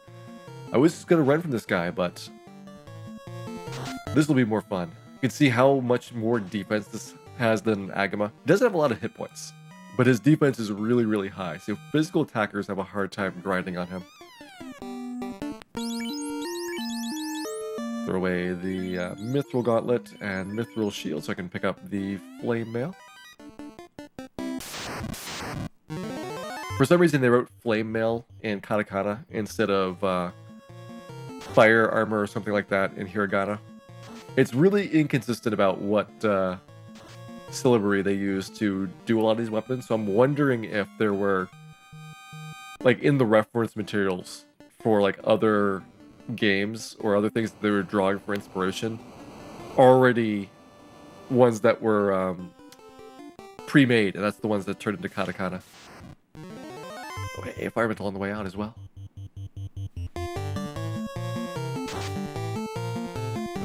This is the rare encounter in Gurgu Volcano that's unrunnable on this floor. So at this point, we are done with Gurgu. So go ahead and clean out the remaining chests in Ice Cave next. I will drop by Crescent Lake in between so that we can get some HP as well as spell slots and maybe even new spells. We should be coming up on 6-tier spells in just a little bit. So I'll be able to actually cast some spells with our red wizards here that don't normally show up in the NES speedrun. What I tend to get in other versions of the game are Thundaga, but we don't really have more Sea Shrine.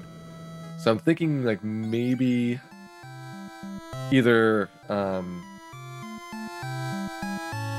Fog 2, which is Proterra here, or yeah, let's get Exit as well, so that we have an option to get all the way out of dungeons, and we'll get Fog 2 on top of it.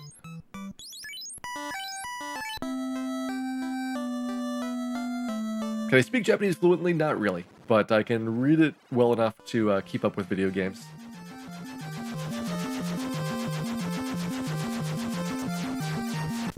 Alright, I'm going to drop a safety save here because Ice Cave is actually still dangerous with this party. A lot of issues with Ice Cave are all about petrification, and having levels only minorly improves that. Also Mind Flayers. Mind Flayers are also a problem.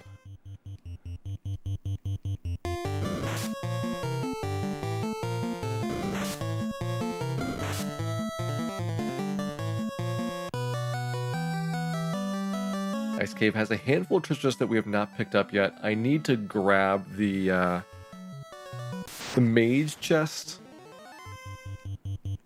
That one's pretty awkwardly located. Let's go ahead. Gauntlet you and Thundara. Having the double Thundara is just going to make the fight faster.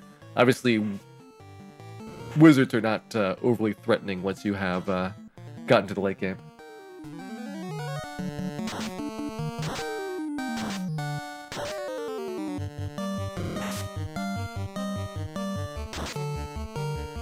Yeah, I would say that most Final Fantasies up through 6 are pretty easy to read. Starting in the PlayStation era does get a little bit more complex with the text because they could start doing kanji. Some versions of the games have actual configuration options to switch between kanji and just using hiragana and katakana for younger players who might not know what the characters are. And then the later remakes also started introducing kanji for even things like Final Fantasy 1.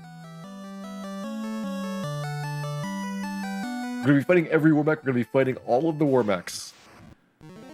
We will not miss a single WarMECH in our trip through there when we get back to Sky Castle.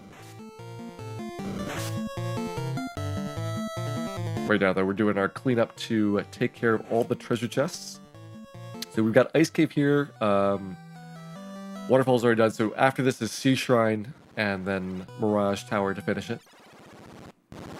Can we kill the Final Fantasy Legend 2 WarMECH? I think that would be a bit out of the way, but maybe sometime in the future when I'm doing the Legend series again, we can kill some more WarMECHs that way.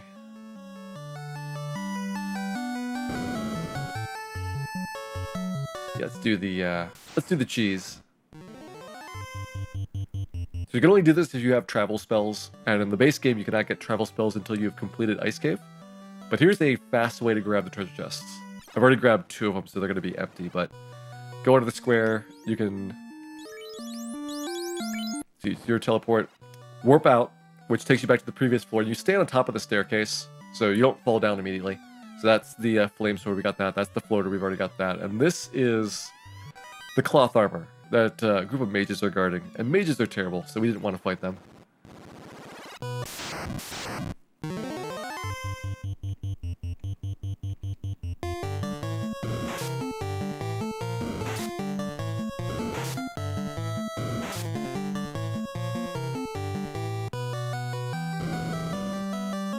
Next up, we'll go ahead and grab the frost armor. So unlike the flame mail, This one's a little bit nastier to pick up.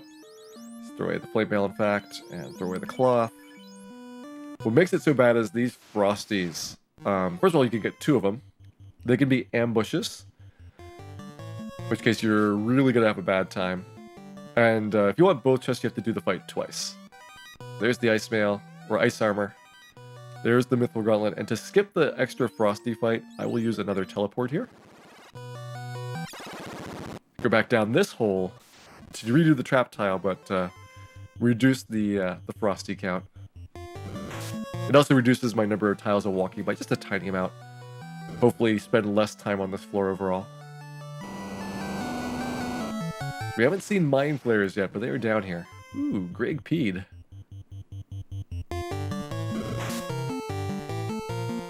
Why put the worst chests in the world and then guard them with such terrible monsters? Because they are mean. The 2 worst chests in this dungeon are guarded by 4 to 7 frost wolves and 2 to 4 mages. Mages are bad because they have 90% chance to ambush you. They start off with rub and then go on to fire 3 after that. So they are really, really powerful. And frost wolves, they've got a 25% chance of doing 24 to 96 damage to the party. Now at this point, not really a big deal. We have ways of killing them that are going to make it a much faster fight. But just in case, we'll still have Ace and Dan try to run.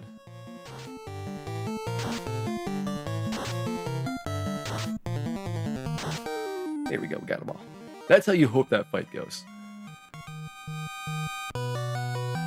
And 180 bucks. The rest of that room and those other 5 chests, 40,000. It's a big difference.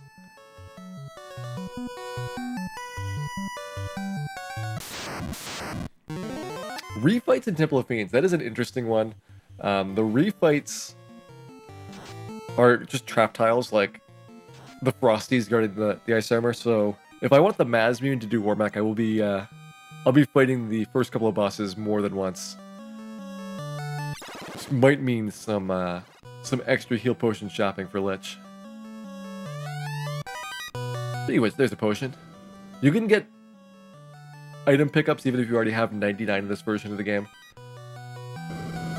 And that is it for the ice caves. I don't have teleport, or I don't have exit yet, so I do have to walk out to the side here, but we got everything. The 3 items in the section right here I've already picked up in the speedrun route.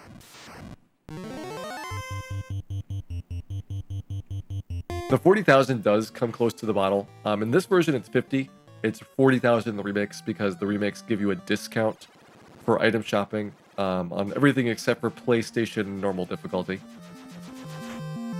Okay, throw out the ice armor, throw out the mithril gauntlet. What do we want to do next? I think we're going to go ahead and hit the inn here to get our spell charges back. We need to do Cardia still. You actually don't do any of the Cardia islands in the speedrun.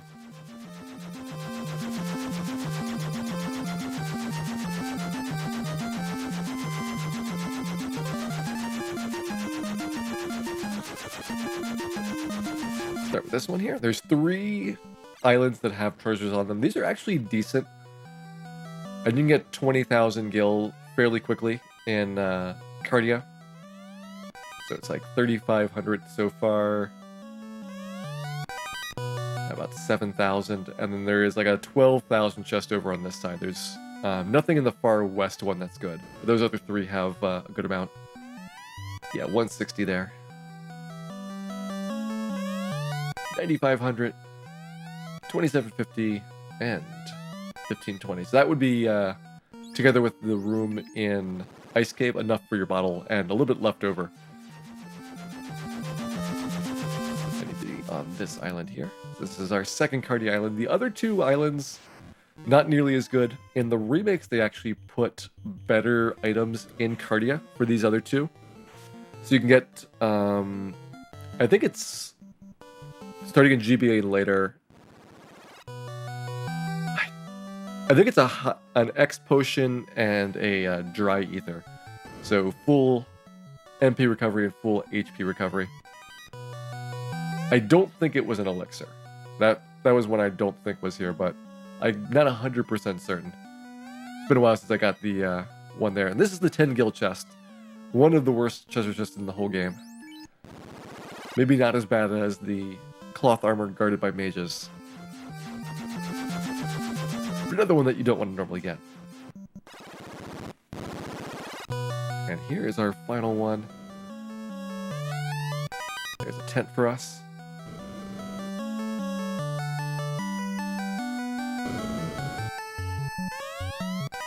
Some money.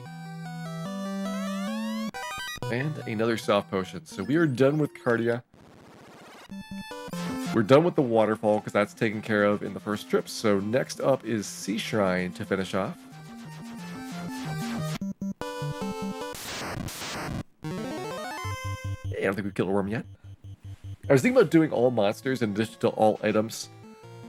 But all monsters takes a really long time to set up. Because a lot of the monsters, or not a lot of monsters, but there's a small number of monsters that are only in a very small portion of the encounter cycle. So you have to do a lot of setup in order to make sure that you can kill them. The Iron Golem and T-Rex are the big two on that list. Both of which are 1 in 64s that only appear on certain areas of the game. So Iron Golem only in Tiamat's floor in Temple of Fiends Revisited, and T-Rex only around the Mirage Tower.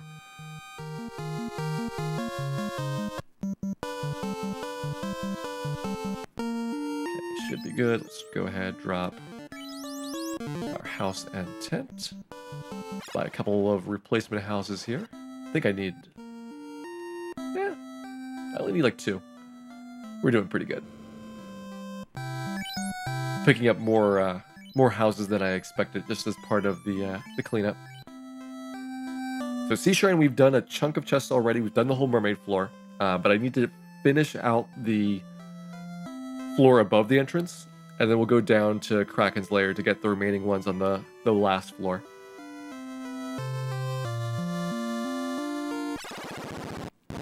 And this will be fun because we could get Nagas and ghosts and other crazy stuff. I'm doing the re-cleanup efforts as we go through without worrying about step and routing. So I've got no idea what's coming up for these encounters.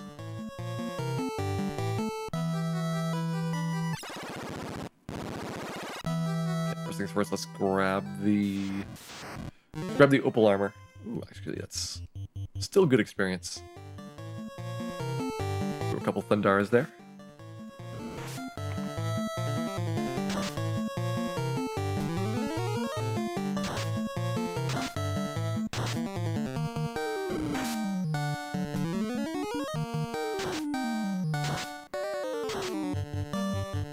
It's amazing how sturdy these Gur sharks are.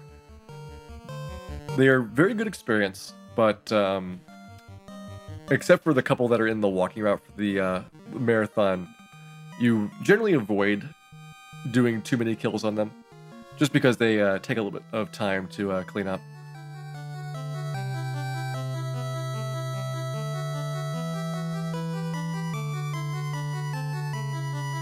Yeah, 99 houses, but only 4 helmets. I mean, you can't go crazy with those things. Let's see. The problem with double Fyra is that ghosts have a little bit too much HP. Fire 3 does a really good job taking them down, but Fire 2 is usually not enough. So instead I'm going to have 3 people attack.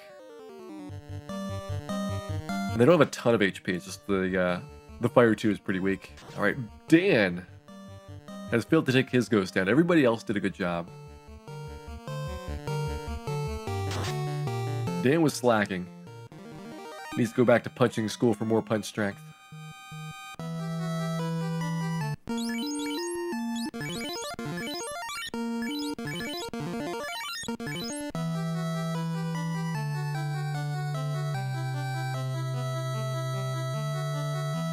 The manual suggests a lot of things that are slightly crazy.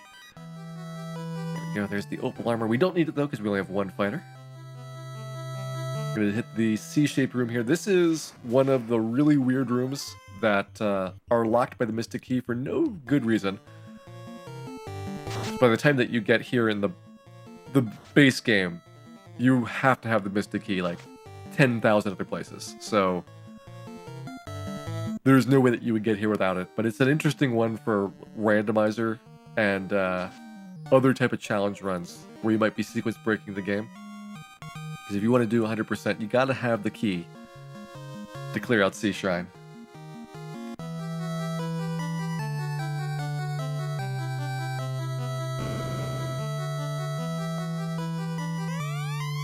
All it has is 20 gil. Not quite as impressive as the 10 gil chest, but it's close.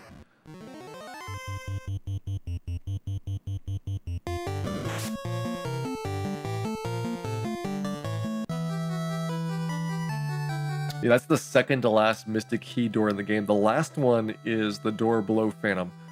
So you actually cannot finish Temple of Fiends Revisited without a Mystic Key. Another really puzzling one. Let's see if Dan can do a better job on these ghosts this time.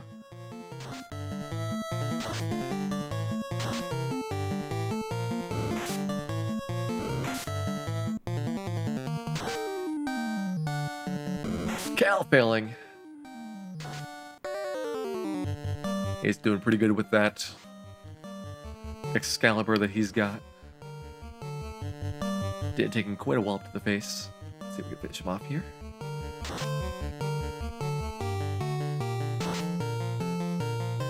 At least it's not guarded by mages and frostwolves, that is true. If it was guarded by ghosts though, that might even be worse. Ghosts are a serious threat. They have the highest attack for any undead monster that is of small size, so it's very easy for them to surprisingly wallop you in a hurry. There's our light axe to help us with our ghost fighting. We'll grab our mage staff here as well.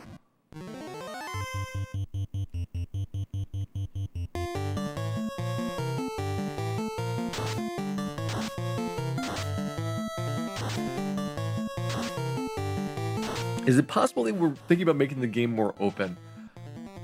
The reason I think there is a locked door in Temple of Fiends Revisited is because the Temple of Fiends part was probably designed together. Because it uses the same like dungeon layout. So I bet for that one it makes sense. For Sea Shrine, I don't know. Sea Shrine may have just been a mistake when they were doing the design that they put a Mystic Key required door in there. That one feels like a weirder one-off to have. But the Temple of Fiends one makes a lot of sense.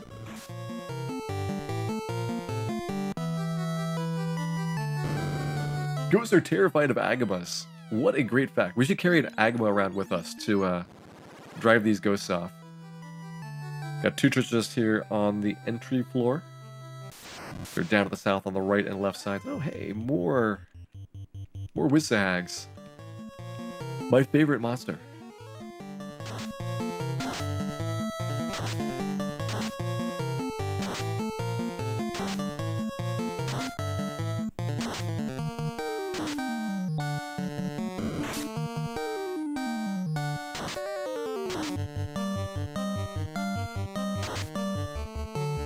Some really good damage there. The Excalibur is such an incredible upgrade. It doesn't seem like much on paper. Like if you look at the raw numbers, what Excalibur gives you is less than 10 attack. But in terms of this game, because armor is subtracted straight off of your base attack damage, the difference between just barely scratching a monster and doing huge damage is very small. Like, you will essentially do 1 damage up until the point where you exceed their armor, and then every single bit of attack after that is pure damage applied. And that gets multiplied out by each one of the hits that you do. So you very quickly have this curve where you're doing no damage, no damage, no damage, no damage, and then rapidly you're like one-shotting them. It's a little bit of a forcing function to have either certain weapons or certain levels to be able to advance in the game. And it makes it so it's tough to do battles when you are statistically much worse than the enemy is.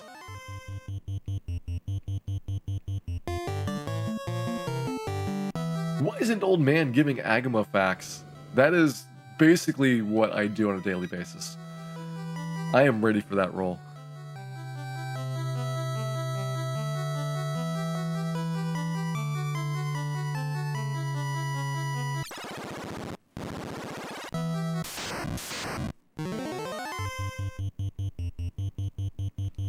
There to get all the way down to the bottom before getting our next set of chests.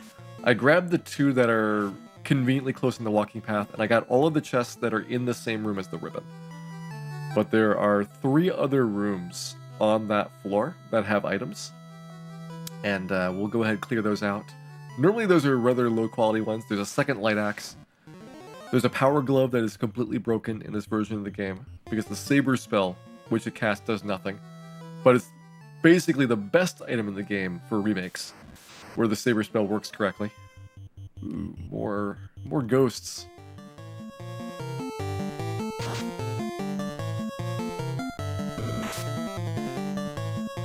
When's the anniversary run of the MSX version? I still need to ever find the MSX version for sale. I have never seen it for sale. I know it exists. I've seen pictures of the box and of the discs for the game. But finding a copy that people just want to sell is very, very difficult.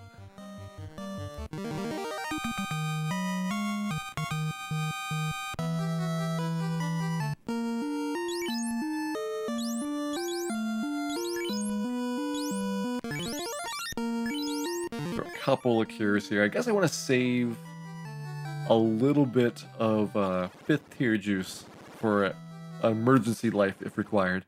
So I'm not using my cure 3s quite yet. Unless we run into many more ghosts, we should be good.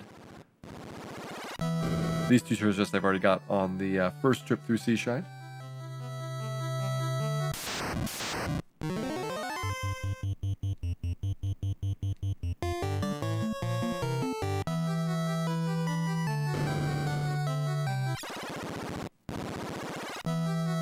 Now, the big clean out here. So starting with this room down at the southeast.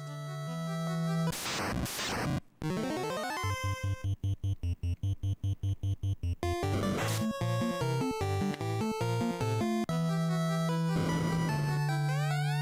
ahead and get 8,135 gil, 7,690 gil. Who came up with these numbers? Why doesn't anyone have nice round amounts of money in their treasure chests? This has got to make the accounting paperwork a nightmare to get through.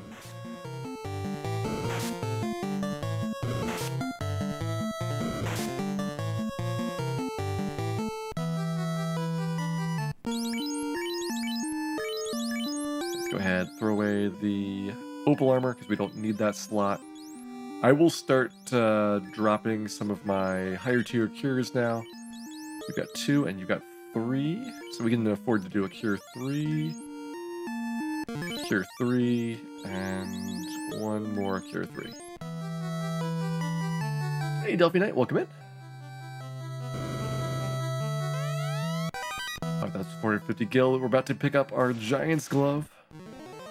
This one is a trap tile with water, so you are always going to get this battle here. There's also one with sea troll, sea snake, and lobster, and so on. This one I can at least get some XP from, and I've got plenty of ice 2 charges, because nothing else in the entire dungeon needs ice.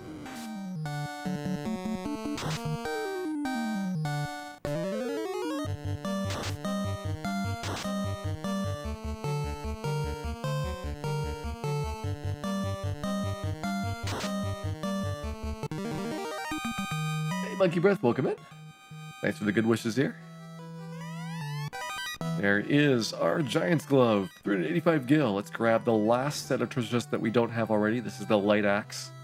Light Axe number 2 to add to our collection. Oh, wonderful. We're going to play Guess Which Arsahag is going to survive Lit 2. I guessed upper left. Now we're never going to know whether the upper left one would have survived.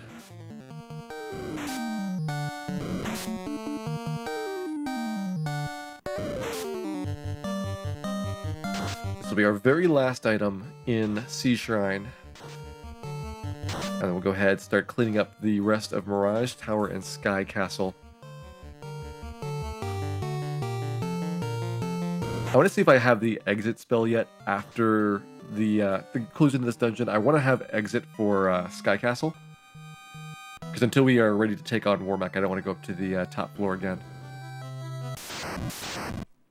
Dan has some item hoarding problems, that is true. He is fully aware of his behavior. There we go. Final light axe obtained. In the remakes, they actually made the tiles by the walls walkable. Like right there, for a lot of these rooms, I cannot actually get next to the wall. I have to be 1 square away. So it looks like there might be space on the side to avoid the forced encounters, but you can't. But in the remakes where you do actually have that space, you can actually skip a lot of the fights that are like in this floor. And then once you leave Sea Shrine, there are no more trap tile encounters for treasure chests anywhere in the game. I mean, you've got the Fiend refights in Temple of Fiends, but those are to prevent you from getting downstairs, not to prevent you from getting items.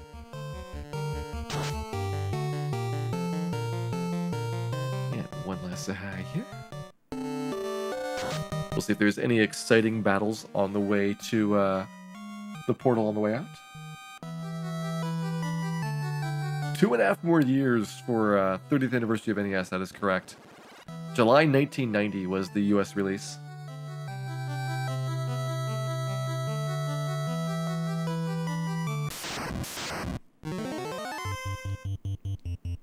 And I got the game roughly October 1990 or so.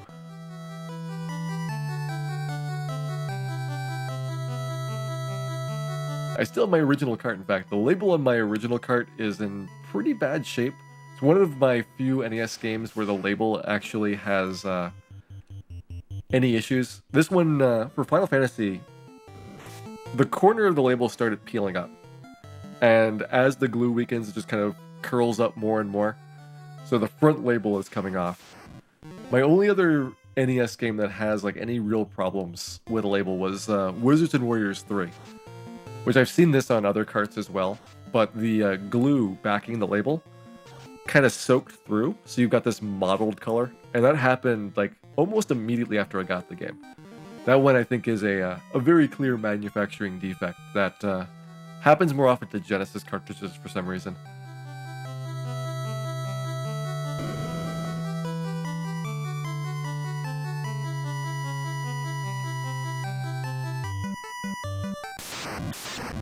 So close, the waters.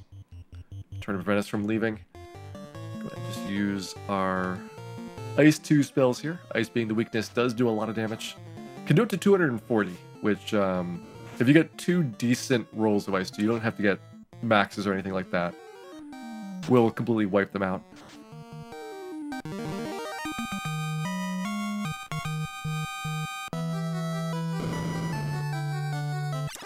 Sea Shrine out of the way.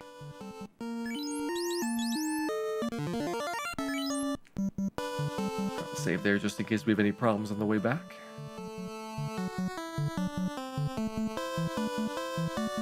I was going to check whether I've got exit cast yet. I do not. So we're going to do a little bit of our grinding for WarMECH prep.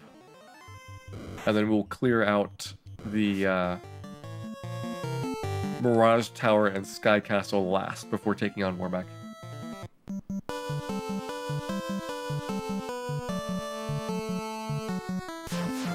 Is Final Fantasy out of warranty at this point? I want to call Square up and demand a fresh cart. I'm very unsatisfied with how mine has deteriorated over the years.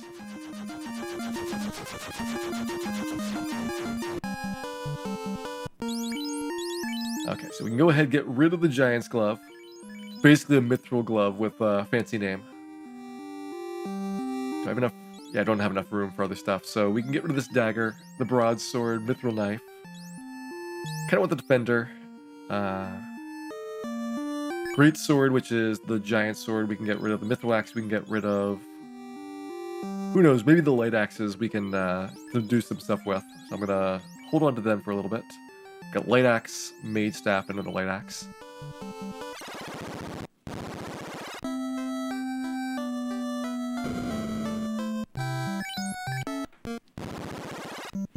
I'm gonna do a little bit of leveling here to hopefully get the exit spell, which will make this next bit easier.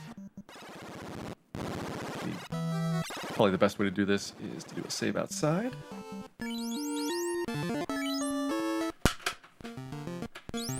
Skip over the first 3 encounters, which gets rid of Frosties at the start of Temple of Fiends.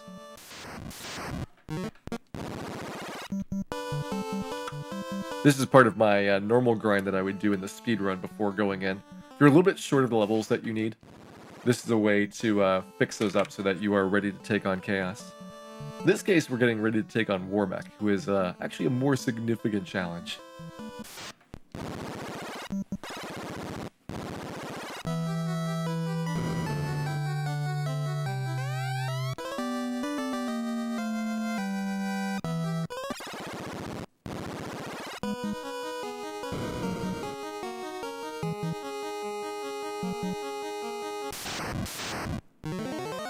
Start with some chimeras. So chimeras and purple worms are 2 of the better fights to get. There's actually a better one corresponding to the chimera upstairs called Chimera and Chimera, who I am very sad to announce is not as creatively named as Chimera's cousin Jim in the Famicom version. Instead, he's called the Rios.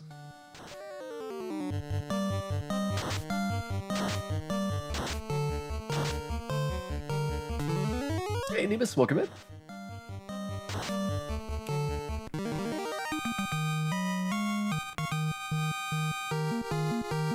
Oh yeah, early silver swords. Definitely makes a big difference for Marsh Cave if you don't have spellcasters with Lit 2 to take on the wizards.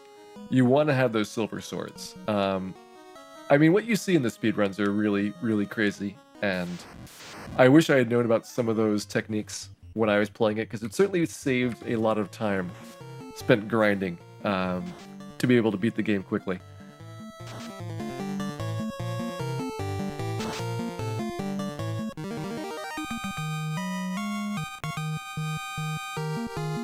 There we go, start to get level 20 on everybody. Is the Silver Sword still in Elfland in the remakes? Starting in GBA, it moves to Crescent Lake, and that preserves kind of the tiering system of towns. It was always strange that Melmond was worse for its weapon shop than Elfland. Melmond, the best item there is the longsword, and that is noticeably downgraded from the silver sword. So having the silver sword first appear in Crescent Lake makes a lot of sense. Now, to be fair though, if you can blow open the canal, you can get to Crescent Lake really early. There's nothing stopping you from sailing there, buying the silver gear, and then going to do Lich afterwards.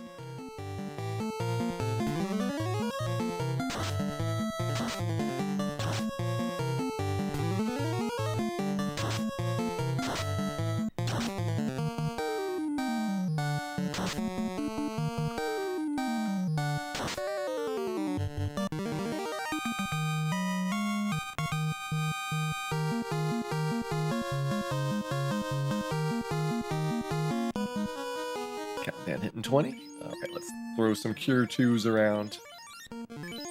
Okay, you guys do have an exit charge now. That's what I was looking for.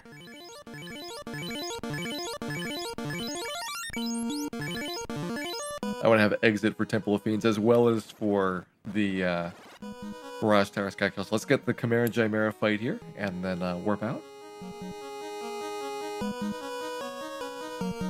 What I am planning to do is to grab Mazmune and then beat WarMECH after that. So we have 2 trips through Temple of Fiends, and that means double the fun for the early game boss refights. So we're gonna see Lich, Carry, Kraken, and the Death Beholder twice.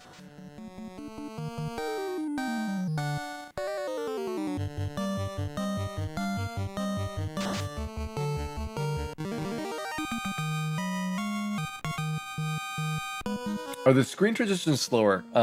If you've been watching my stream, especially for all of the randomizer, that gets you kind of acquainted with the the speed at which the game can go at full blast, and it's a very different experience going back to the regular speed for it. All right, so I'm gonna go ahead. We're not gonna save that. I'm gonna burn my cabins right here. That way my heal potions are in the bottom left for both trips.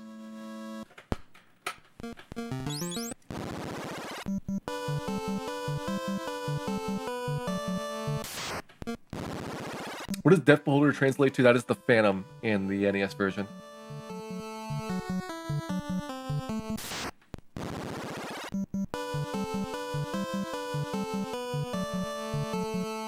Also, question of whether the combo cart for 1 and 2 fixed any bugs? No. The combo cart does not change what the original ROMs were. The only thing that's different is that when you boot it up, there is a selection screen, and I'll break out my combo cart after the run is done here tonight to show it off. Is the loot still the loot? Yeah, the loot is the loot. No changes for there. Cat claws for the Red Wizards. They've got better items. The Red Wizards are gonna have the Sun Sword. They're not gonna have the Defender for a while because I want to have the Defender on my black belt for the Kraken fight. But they can use the Defender in like the Chaos fight if they want to.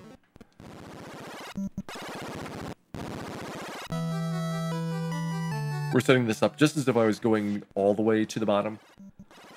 But I'll be stopping a little bit short when we get to Tiamat. This is going to be our creep fight. This is the longest one in the skips I have to do.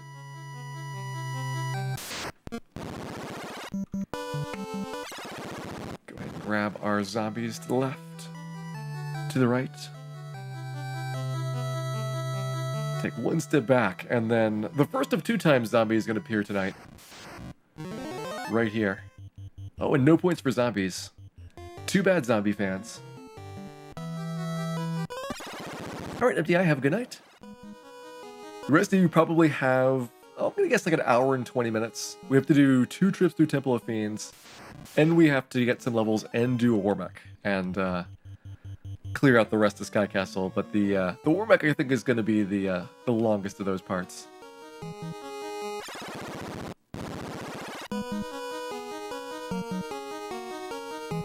Unlike normal, I will be grabbing some experience while going through Temple of Fiends because I can actually use this later on.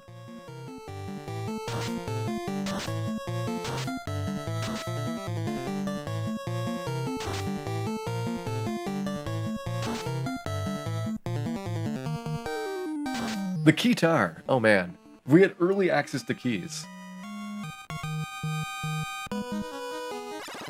Hey Taka, welcome in.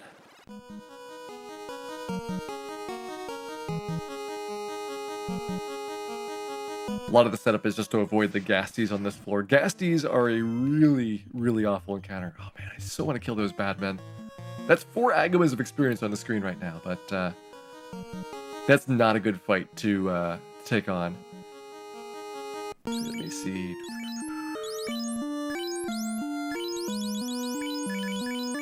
I think it's okay to give up Cal's ribbon here for the Phantom fight, or as it's known here, the Death Beholder. Beautiful sprite. We're going to be back here later, so we'll get to see this guy again. He's got a little bit of a red eye problem.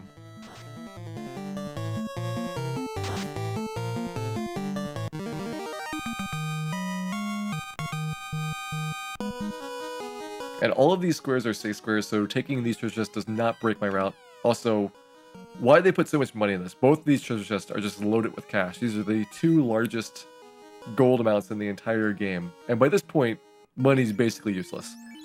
Oops. There we go. Go ahead and use our loot. Hopping down to the bottom floor. So now we have to retrace our steps back downstairs.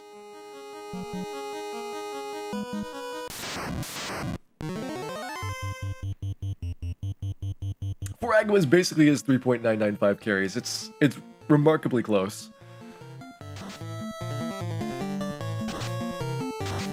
There's the cremated take by Jamera, which actually he's got a second attack called Poison. That's Petrification. If you've got the ribbon, you don't need to worry about it. And in our case, we also have the Aegis shield, so everybody can ignore it. This is the Poison Gas attack. Way better than the Poison Gas that the Ghastly has.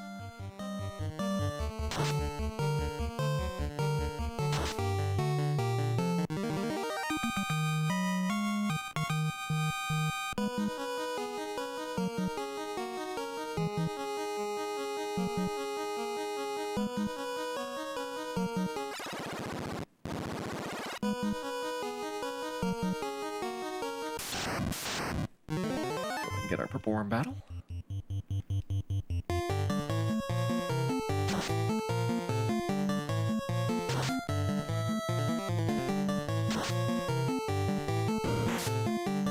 Making sure I keep track of where I am in the encounter cycle so that when I go to grab the treasures on Carrie's floor, they're really spread out.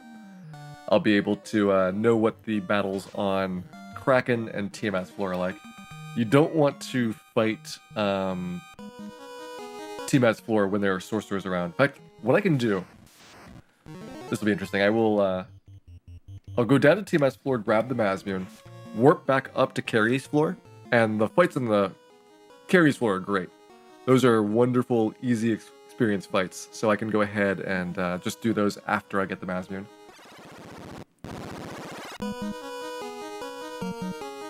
Hey Nick, welcome in. Lucky for you. We're doing our treasure chest first, and then WarMECH before Chaos after this. Go ahead, put the ribbon onto our fighter, take it off of our red wizards. We're going to get them turned to stone here, so that they are able to survive Lich's wonderful staring attacks. Why don't I have spell slots? I feel like something has gone wrong.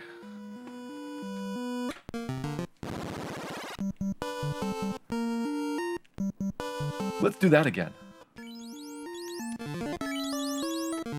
Interestingly, did not save my game with my spell slots. Good thing I noticed there. Make sure it's got it this time.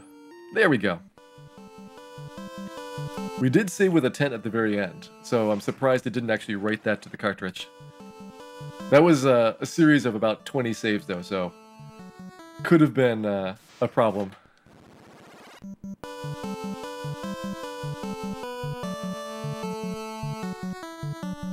Black belt is used to carry around a bunch of stuff. Attack, I saved the game about 12 times before going into Temple of Fiends. So the house bug is not the issue. What happens in the game though is that if you save the game repeatedly, it does have a chance of the save function stopping working. This is due to the way that the cartridge timing for writing save RAM works. I don't know how to predict when it happens, but it's happened before as well. Worst case, it actually wipes your game save, so you try not to save too rapidly.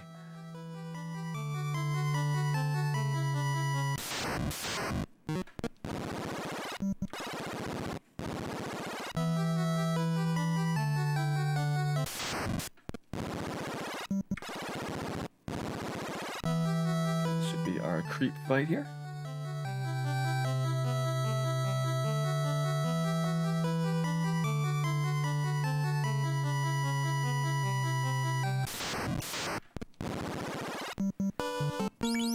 Alright, still using that save.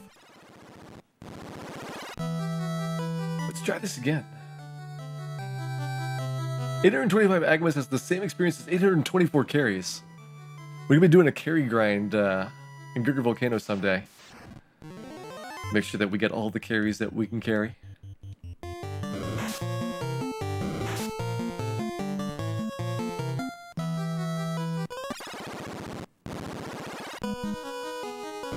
Good news is we caught the spell slots early so that I was able to still get out. If I had gotten down to like the Mazmoon floor, I would have been able to escape because I did have one person with teleport charges, but it would have been a much more involved journey to get back out. I would have had to walk all the way up to Phantom again, and I could warp out from there.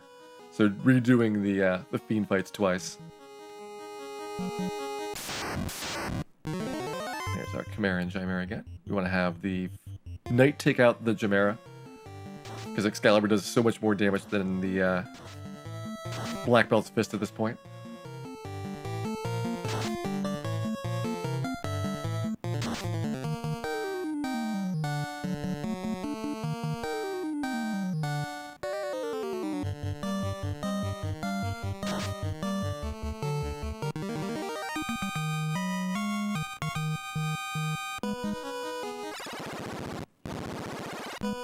Does it warp you down to the Mazmoon floor? No, it always warps you towards the exit. So when there is only one direction that the stairs can go, it will just warp you towards the entrance of the dungeon. If there's two directions, it records it on a stack, which tells it the previous entry point that you came in. That's what the 64 floor bug is caused by overflowing that stack of entries. We just wanted more Death Beholder time. That's the whole reason for doing this.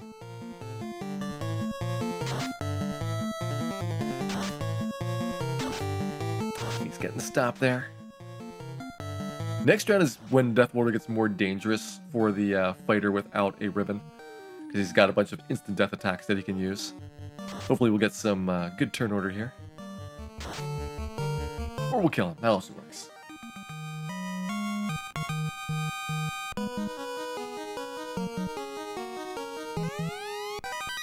There's our ridiculous piles of cash. This is also why Randomizer has those gigantic treasure chests that are very infrequent. It's those two treasure chests that are in Phantom's room. I don't think he's as good as the original Beholder in Ice Cave. The palette that they use for that works really well with the whites and grays and purples. Can I afford to kill these guys? Yeah, I should be able to still have enough fast charges left over.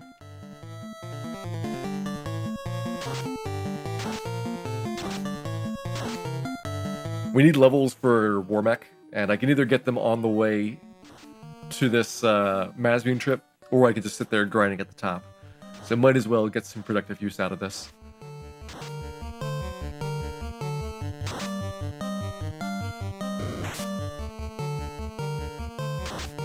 Dan taking quite a pounding there. But make sure he gets some healing after we exit out of this fight.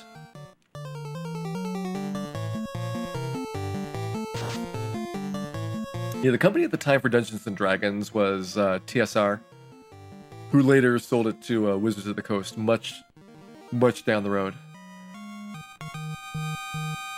So much experience in that fight. That's one of the best fights overall for XP. Maybe not as good as the 3 to 4 purple worms or the 1-to-1 WarMECHs, but 2 Chimeras plus 2 Chimeras is still pretty respectable.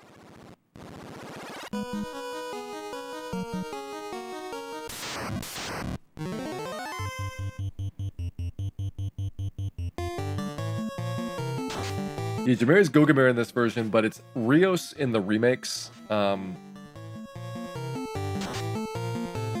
I don't know if they had the design for that in mind originally, and they just didn't have a good way of transliterating it back into Japanese.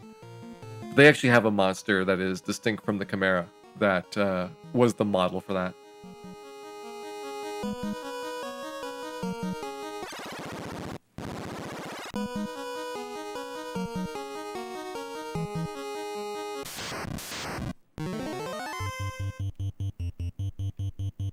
These golems are decent experience. The trouble with golems, though, is that they have fast and slow, and so your experience during the fight can change pretty rapidly depending on how long you let it go and how many turns that they get. Okay, how much healing do we need? Just a little bit. Go ahead and use our Cure Ones. Don't use up the last blink. We do want to save that for Kraken. Okay, that should be good.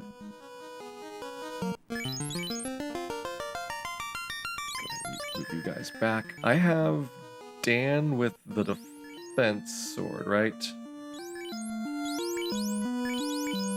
does have a ribbon. So he's got the Fender. He's got the Bane Sword. Let's give the Mage Staff to Ace, and that way they both have a move they can use to kill off Gurmedusas. We're going to intentionally petrify our mages here to sneak them past the Lich. Otherwise, you have a difficult time sometimes getting through the Lich battle unscathed.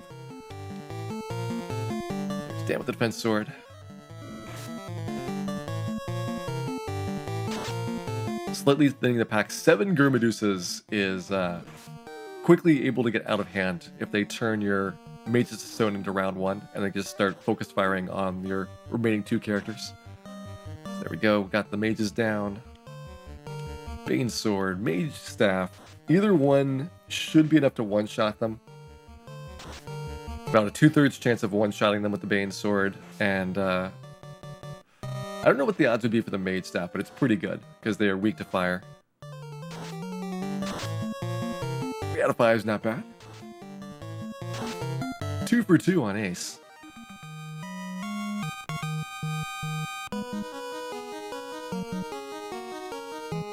Fighters are going to temporarily get a little bit more experience here than the mages will, but that's okay. We'll actually get the mages back earlier than I normally do for Carrie's floor. Dan does not have enough health to survive this nuke guaranteed, so go Dan. 357 on the black belt. 350! Alright, he's up. Dan's fine.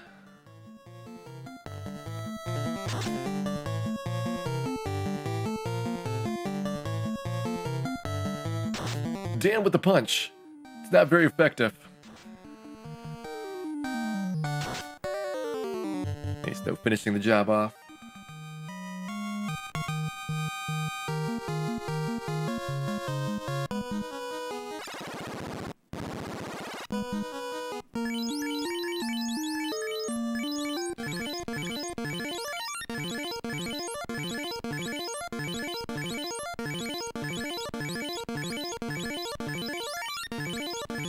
Get down to Carrie's floor at the end, grab a Pro Cape.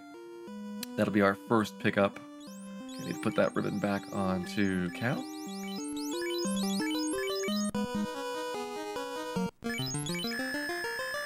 Whenever there's trouble, Dan is definitely going to be the cause of it.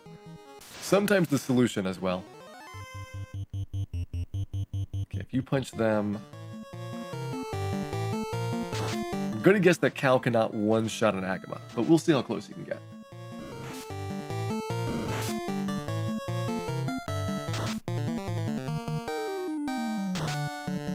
$90. He does not come anywhere close.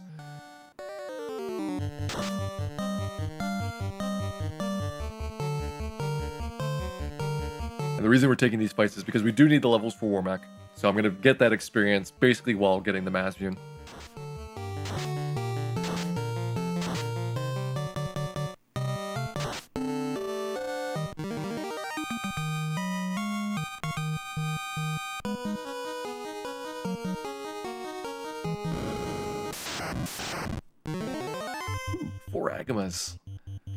How delightful. So we need some more Agama facts with our additional Agamas that we'll be having in this playthrough.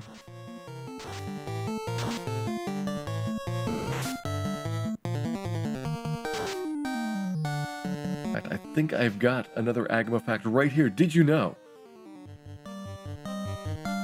The Agama's powerful tail is capable of feeding over 20 people at a buffet. It's extremely juicy and tender.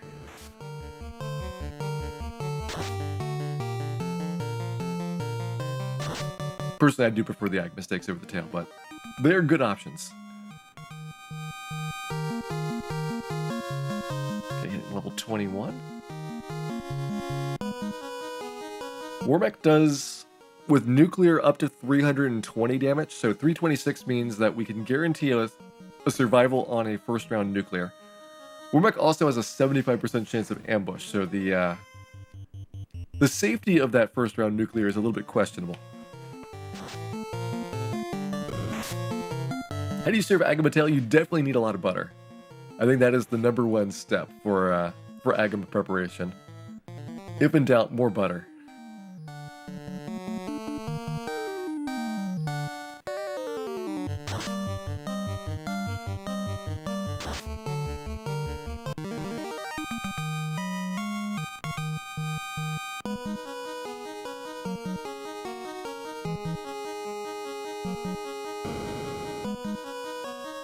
Grab our Pro Cape. So the Pro Cape gives me basically a shield slot item for our mages, and that's pretty valuable because otherwise all they've got is the buckler, and the Pro Cape is 6 defense better. It is very useful for monsters like Kraken or Tiamat or Carry that have a lot of attacks per round. The best place for Tyro Steaks and Lobster Tail. I mean, definitely not Melmond. We can rule that one off the list. Yeah, I would think that Crescent Lake is going to have your freshest options. Gaia in the mountains, I would not trust seafood to come out there.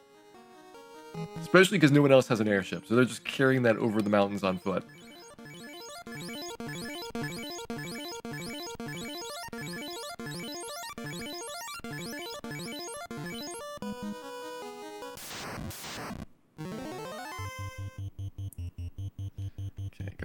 Throw that haste onto Ace. You don't get a lot of value out of haste on Dan quite yet. He's got a lot of attacks per round already. And the problem with the black belt is that their fists don't penetrate the armor of really late game monsters very well. So Dan is probably going to get the Masmune when we go down there. Until you're in the high 20s, the Masmune's definitely better than the black belt's punching. And so we will hopefully have a second competent fighter with the Masmune equipped on him.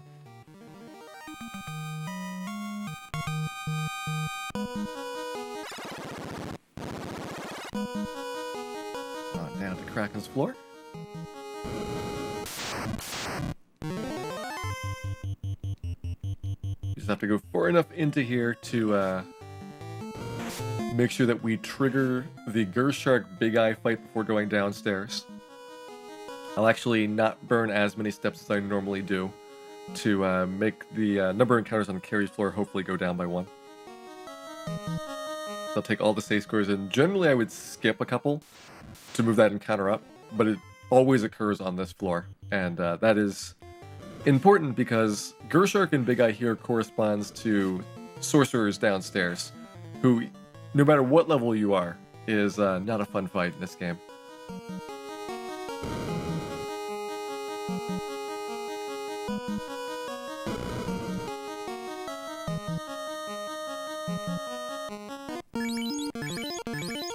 Speaking of not fun fights, let us get ready for Kraken.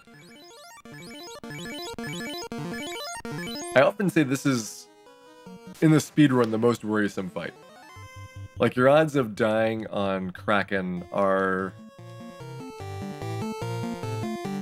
probably lower than dying on Chaos, but the way Kraken works is that he kills you on the first round, and Chaos at least toys with you for a while before shattering your dreams. Kraken hitting Ace, that's a good choice. Definitely want to see that. Let's go haste our 2 combatants. Ace deciding he doesn't want the fast spell. It's good enough without it. Thunder is excellent to see there. Either Lit 2 or Ink are like your 2 best moves, so getting the Lit 2 there is perfect. And now it's just time to get the punch-in done.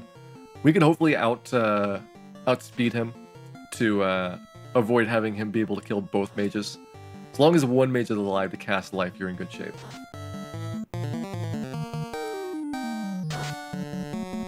What about petrifying the mages?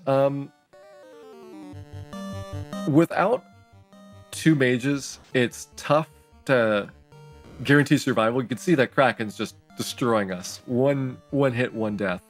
So without the mage backup, you might not get a fast spell off, and then you take more rounds and Kraken actually kills your whole party. It's something that's been known to happen on more than one occasion. Okay, I do still have a couple of teleports left. Yeah, you're gonna be fine.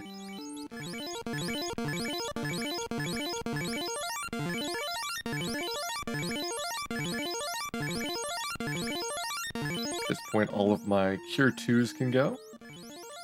Let's start with your Cure 2. Your Cure 2s are already gone.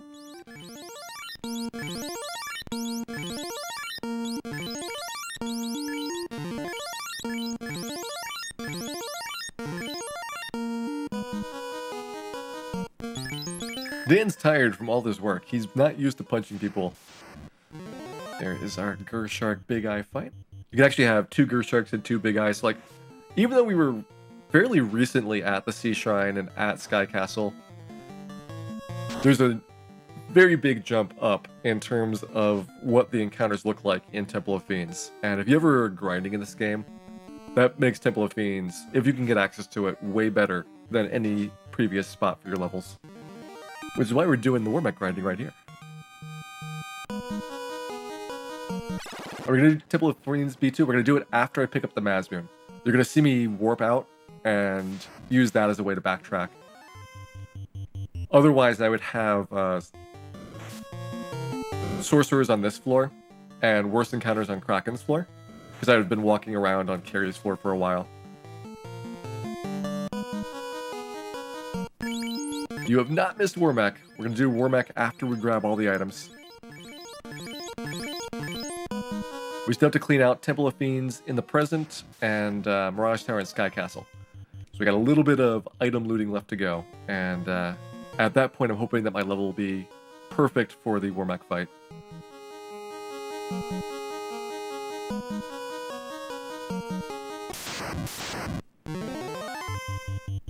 Here's our Purple Worm battle. This is the second most experience we're going to have tonight. Only WarMECH will be better.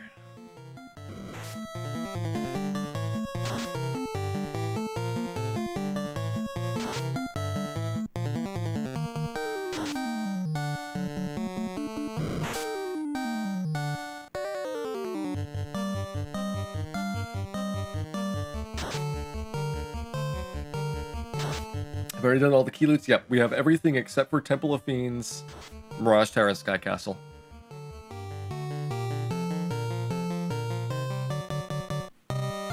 Now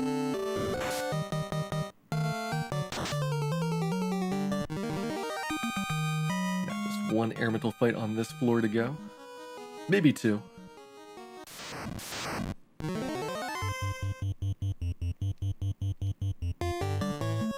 Weird seeing Dan run all the time, but it's because he's in slot 2 instead of his normal slot 4. Running in this game is bugged so that depending on what position you're standing in, you'll have very different chances of running.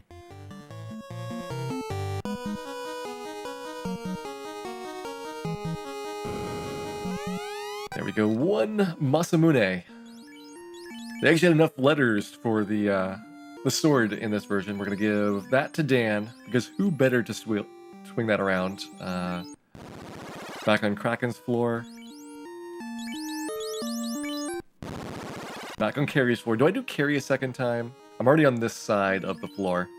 Yeah, let's do it. We're gonna do the reverse Carrie. This is more convenient for getting access to where the treasure chests are.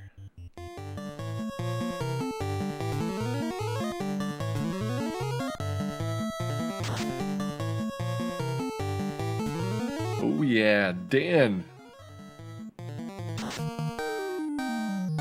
That's really bad. Dan's doing half the damage despite having the better weapon. I feel like I may have not thought this plan all the way through. So this is the Pro Cape side. We just went to that treasure chest. We're going to grab the remaining item all the way down to the very end of this hallway.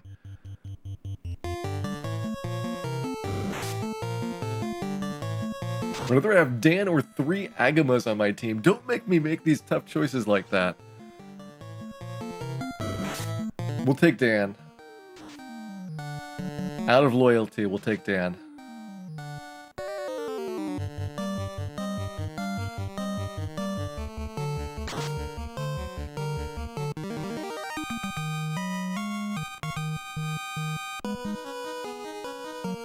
We're gonna grind on Carrie. The fiends actually give you worse experience in the past. It's a sad, unfortunate truth, but they're not worth fighting. Phantom is also not worth fighting, as he only gives you 1.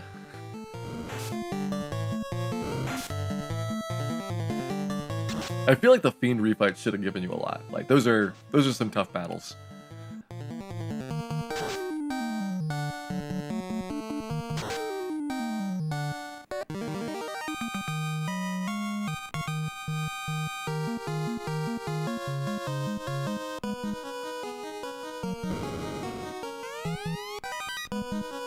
And in the treasure box, just some money. The other side is the ninja side, so we're going to get one of our katanas. And we'll also, I think it's, the other item is another pro ring. I think it's the third pro ring in the game. There's 2 in Sky Castle, and then there's 1 here. And pro rings are really not that useful because you can buy them in shops a long time ago for only 20,000. So you probably don't need any more pro rings at this point. Who's better to cuddle, Dan or an Agama? I would say Agama definitely warmer. Dan might be a better cuddler.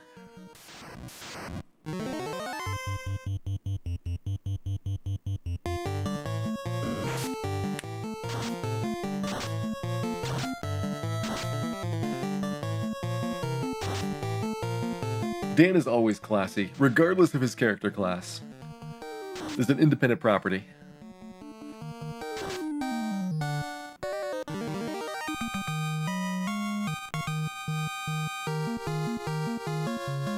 Are Dan's fists better than the sword? No, for right now. Mazmune's better. Around level 29 is when the fists become better. There is our pro ring. Go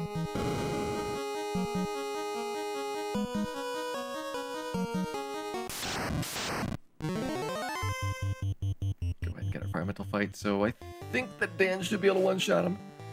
Not convinced that the mages will be able to combine together. They might. 200, pretty good. Bill's got the ice sword though, so that is a not particularly good weapon at this point. That's actually not bad. Not bad at all.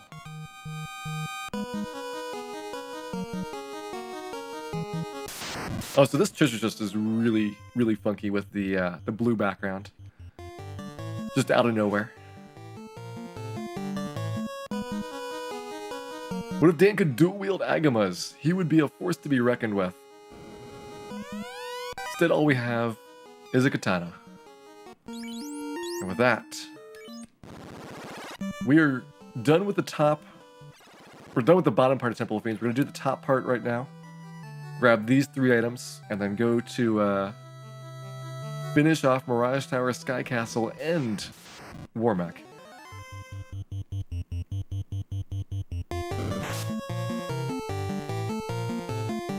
Mazmune 56 attack and like 50 accuracy.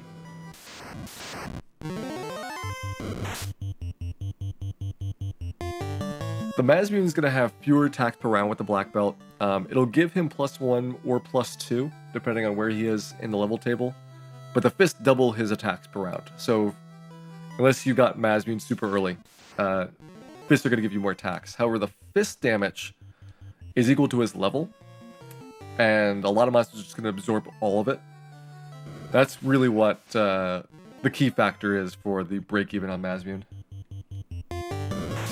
Happy name, bro. Dual-wielding Agama is like dual-wielding burritos. It's more of a delicious plate of steak, but I definitely get the food analogy.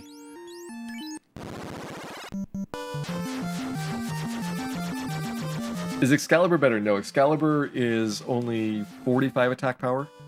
So it's noticeably worse than Mazmune. Let me go grab my in-trip first.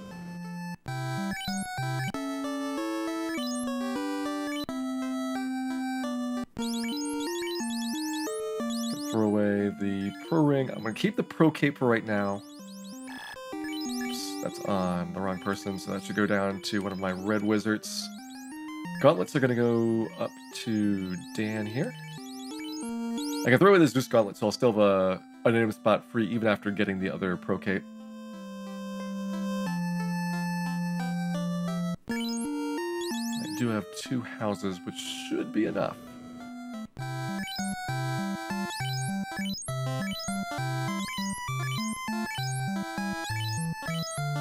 Need to rebuy those potions we used back at Temple of Fiends.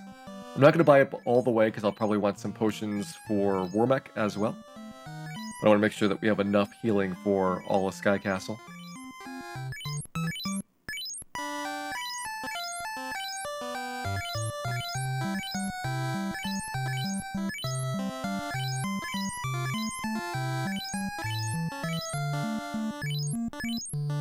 We're down to our very last dungeon to full clear. Our WarMECH, and then we go back to Temple of Fiends for the final descent. The trip through Temple of Fiends will actually go much more smoothly because we'll have the Mazmune for all of the Fiend fights instead of just Tiamat. It helps out quite a lot to be able to do that much more damage to Lich, Carry, and Kraken, especially Kraken, generally cutting a round or two off the fight.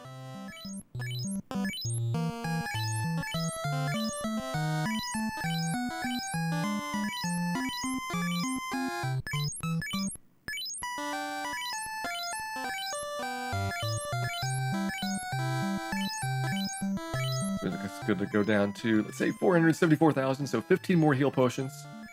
Even though that's probably not enough to take us to full. Again, we just need enough heal potions to get through Sky Castle.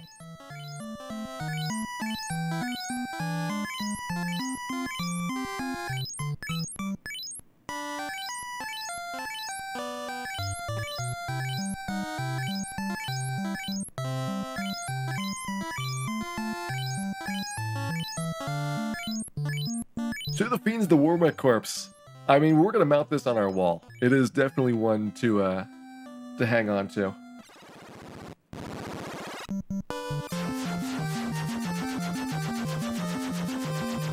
Easiest way to go over to Sky Castle, basically Provoca to the north.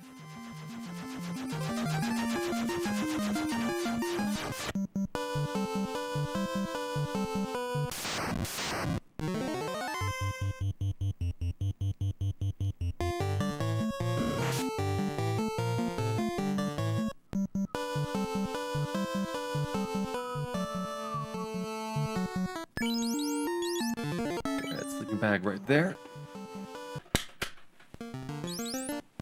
So for this trip through Mirage Tower, I'm going to do it in let's do it in one part. Just keep the encounters running the whole time.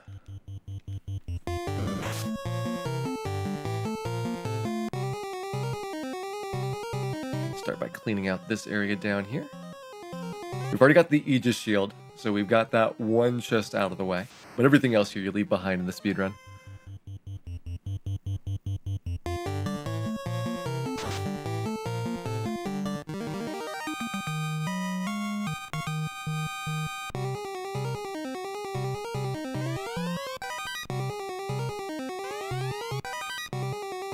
Some money.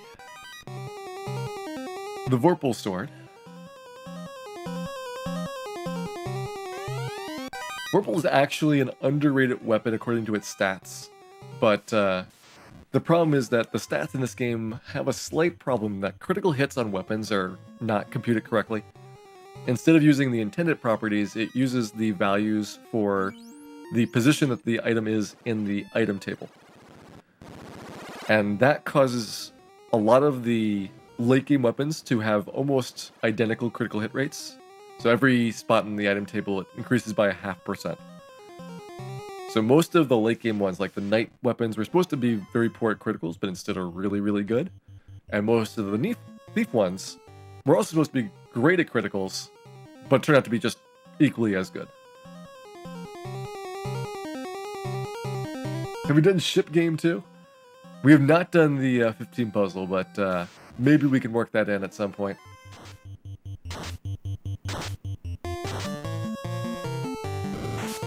Reprogram WarMECH and ride him into battle.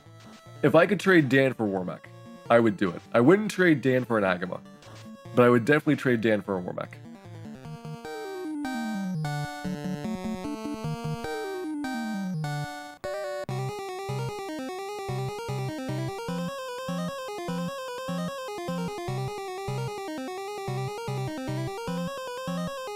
We have 8 treasures just to grab in this floor, so let's start with the left-hand side.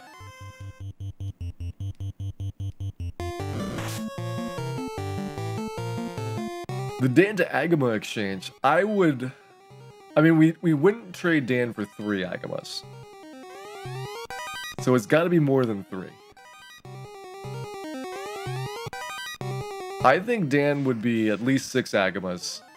I could maybe go 7. It really depends on how good those Agamas look at the market that day. There's our house, there's our money. And the 2 that we've already picked up are the Dragon Mail and Sun Sword, so those are done. The nerf sorcerers in the remake version, yes, very heavily. Sorcerers no longer have unblockable instant death. Instead, it is blocked by the Pro-Organ Ribbon and all those other pieces of nice gear that you have. So sorcerers are basically a joke, except for the trance, which is still non-elemental. So trance could get you into stun lock. However, they don't hit very hard, and unless they're with mud golems on the top floor of Sky Castle, that's like the only place where you'd have a monster that could damage you while you're being stunned.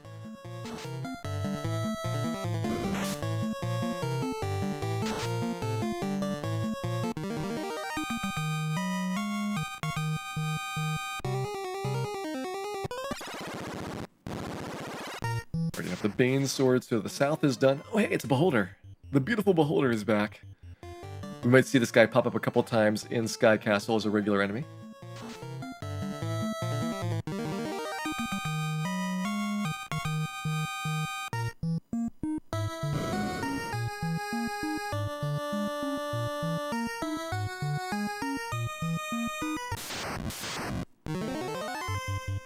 Nightmare Evil Man. I guess we can take the time to kill these guys. We still could use like another level or 2 to get Dan's hit points up especially. Dan has done fairly poorly in terms of HP growth.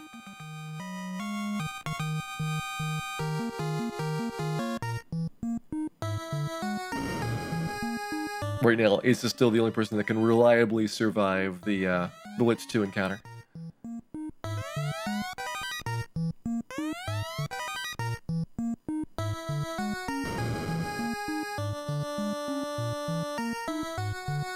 Dan hunting WarMECHs in Horizon, oh man. That's such a fabulous idea. Too many licensing issues though, I think. We might not ever see it happen.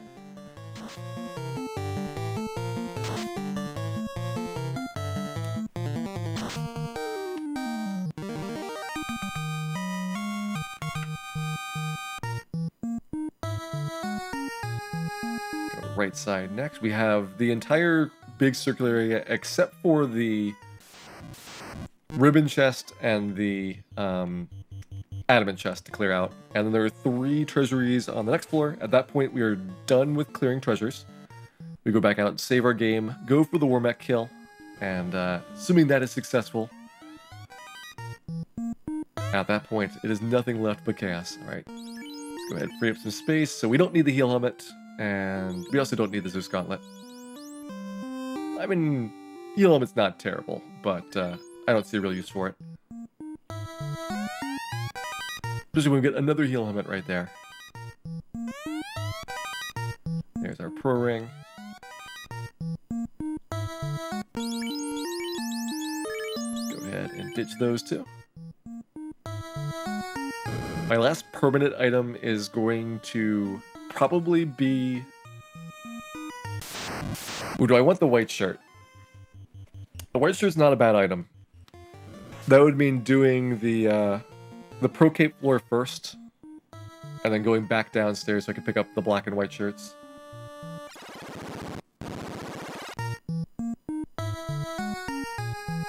Go ahead and do it. Oh, hey, another beholder. More beholders, please.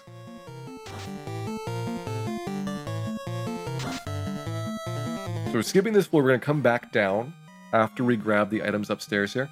And the reason is because I want to have the item spaces free right now to pick up the equipment. I mean, if worse comes to worse and I do it in the wrong order, I can throw away my pro rings and then buy the back of Gaia. But I like to avoid having to do that.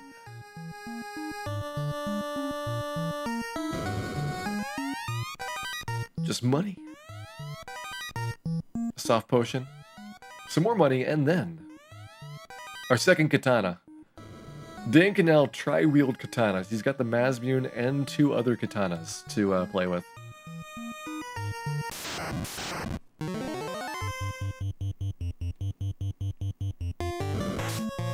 Beholder does look happier. I think he's a much more generally personable character than the Eye is.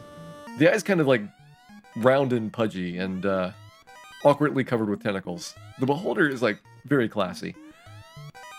There is our Pro Ring. So that's the 3rd and final Pro Ring that the game has. At least defined.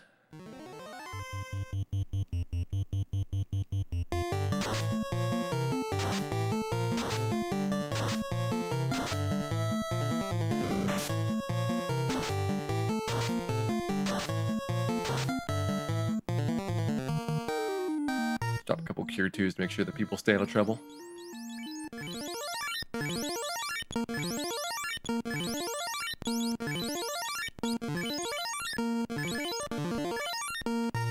Dan will be good. He doesn't need the hit points.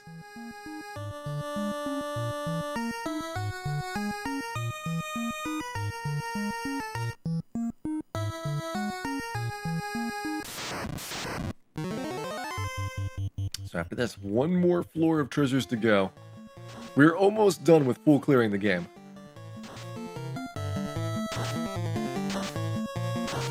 Everybody can laugh at the Manicore poison.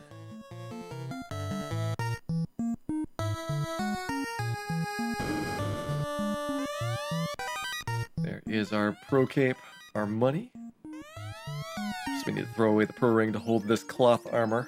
I think it's cloth armor for the pickup here. It's really silly. Yep, one more set of cloth armor to go along with the set that we got in the Ice Cave. What are the Agamas called in the Famicom version? They're called Fire Lizards. Which is not nearly as cool. There's another soft potion and some money. Go ahead and have you take us back to the previous floor. Throw those clothes away. You get your Pro Cape. So we've got both Pro Capes now. I've already got the Adamant, which is the southwest corner. Let's go around clockwise until we reach the southeast. And that is where our white shirt is.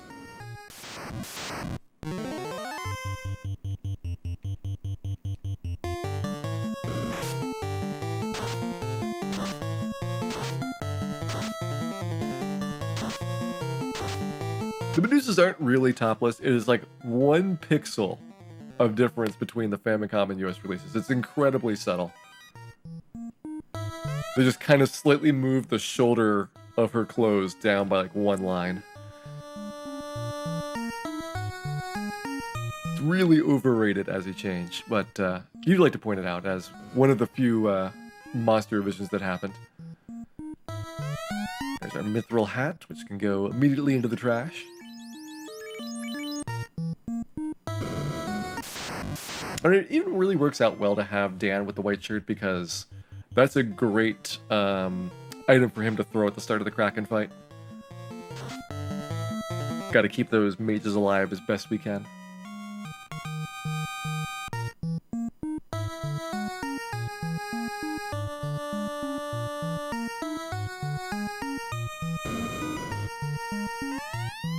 Two treasures just to go. There is our second of the diamond gauntlets.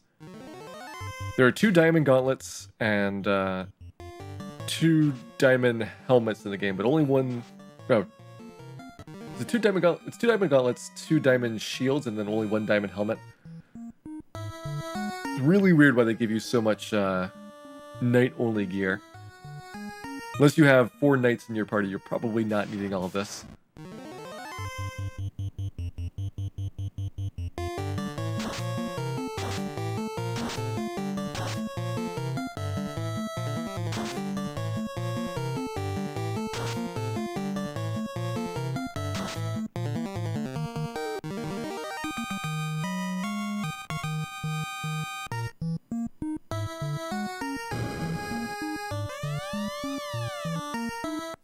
One at a time, please. There we go. Diamond gauntlets down.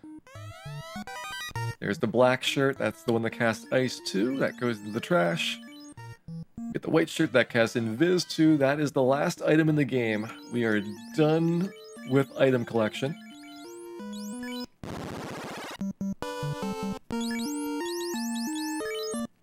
Who's got some Cure 2s? Make sure that we're at full health after the house is done. Alright,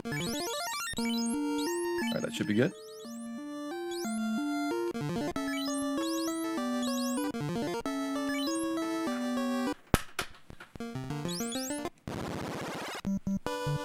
Level 22. And looking like we would be fair ways away from level 23. I think it's time to see if we can kill a WarMECH.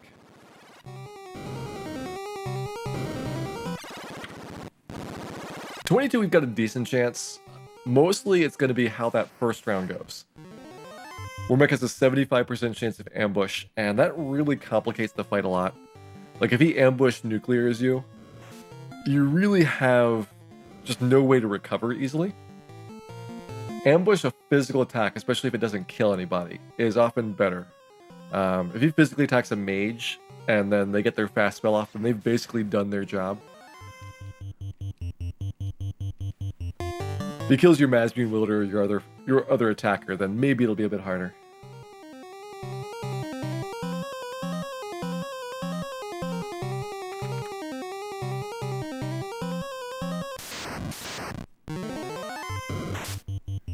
There's our guard vampire guard start.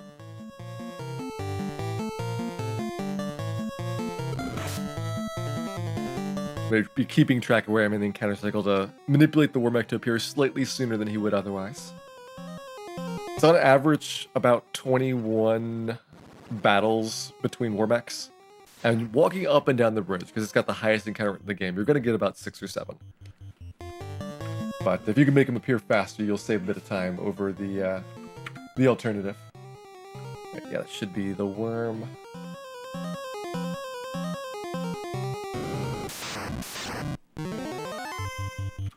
Got our Blue D fight.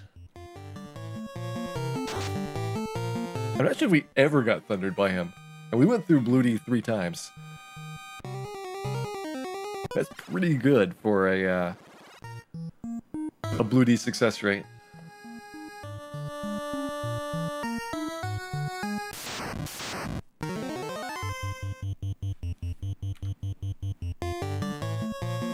Down with the mechs, up with the Dans. The Dan mech. The War Dan. Not sure if Dan is prepared for this responsibility.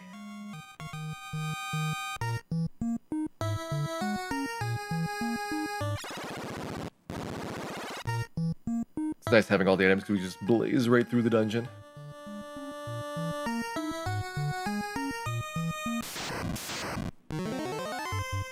Get some more beholders.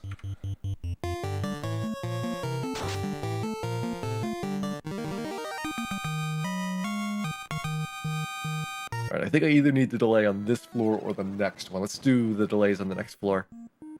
Go check out our window.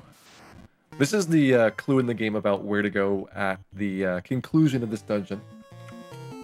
It turns out that you can read Japanese, that it tells you that all of the 4 elemental areas, they're converging into one central point, which is the Temple of Fiends. And if you look at the map, it kind of does have...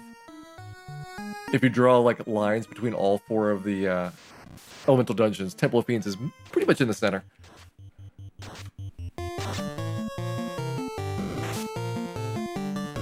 Hey, X-Codes, welcome in.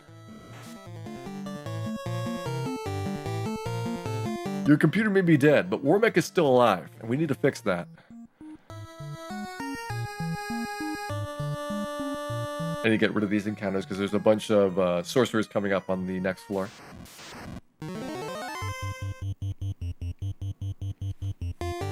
We got 3 more battles to skip.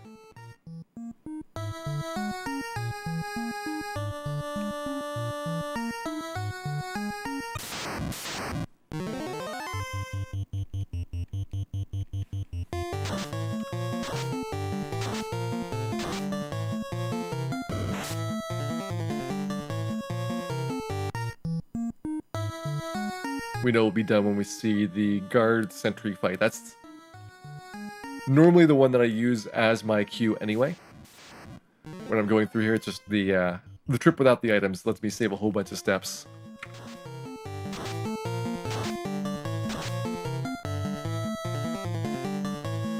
Is WarMECH in any other version of Final Fantasy? He's in Final Fantasy Legend 2,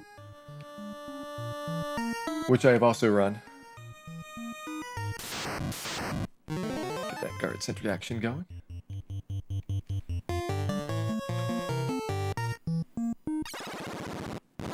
Jump upstairs. So we have a little bit of a gap here in this part of the encounter cycle where there's no sorcerers for a little bit of time. Also no man-cats. Man-cats are not terrible. To be honest, at this point, man-cats are not nearly the threat they would have been back in, like, Ordeals when 2 Fire 2s would have wiped the party. Hey, Burkrow.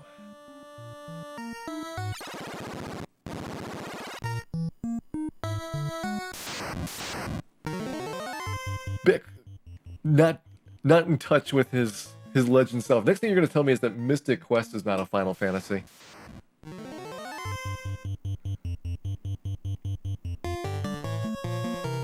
I'm up with this floor because this has a higher encounter rate than the previous one, so we can burn the fights off faster.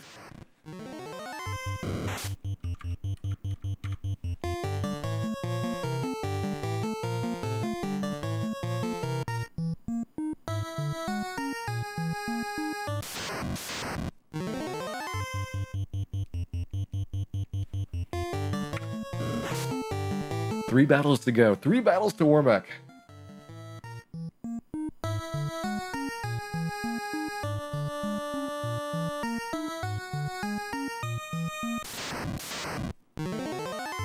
There's our Hydra fight. Gurnaga Air is going to be the very last battle here. Then we're going to heal up, get everybody to their maximum potential, and then hopefully WarMECH is not going to ambush Nuclear Me in the first round.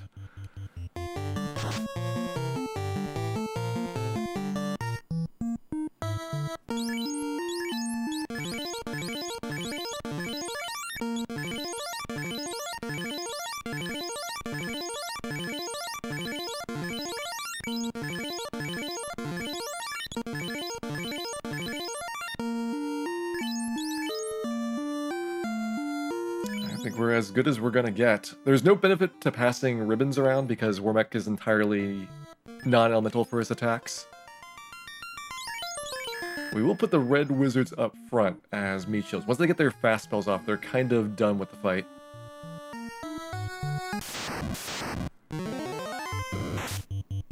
That was supposed to be a WarMECH.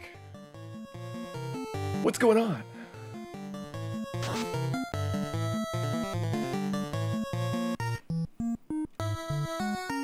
Is WarMECH actually swap with Fighter in this version? If so, I'll be extremely upset.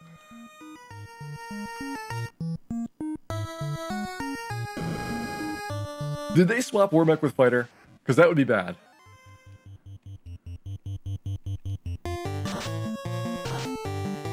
And if so, this is something I actually did not know about the game, that the encounter table was changed.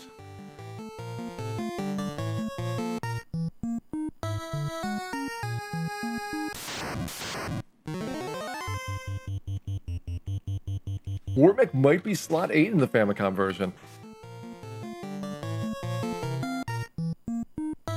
If so, mind blown. Here's our Hydra. So WarMECH is supposed to be next. But if this is Fighter again, then we know that they are swapped for the 2 slots.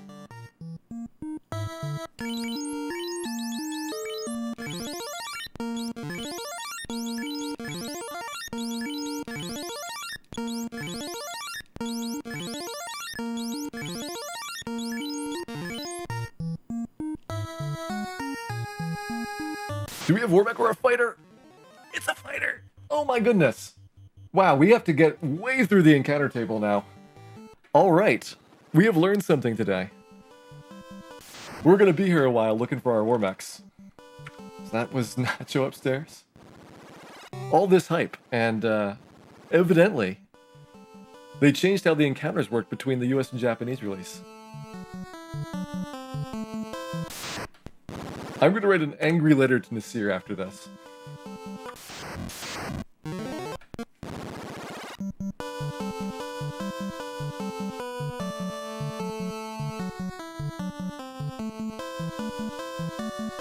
We have to go 100 battles into the encounter cycle to get our WarMech now. 100!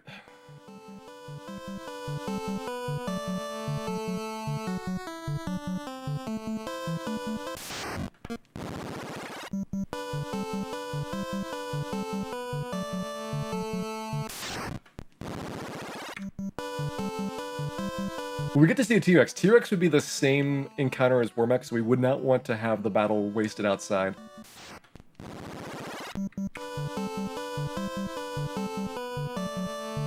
It has to be the 128th battle after Power On for the first time that you have a Group 8 encounter. They put all of the really tough enemies in the second half of the encounter cycle, so that when you first turn the game on, you're not going to accidentally wander into something that's really nasty.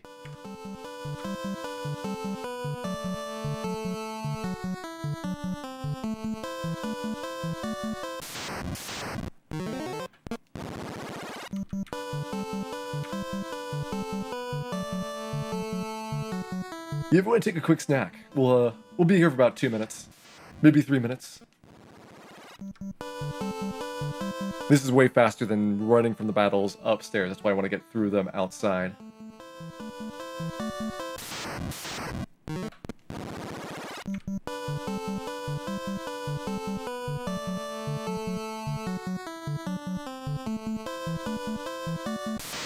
Hey, Yagamoth, welcome in.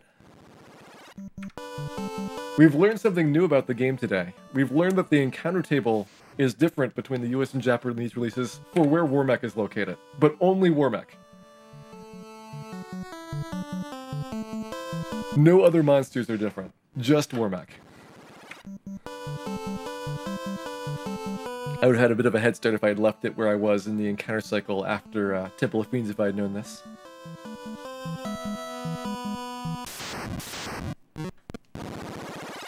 There are encounters programmed for Chaos's floor, but they are the same encounter table as upstairs in Temple of Fiends, so it's not a new set of monsters. Alright, so we're getting our Rankelos next. Yeah, evidently WarMECH is the Group 8 monster in Famicom, and Fighters Group 7, which is what the remakes have. And that explains a little bit about why the remakes are different than the NES version. I thought it was because they wanted WarMECH to be less common, but they were actually making it to be what the original Japanese version had.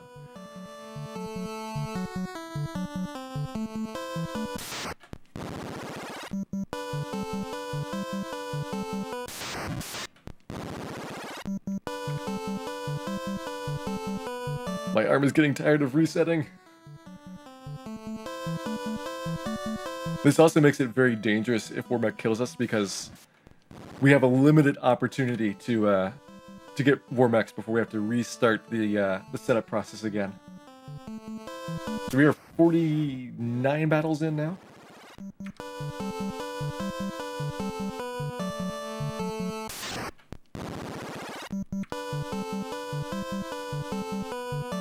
Ankylo, Ankylo, Rankolo, Ankylo.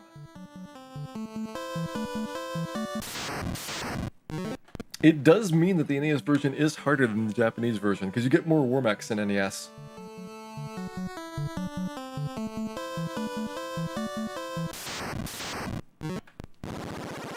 If you wanted to do a single segment run of Final Fantasy, the Japanese version would be easier, because the WarMECs would be not present at the part of the encounter cycle where you're going through there. You wouldn't have to try to dodge around them.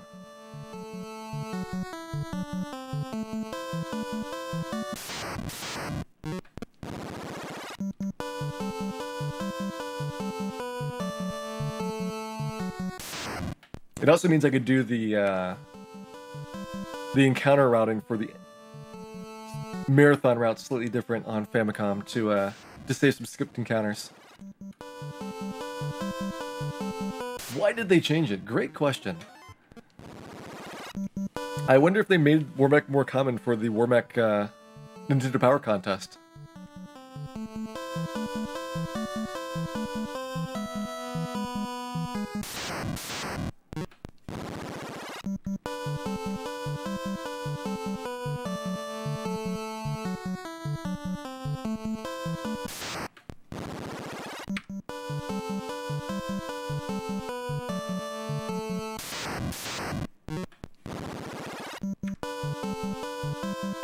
We're almost halfway to our first WarMECH.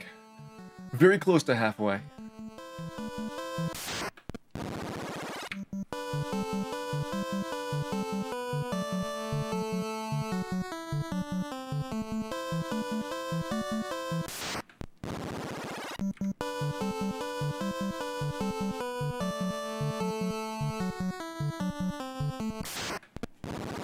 Okay, let me check. This is a rank low.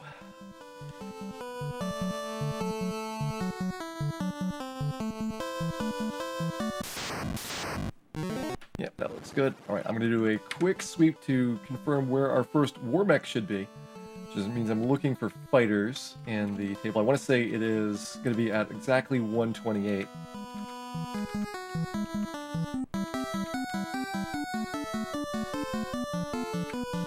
Yep, exactly 128.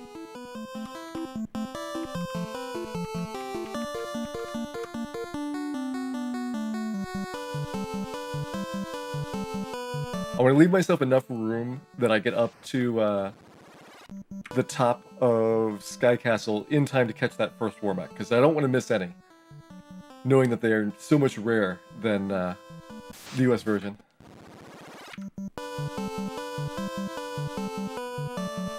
If anybody's got some whistles, we can maybe summon WarMECH that way.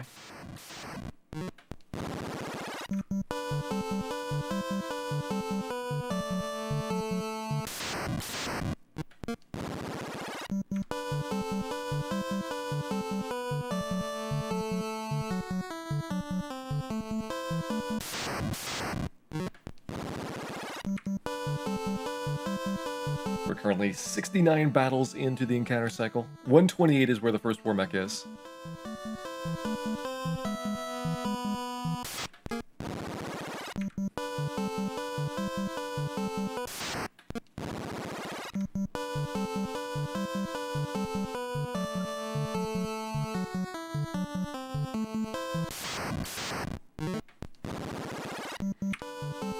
Man, the lack of pink puffs in Final Fantasy IV, especially when you need to get a 1 in 64 drop from them, and you want to get 4 adamant armors. Who ever got all of those? Like, I would not believe anybody legitimately got those.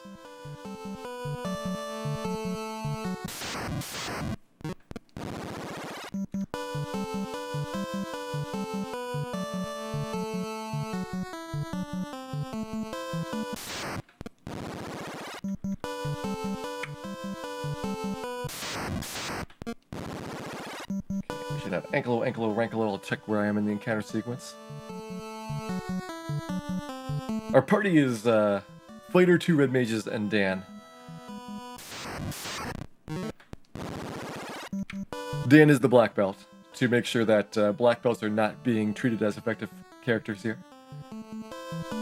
I think it's a 1 in 64 drop with a 1 in 64 encounter.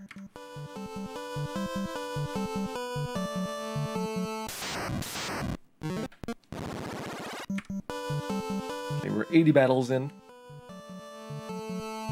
Dan is a black belt with a Mazmune. The world is going crazy. Also, WarMECH is not the same between US and Japanese. We've just discovered this. It is breaking news.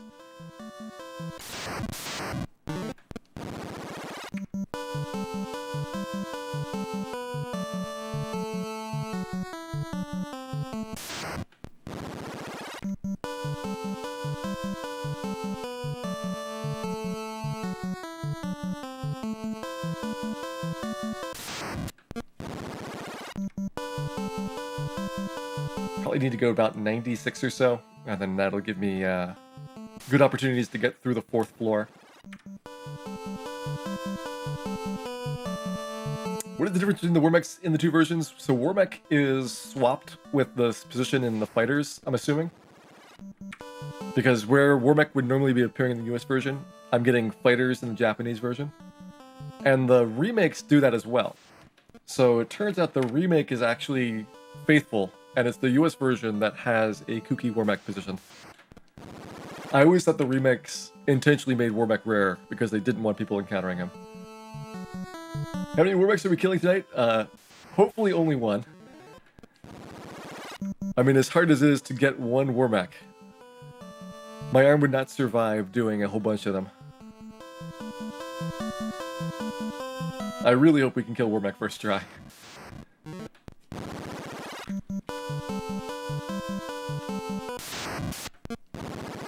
"91 battles in.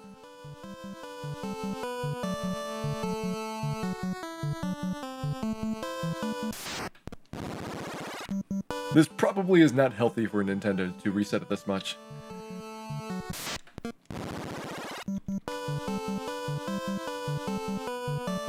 should see Tyro, Wyvern, Ankylo, Rankylo. I'm in the correct spot. Tyro?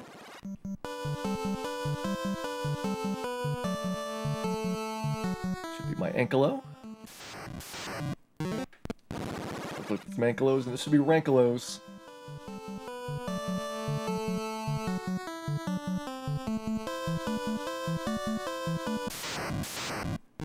Alright, we are 96 in. That gives me 32 battles to reach WarMECH, which is more than enough. I want to give myself some safety in case there's like a bunch of sorcerers and we have to dodge around them.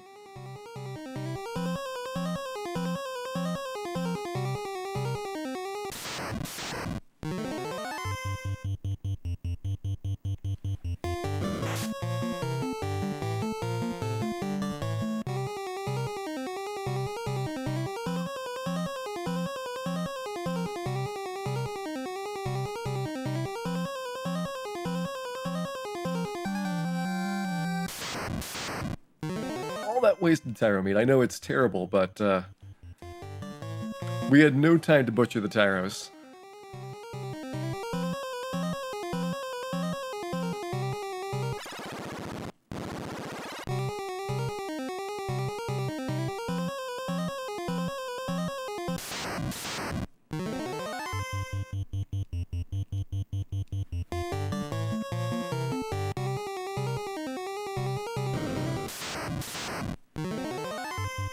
Blue D number 4.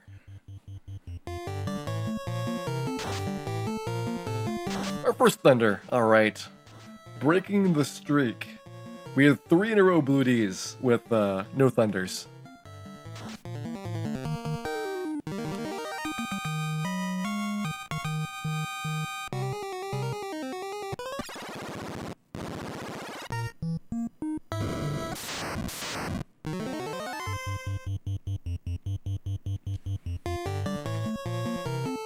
We're 100 battles in, so 28 to WarMECH.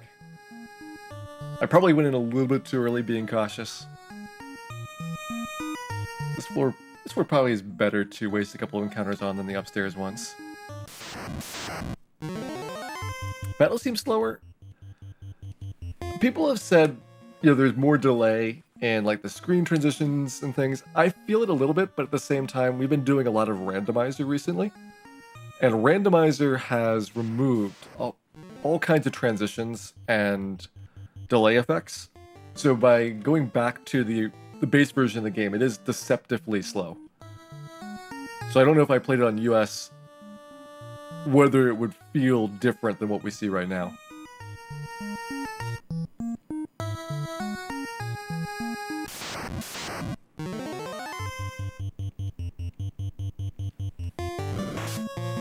Okay, we're at 103 battles. Let's get the beholders while we're here.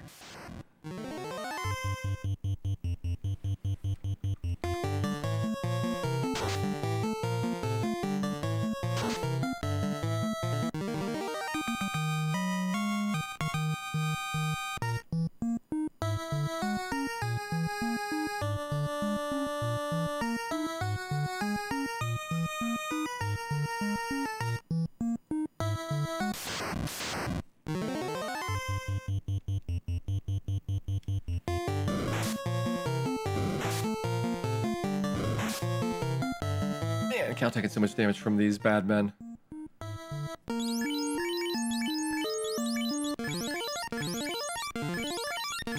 Try to stay alive for the entire number of battles remaining. We have Gurnaga. We have the eye fight after that for our last beholder down here.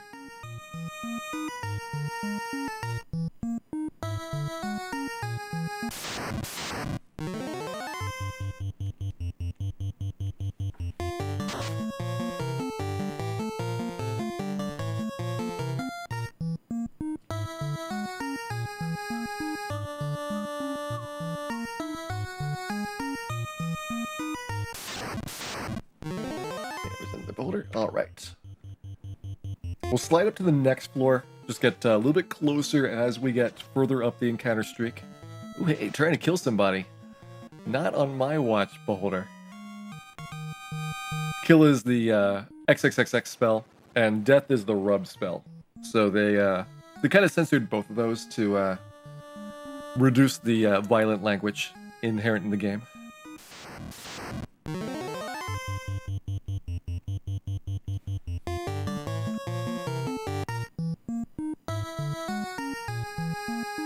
At this point, we are at 108, so 20 battles away from WarMECH.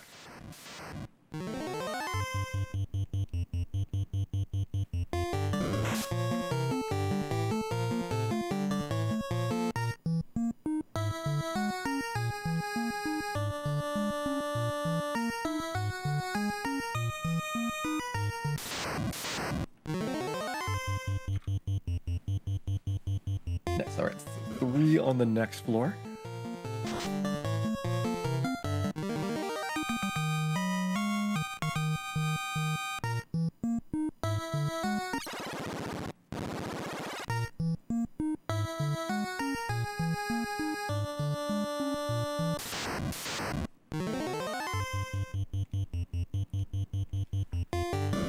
Giving myself a little bit of an opening here to avoid the sorcerer and man-cat fights upstairs. I'll take a big chunk of them on the WarMECH floor just as a way to get through the encounters faster. Hey Darnell, welcome in. You have not missed WarMECH. WarMECH is evidently different in the Japanese version, to my surprise. And so WarMECH is going to take a little bit more finding than I had originally anticipated. But we are getting close to where he should be showing up. V has truly swapped to the Group 8 slot from Group 7.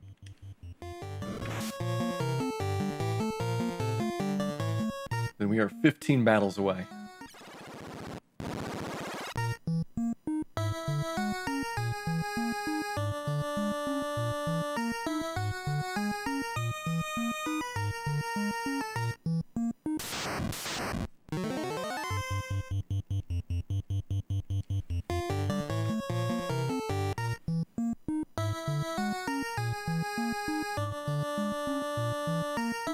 Who's Vampire Slime? I think I want to fight Slime.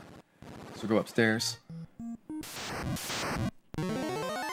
Again, this has got the highest encounter rate in the game by far, so if you want to go through encounters quickly, this is the spot for it.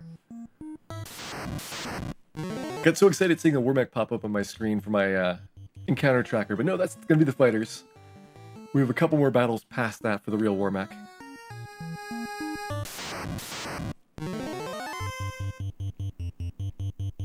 Topless Medusas. I'm working on it. I'm working on the WarMECH first, and then you can have your Medusas after that.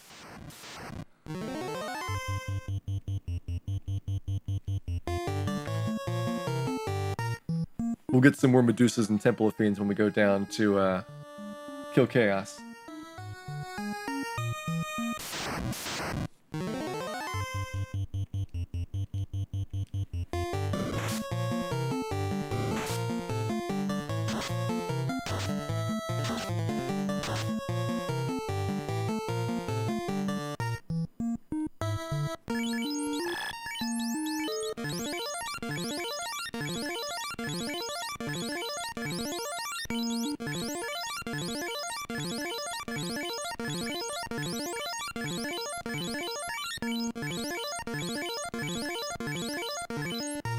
This would be WarMECH in the US version, but it should be fighters here.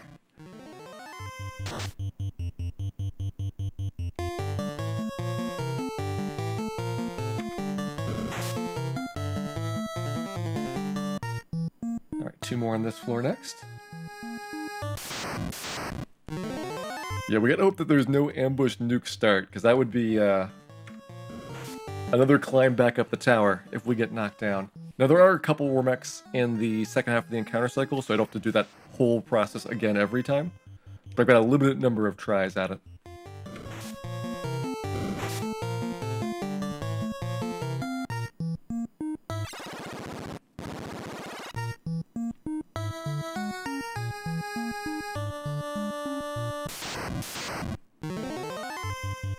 So air here, we got a Nacho as well. The Nacho is a sorcerer upstairs, which is why I'm avoiding that encounter. In fact, we'll just stay down here for a little while longer.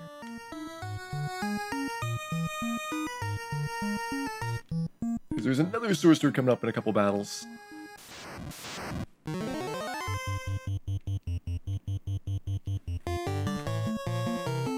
after that sorcerer, I'm seeing a WarMech-like entity approaching.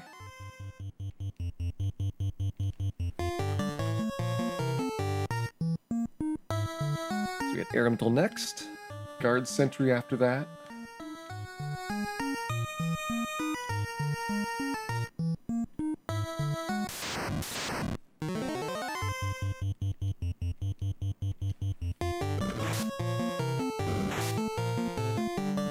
You're 3 battles away from allegedly WarMECH. Hey, Zeldia, welcome in.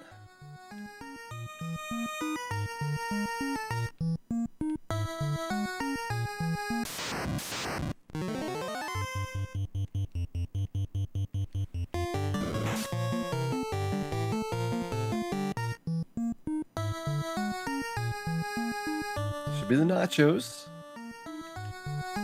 I'm going to stay really close to the stairs.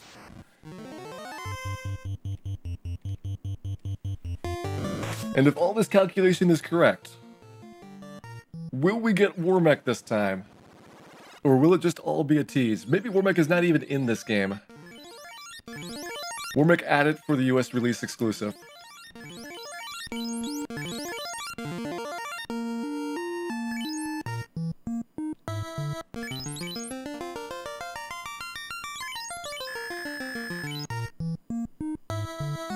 Come on, WarMECH! There's a WarMECH! He does nuclear us on round 1, so this is very unfortunate. Extremely unfortunate start. That was the one thing we didn't want to see. Alright, Dan's still alive.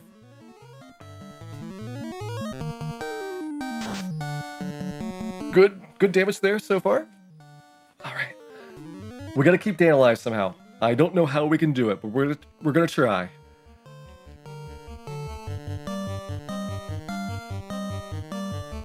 You can try to give more health to Ace. That's not enough. Alright, Bill's dead. But we got both Ace and Dan going at this round. Oh, Ace, that was terrible. That was terrible. Go for Ace. At this point, Dan, I don't think he can survive anything. We got him. Alright. I promised you a WarMECH. We have killed a WarMECH.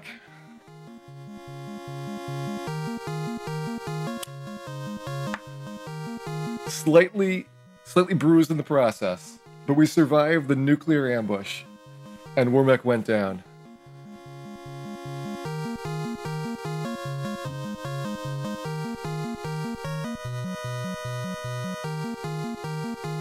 Level up for Dan.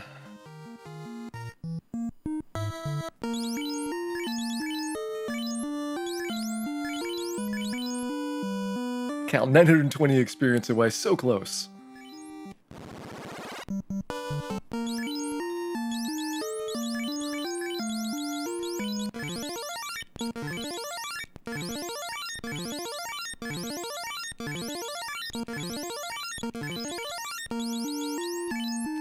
Just drop a bunch of cure 3s, let everybody get our HP back up. What makes the WarMECH fight so terrible is just the 75% ambush rate at the start. Also, that the Japanese version has WarMECH in a different part of the encounter cycle. The Joker, we just beat WarMECH. You missed it. You've missed the WarMECHs.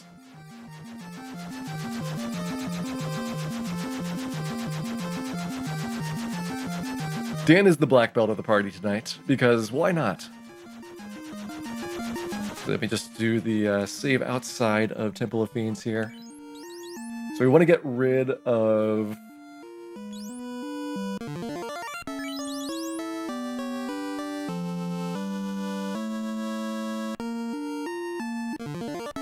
Tent right there. I'm gonna go buy my potions back. Do my last save, but we are so close to being done.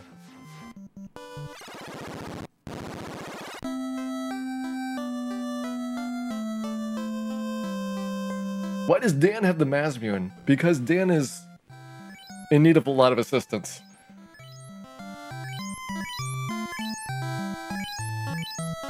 Dan's otherwise kind of dead weight without the Masmune. The fists at level 22, now level 23, are not going to do really much damage to any of the later Fiend refights through to Chaos.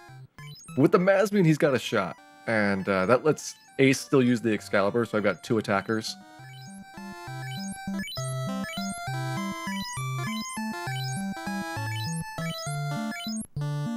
Why Dan is a black belt? So because I had to pick up every item in the game, I needed more empty slots available, and the black belt is the easiest to deal with throwing away equipment to make room to pick other things up.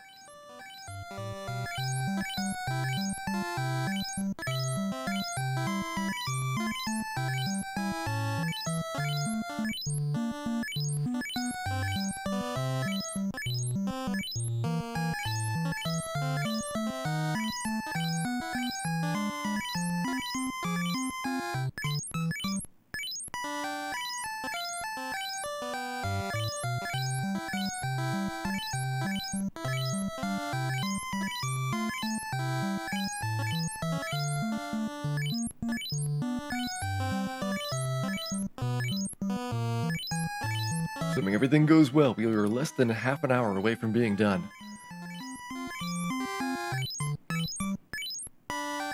Only a slight, roughly 20-minute delay getting that WarMECH encounter. Maybe closer to half an hour. There was a lot of battles I had to skip. But who knew? WarMECH is in a different encounter position between the Japanese and US releases. I'm pretty sure I've never seen that documented anywhere.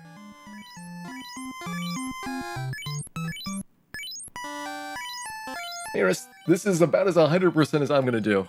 We got all the items, we've got all the WarMECHs. All we gotta do is kill Chaos now. Any other encounters in a different part of the cycle? Well, WarMECH swapped with Fighter, but that is the only difference I've seen the entire game. And I was very displeased when I saw that WarMECH was not there. Because it goes from being very easy to find him to requiring at least 128 battles to find him.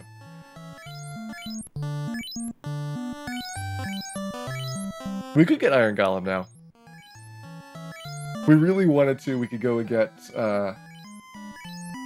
Iron Golem and T-Rex, but I'm pretty sure I don't have the other monsters, so it does not really help all that much.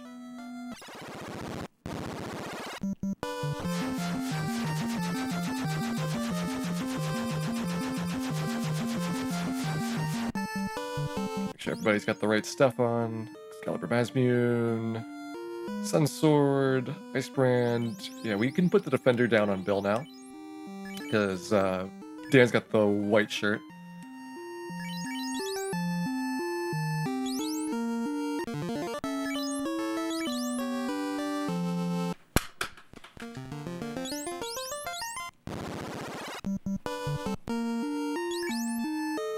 Looks like we are all set.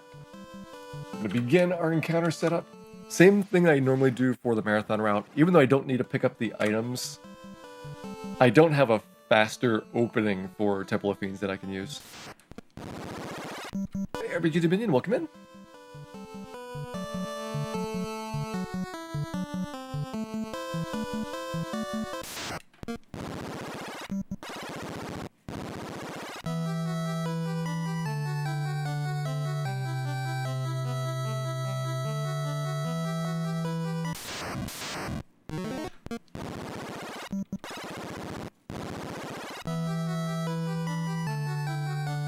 These would normally be the battles that you use to get your last little bit of experience before Chaos, but since we've already beaten WarMECH, we are a couple levels over what I would have in this speedrun. I'm roughly level 23 on everybody instead of level 19. And I think we still don't have enough HP on Dan to survive Lich Guaranteed, which is a little bit of a concern. I was not expecting the black belt to be so flimsy when it came time to hit points, because normally they're known as very high HP tanks, but we're not high enough level for it to have fully kicked in. Our last reset. There we go.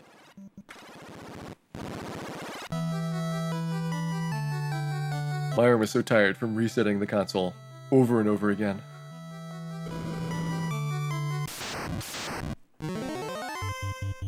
Look at that, no points for zombies again. Zombies shut out in fantasy play.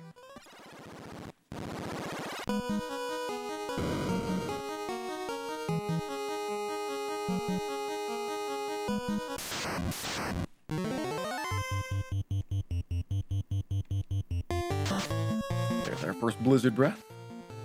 Try not to see too many of these because it does suck up a lot of heal potions. There's a second Blizzard Breath. Triple Blizzard it.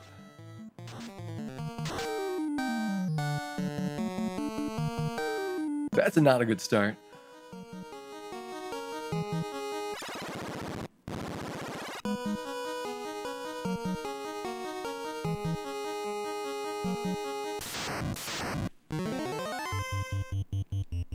Plus side, we should take a little bit less damage from the fiend fights. Dan's messing with the encounters again. He's messing with a lot of stuff. Forces that he should not be meddling with.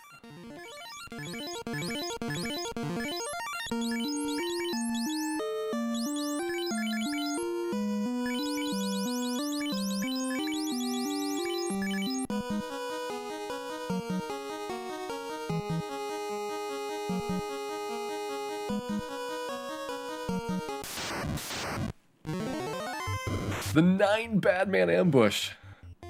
This is like the worst possible start you could have to Temple of Fiends. We've taken so much damage, and we have not even gotten to Phantom yet.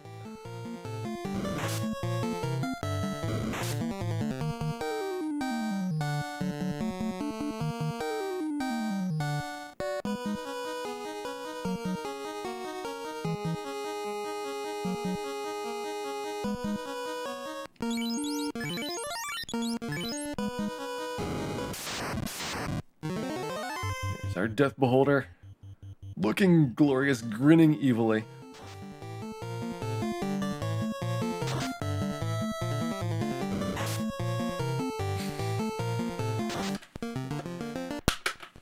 Let's just start that over. We're just gonna start over from the encounter setup.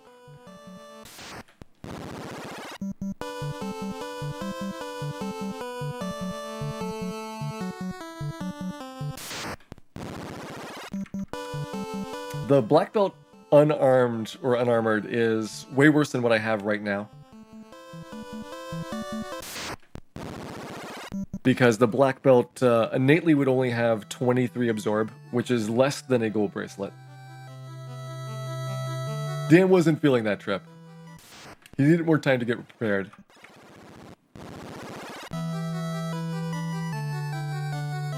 Black belt absorb doesn't really get good until like you're in the mid-30s. Below that, you almost always want to have them equipped with items.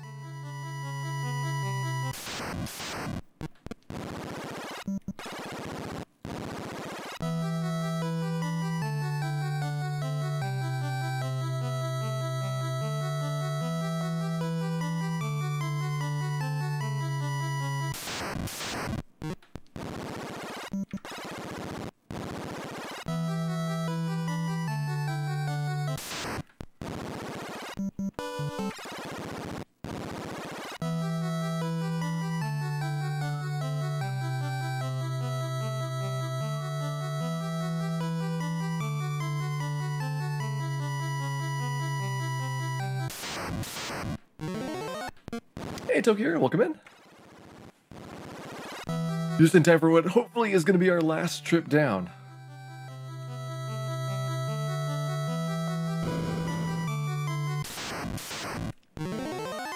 Zombie try number 3. Will they be able to score points? Zombie does not score any points.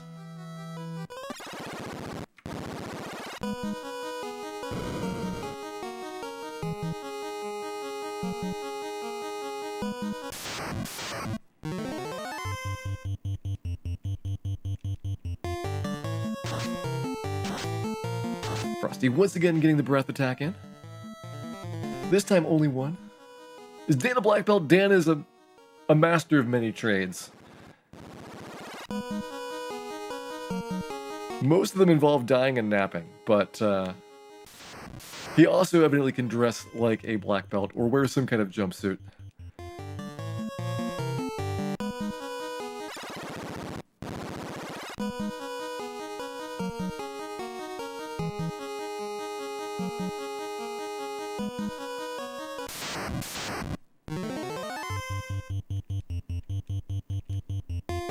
Alright, so far a much better start.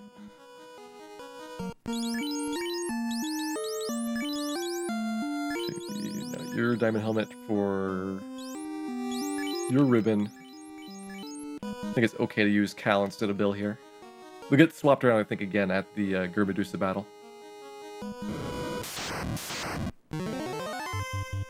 Here goes our Death Beholder. Will he kill Dan in one blow?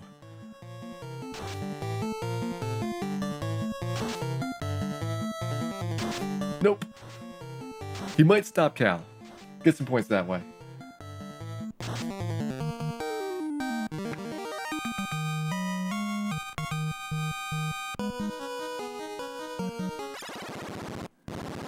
And there goes hopefully our last beholder of the night. As beautiful as he is, we have to say goodbye to him.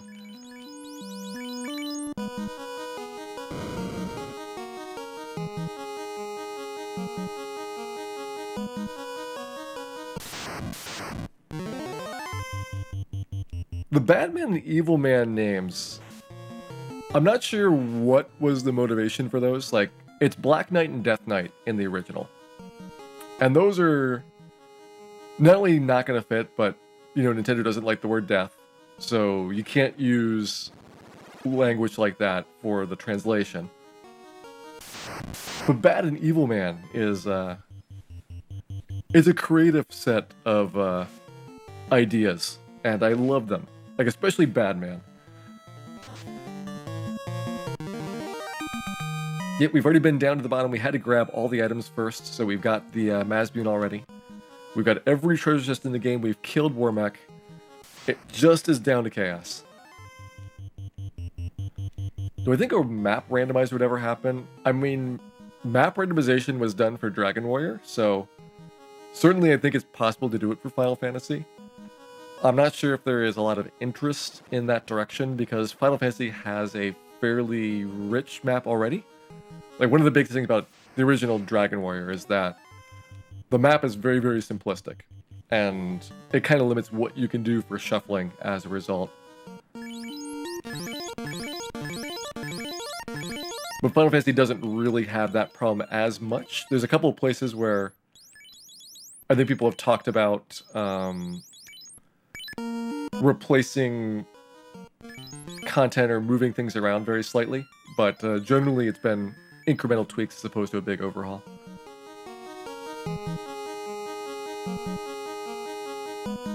How many characters for monster names? 8 characters for monster names, 4 characters for spells, 4 characters for player names, and 4 characters for items. Alright, that is a lot of Medusas here. Let's go ahead and White Robe. You don't have Excalibur anymore, but that's okay. We're not Excalibur, you don't have any Defender. Alright, Bill's petrified.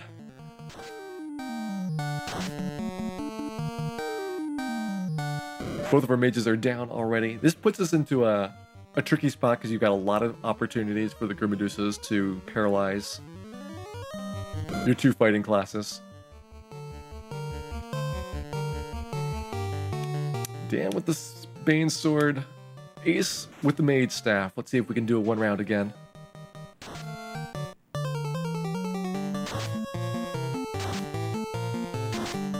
Mage Staff is really good. I can't get the Mage Staff in most of my runs because I don't have enough steps in Sea Shrine to make it happen. That's why I use the Bane Sword instead. The Bane Sword it's like a backup. It does a okay job, but often leaves some minor complications.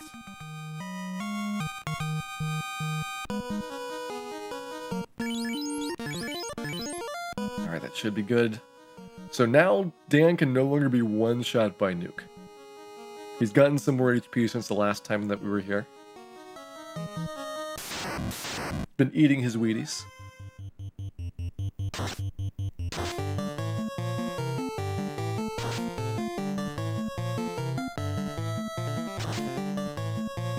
Alright, Lich down.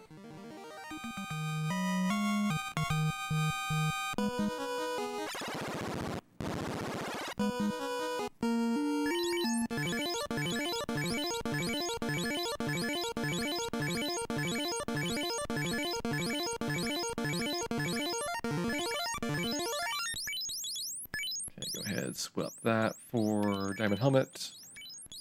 Put everything back on here. And I want Ace in the front generally because he's got better absorb ratings than Dan's going to have.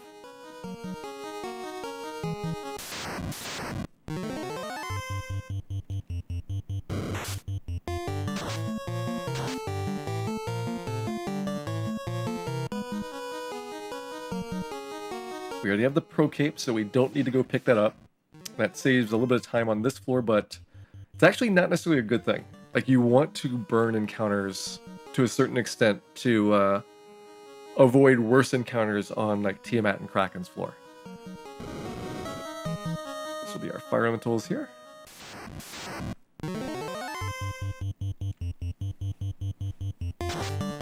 We'll provoke one more encounter just to get that one out of the way. And then at that point, we can go immediately downstairs.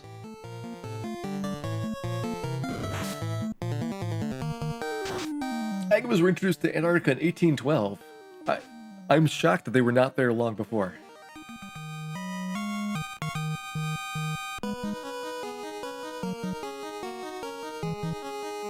Normally I'd be getting this encounter on the way to the Pro Cape.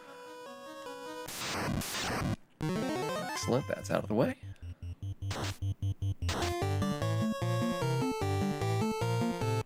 There goes our last bit of Agama.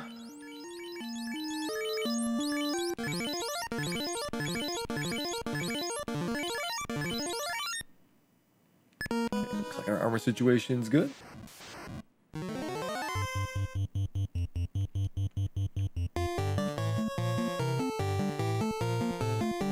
Yeah, we got enough fast spells to do this.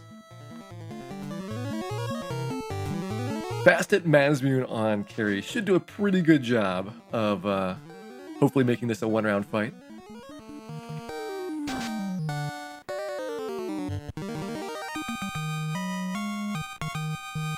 The original name for Agama is Fire Lizard, so it's Lizard and Fire Lizard instead of Iguana and Agama.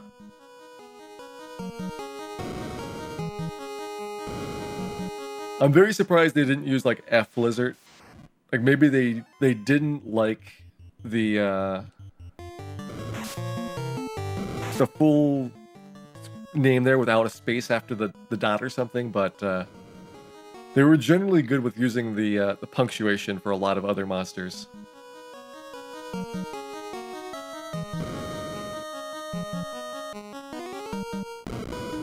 I can avoid a couple of safe squares here. Bring that Gershark Big Eye fight a little bit closer.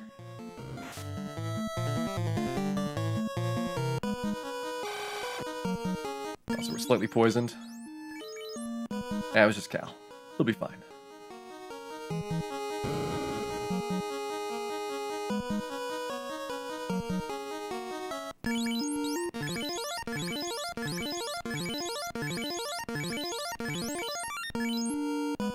Alright, Kraken time. So we get our Ruse spell off. We're going to have a white shirt going, and then Ruse spells on both of the mages. Hopefully nobody dies in round one.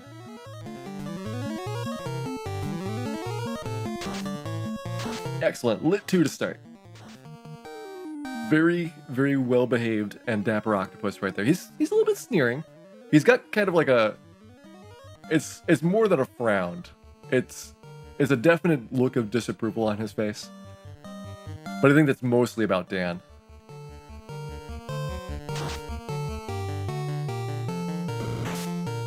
Alright, Cal's still alive.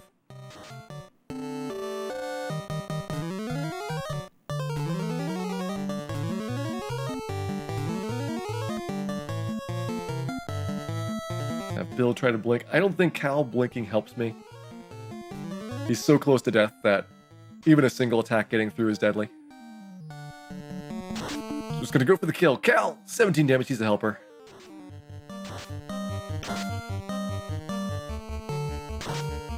Did they only have 4 characters for spells? Yes. So Blink would not have fit. There's a lot of strange spell names as a result of the 4 character limit.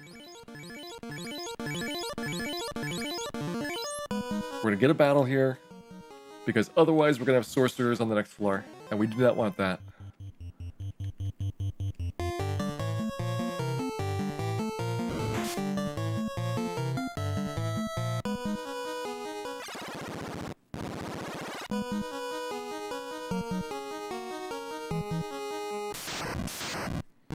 This is off my step routing because I don't need the Mazun, and that means I can just charge right to Tiamat instead of walking all the way down to the bottom. But since we're ahead of encounters, we know that we're not going to have any bad fights up here. Okay, that all looks good. Here we go, Tiamat time. Use another round of hastes.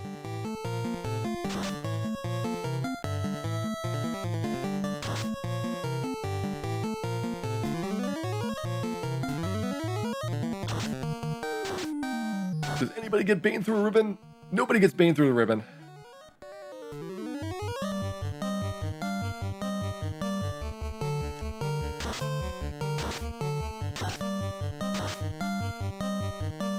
Tiamat using her Frost Breath next. The real danger in the fight is, just like one physical attack can put you close enough to either be an outright kill, depending on your character class, or to where another attack mows you down. Wow, we did not do well on Tiamat 2. We are going to the third round of shame here. There's Thundara. Alright, Tiamat 2 is down.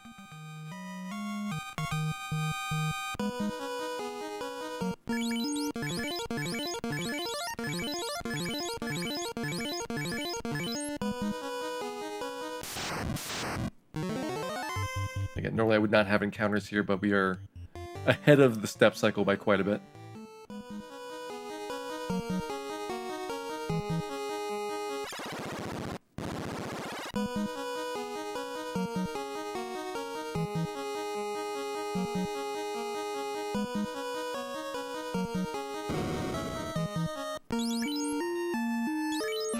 Ace would like to have a ribbon. Cal, I think, might be the sacrifice tonight.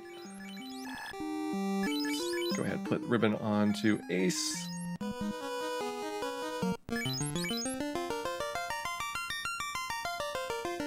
Yeah, why not have Dan in slot too? Why not? Probably because it's a bad idea, but we'll do it anyway. And here we go, 2,000 hit points.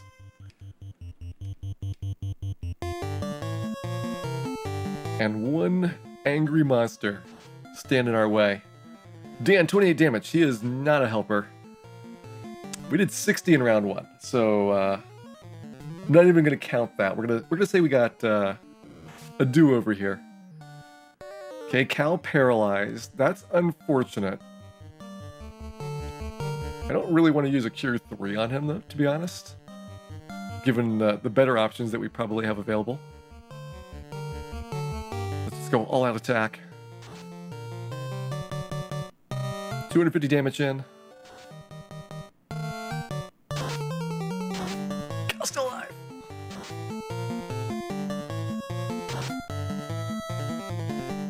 A little over 400 damage. Start with the Cure 2 here. 650. That's Chaos's second spell, so we're getting to be in pretty bad shape for the spell list, getting towards Cure 4. We're definitely behind pace. 950, we're still behind pace.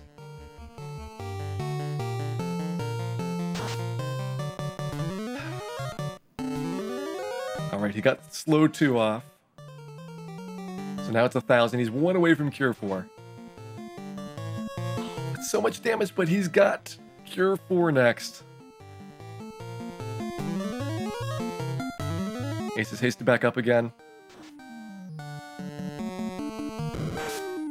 Ace is paralyzed. Alright.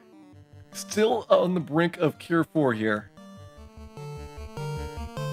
Gonna try to keep him alive. Dan, you could finish it right now. Do it, Dan. You didn't do it, Dan.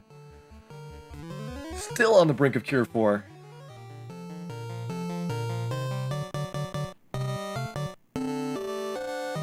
Dan terminates Chaos at 6 hours, 33 minutes, 10 seconds. We've beaten it all. We got all the items, all the WarMECHs, and all the Chaoses, and Dan, with the killing blow, has taken down our final fiend. What a trooper, Dan.